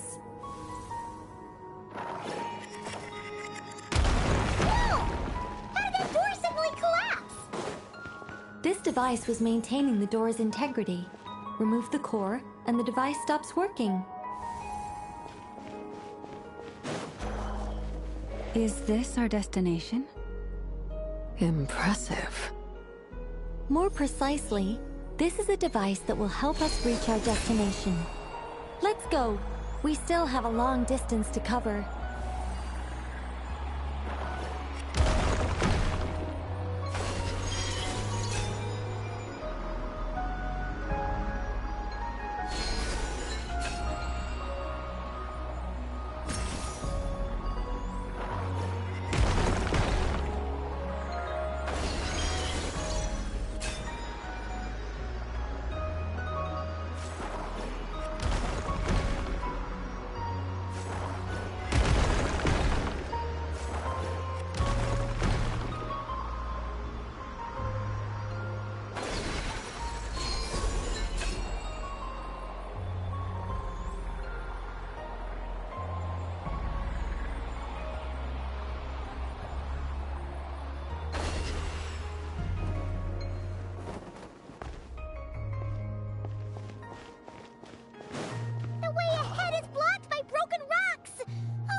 Let's try that device again.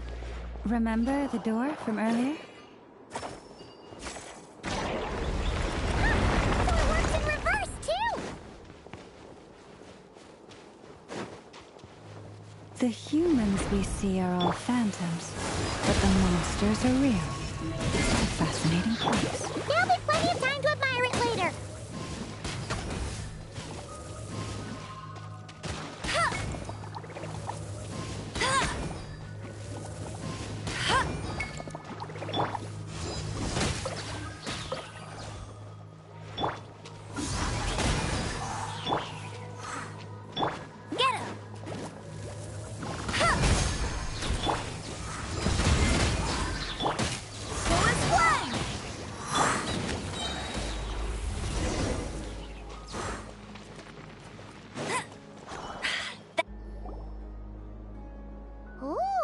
There's a whole bunch of artwork in here.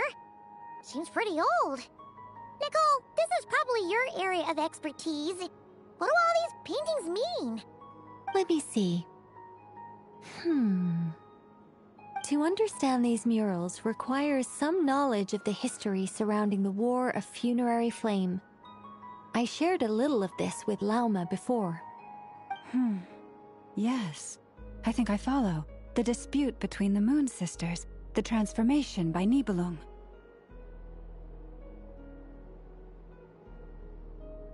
Oh no, it's no trouble. I'd be delighted to share the tale again. Alright then. Tevat's 3 moons and their goddesses were brought into being by the will of Nibelung, the then ruler of Tevat. But when the heavenly principles came, they changed the world completely, down to its very foundations. The moon goddesses were nowhere near strong enough to challenge this entity. But the heavenly principles did not view them as heretical entities that had to be removed. Essentially, the 3 moons existed to keep this planet alive and operational, which did not directly conflict with the heavenly principles' aims. Nevertheless, the inherent precariousness of this arrangement would soon be revealed. Nibelung returned. Yes. He did, and thus began the War of Funerary Flame, a battle for dominance between Nibelung and the heavenly principles. Discord would soon emerge between the 3 Moon Sisters. One would voice the opinion that they should follow Nibelung, for it was he who first hung the moons in the sky.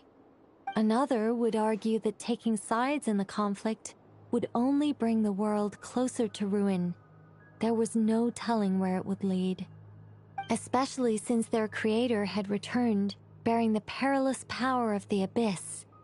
Nibelung would eventually discover their disloyalty. He had all 3 imprisoned before transforming the moons into weapons with which to fight against the heavenly principles. What? Weapons? Yes. The very moons that had once defended the planet became instruments of death and destruction, striking terror into the hearts of all living things. And although the heavenly principles and the 3 Moon Sisters had once been at peace, It now seemed that the moons posed an unacceptable threat to Teyvat. It is possible that the heavenly principles did not know of the goddess's imprisonment. If so, the weaponization of the moons would surely have been viewed as an intentional breach of the peace agreement.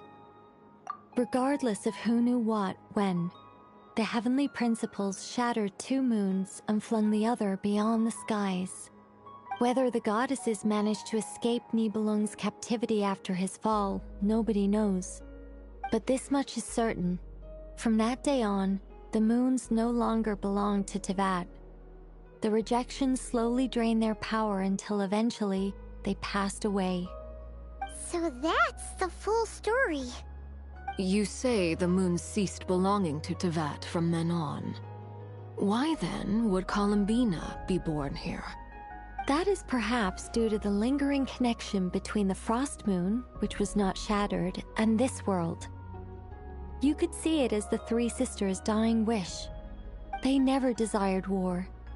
All they ever wished for was to protect this land. I see.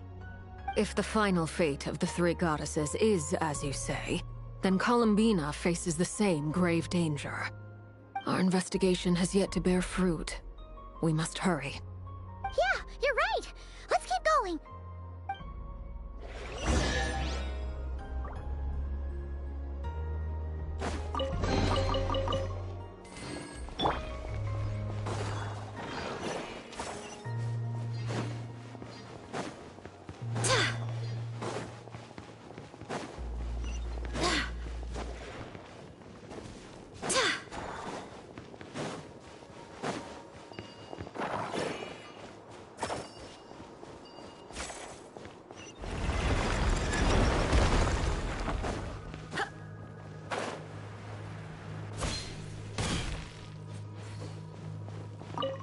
Should we trust him to keep his promise? We have to. There's nothing else we can do.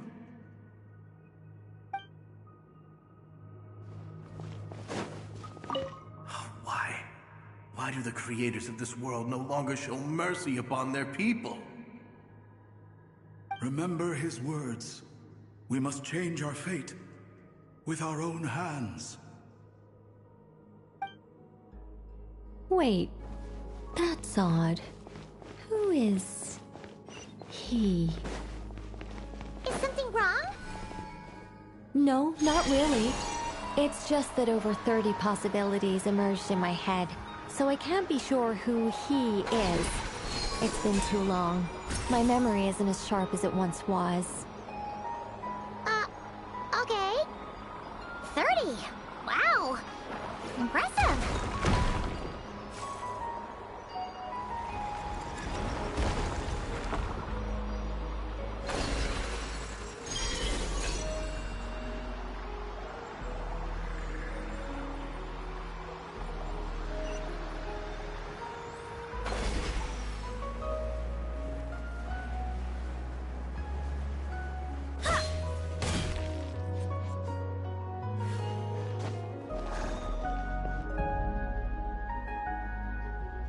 We're finally here! Guessing we'll need to activate this thing? Indeed. I was a little worried about that at first, but as we got closer, I sensed that the Kuvaki within it flows unimpeded. It should be functioning normally. The only issue is how to activate it. It's looking a little worse for wear.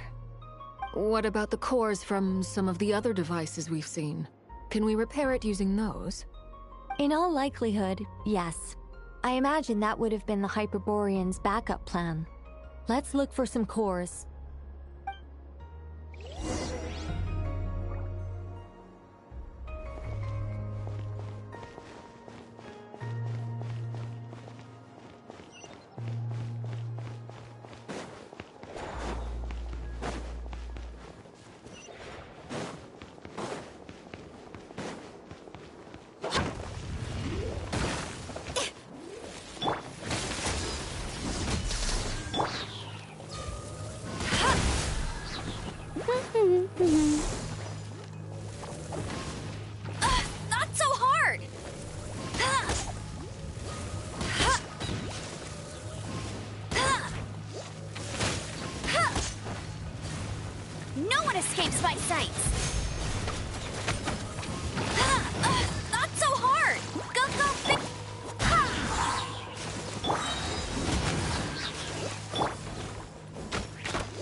Barbatos, guide us.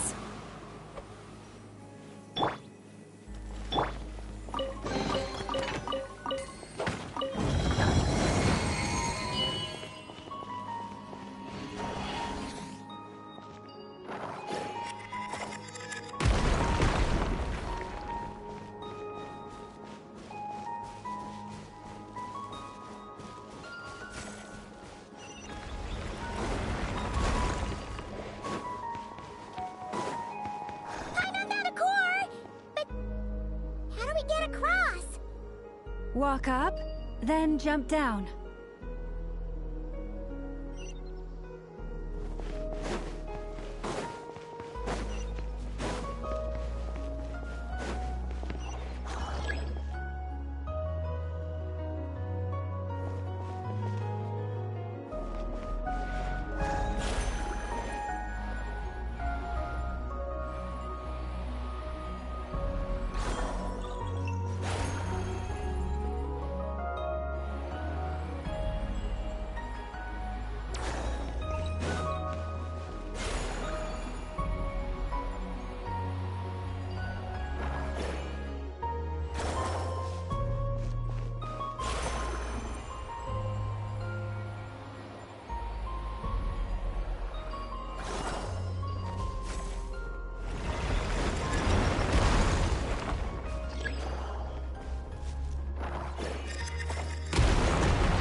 Should be enough cores.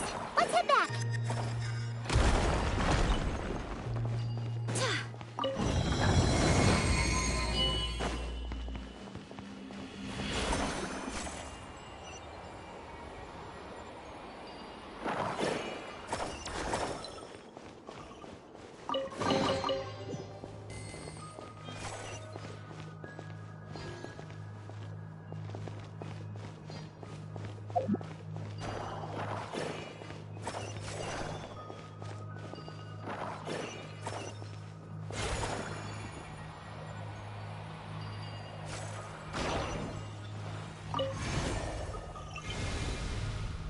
The device is up and running. It's hard to believe that the ancients were capable of constructing such things. Paimon sees our destination! It's right up ahead! Yes, let's go.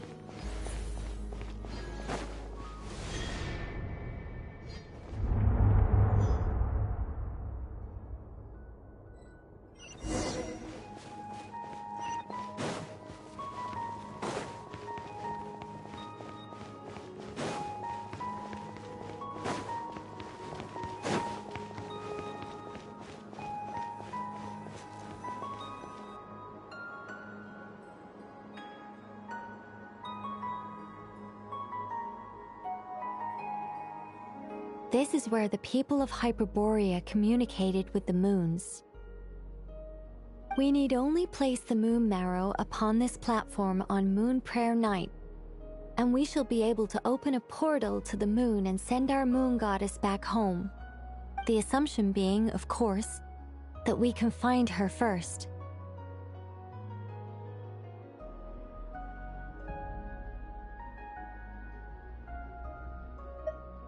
That's right. You want to know if it's safe there, don't you? And yet, she has no choice but to return. You know this. Oh, that's not the only issue here. This is the end of the line, right? We've explored everything we can. And despite looking at historical artwork and talking to people from Hyperborean times, we're still no closer to learning Columbina's name. If it's not too much trouble, could you tell me exactly what Alice said to you about finding her name? Oh, sure. What she said was... Then your first job is to find it. As a moon goddess, I'm sure she must have a name she identifies with. Neither Columbina nor Kutar is her true name, and she's never really accepted either of them. Is it not also possible that she has never had a true name? Not at any point in history? That would be a hard pill to swallow. But at this point, we may have to accept that that is the truth. No one knows how she came into being, and she certainly doesn't have parents in any sense that we're aware of. Perhaps she was never granted a name at all. But does that mean there's no way to get Columbina back? She's just gonna disappear and there's nothing we can do about it? Huh? Wait, why all this pessimism? Was it the way I phrased this question? You all seem to be taking this in completely the wrong way. Well, just because she's never had a real name in the past doesn't mean she can't have one now. What? Think about what Alice said again. She never once said that you'd have to find a new name, did she? Are you saying what I think you're saying? Yes. Names are anchors that connect us to the world. If she doesn't have one already, then all we have to do is create one, no? It's like... yes. Traveler, when you first arrived in Teyvat, do you think you would have turned around if someone behind you shouted, "Hey, Tumaini"? But what about now? I understand what you mean. Life is a long journey. Even the friends and family by our side can change over time. When people call you by different names, what matters isn't so much the words themselves, but what they symbolize. And of course, whether that resonates with you. Ether. So, close your eyes and picture the moon goddess in your mind. If you were to call out to her in this moment, what would you say?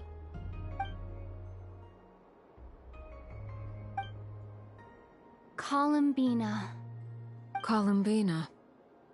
Paimon would call her Columbina too. Well, she has long forsaken everything that Kutar represents. I think from now on I should call her Columbina too. Well, it sounds to me like you found your answer. Are you sure?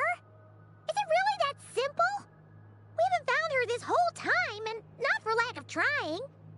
For a journey like this, the process is every bit as important as the outcome. Had you not searched far and wide, rejecting every other answer you were offered? How could you have come to an answer you felt was finally correct? Oh, it all makes sense now. This has Alice's fingerprints all over it. Are you suggesting that Mage knew from the start that Columbina never had a real name to begin with? I can't say for sure. But I can definitely imagine her chuckling in satisfaction somewhere right now, saying, "Ah, what fun." Llama! Your antlers! You should hurry. The festive moon has begun to rise.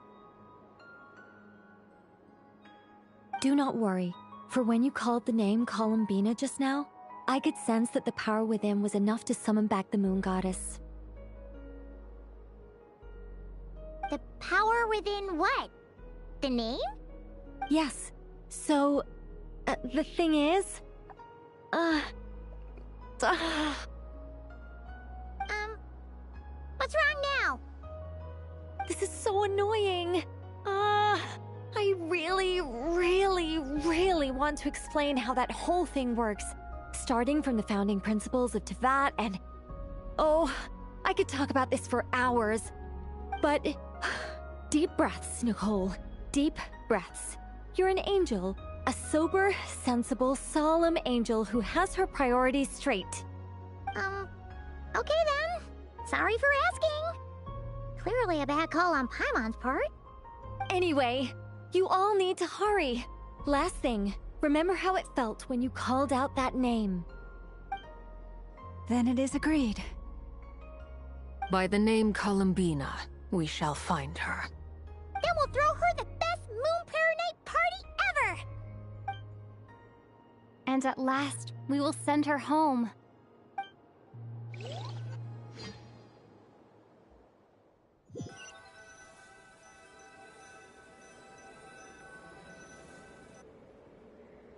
I can barely move anymore. My consciousness is fading away. Have they come back out? I'd love to see them one more time.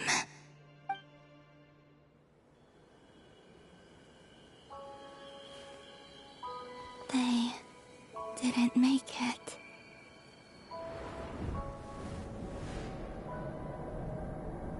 Could you tell me your name? My name is... Columbina!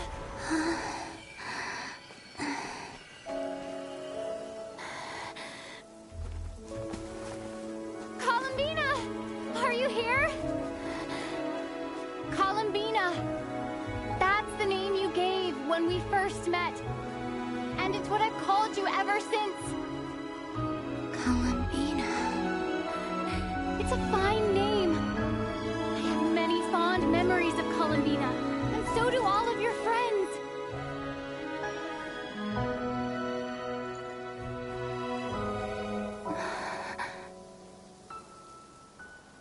If you like this name,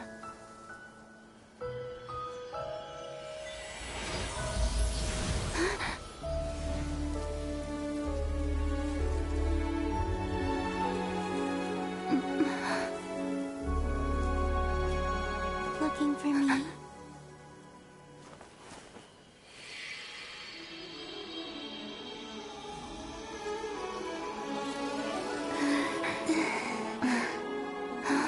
I like it. You can carry on using it. My name is Columbina Hyposelenia.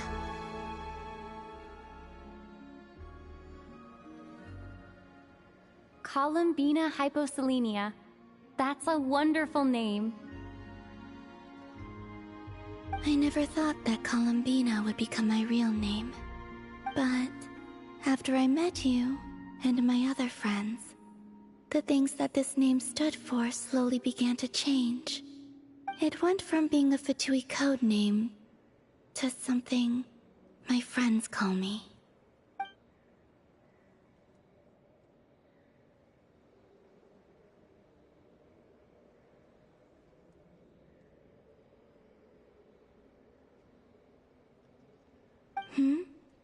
What is it? Why aren't you saying anything? I'm just so happy for you. Thank you. So, where's everyone else? We can go and meet them very soon. Everyone went to different places to try calling your name. Great. I'd like to thank them as well. Everyone's done so much for me. Searching for my name, entering those ancient ruins. Huh? Wait, so you were... Yes, I was there. Not physically, but my consciousness was still holding on. I followed you the whole way. Starting from when? You turned around and called out my name while you were in Nasha Town. Do you remember?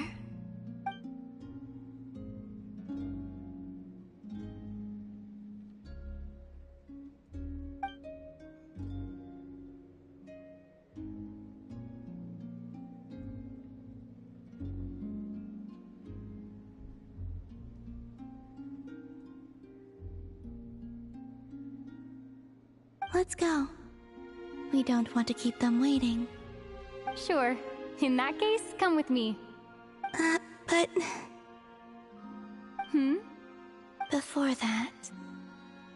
Could you call my name one more time? Sure. Come with me, Columbina Hyposelenia.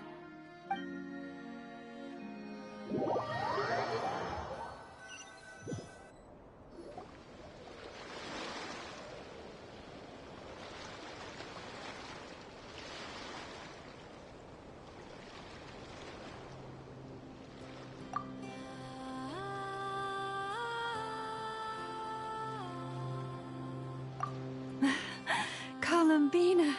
Oh, this truly is wonderful. Llama, I can't breathe. Ha ha! Just in time for Moon Prayer Night. It's good to have you back, Miss Columbina. Yeah, we were worried sick. Thank you, my friends. With your help, I now have a name that belongs to me. Columbina hyposelenia. Where's the second half from? You added it yourself? That's right. It means... born beneath the moon. Yes. And by extension, it can also mean born beneath this world. A fine name. Now, as much as it pains me to interrupt this beautiful reunion, I feel obliged to remind you that the Moon Prayer Night celebrations in Nasha Town have already begun. Don't you want to enjoy the festivities? There's so much to see and do. And some of the ambient lighting and entertainments were sponsored by the kind souls in the Hexen Circle. Nicole? Why have you turned into Dodoko? So you're Miss Nicole. Thank you for helping us, and for helping me find my name. It's nice to finally hear your voice. You're quite welcome. Guiding lost people to hidden treasure is what we Seelie do. And if you ask me, spiritual treasures are far more precious than material ones. Chests are all well and good, but this was what it's all about. Ah, so satisfying. Anyway, I had to go help Alice. It seems like she ran into some trouble. That's why I couldn't be here in person. But don't worry, we're with you in spirit. We'll be celebrating right along with you.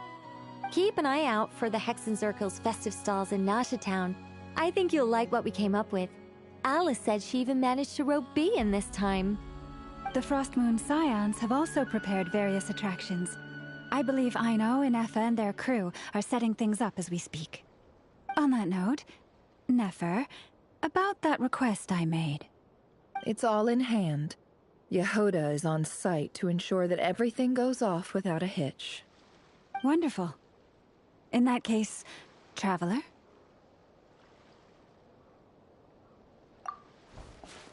Huh? Come on, Columbina. It's time to celebrate the best Moon Prayer Night ever.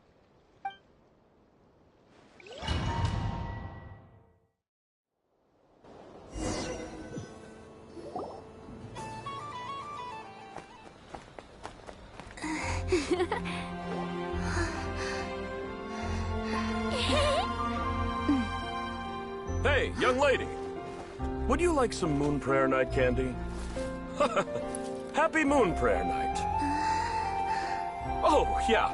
I almost forgot to say. Welcome home, Moon Goddess.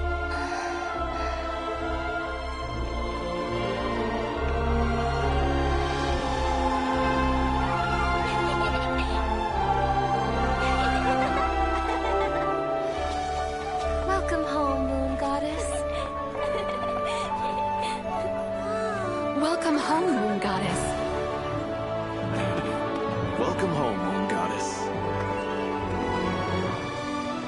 Turning Nasha Town into her home is a festive gift. A rather brilliant idea. Perhaps this is what Nocturne, Columbina's home, should have been like all along.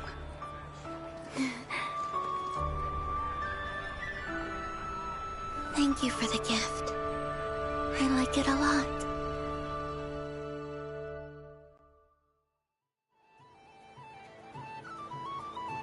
This feels like the surprise of my life.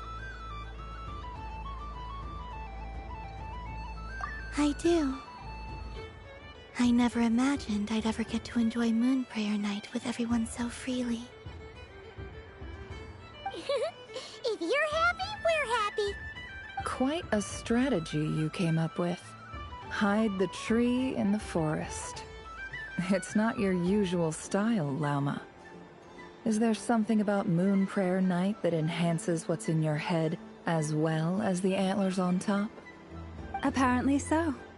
It even inspired a perennial penny pincher to use their resources for a greater cause. it truly is a magical festival.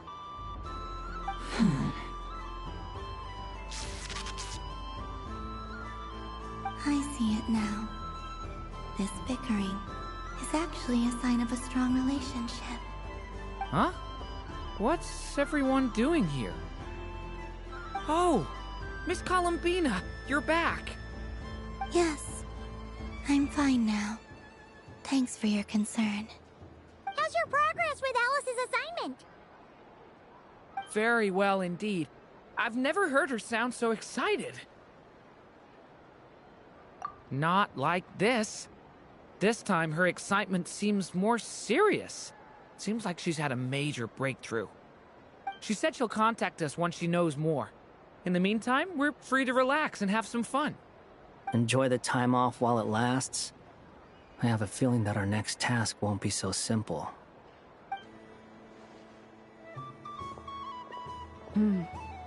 I should go. I still have a few things to attend to at the Frost Moon Scion stall. And I think I'll take a look around. With any luck, this once-in-a-year festival will come with once-in-a-year opportunities. Hold up a second. Where's Varka? I believe he made a beeline for the flagship the moment he entered Nasha Town. Ah, that's Mondstadters for you. They know what they want when festivals roll around. Goodbye for now, Columbina. I hope you have a wonderful night. I will.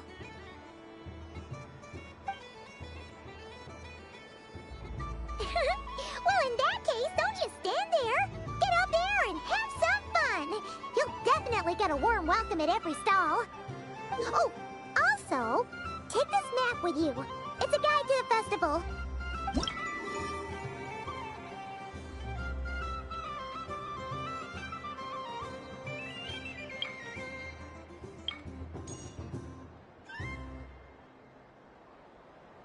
The Frost Moon Scion stall is over here.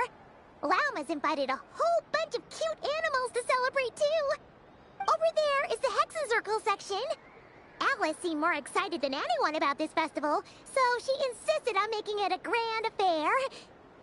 Oh, and then there's the Nasha Town local specialties, including... Actually, forget that. Better if you go check them out for yourself. Thank you. It looks like a lot of fun. You're not coming with me? We'll be around. But don't you want to browse by yourself for a bit first?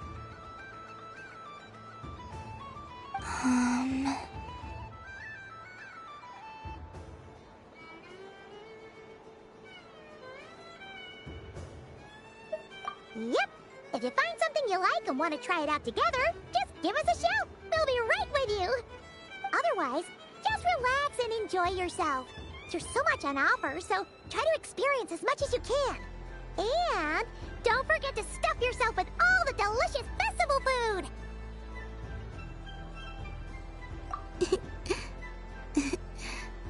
All right then. Off I go.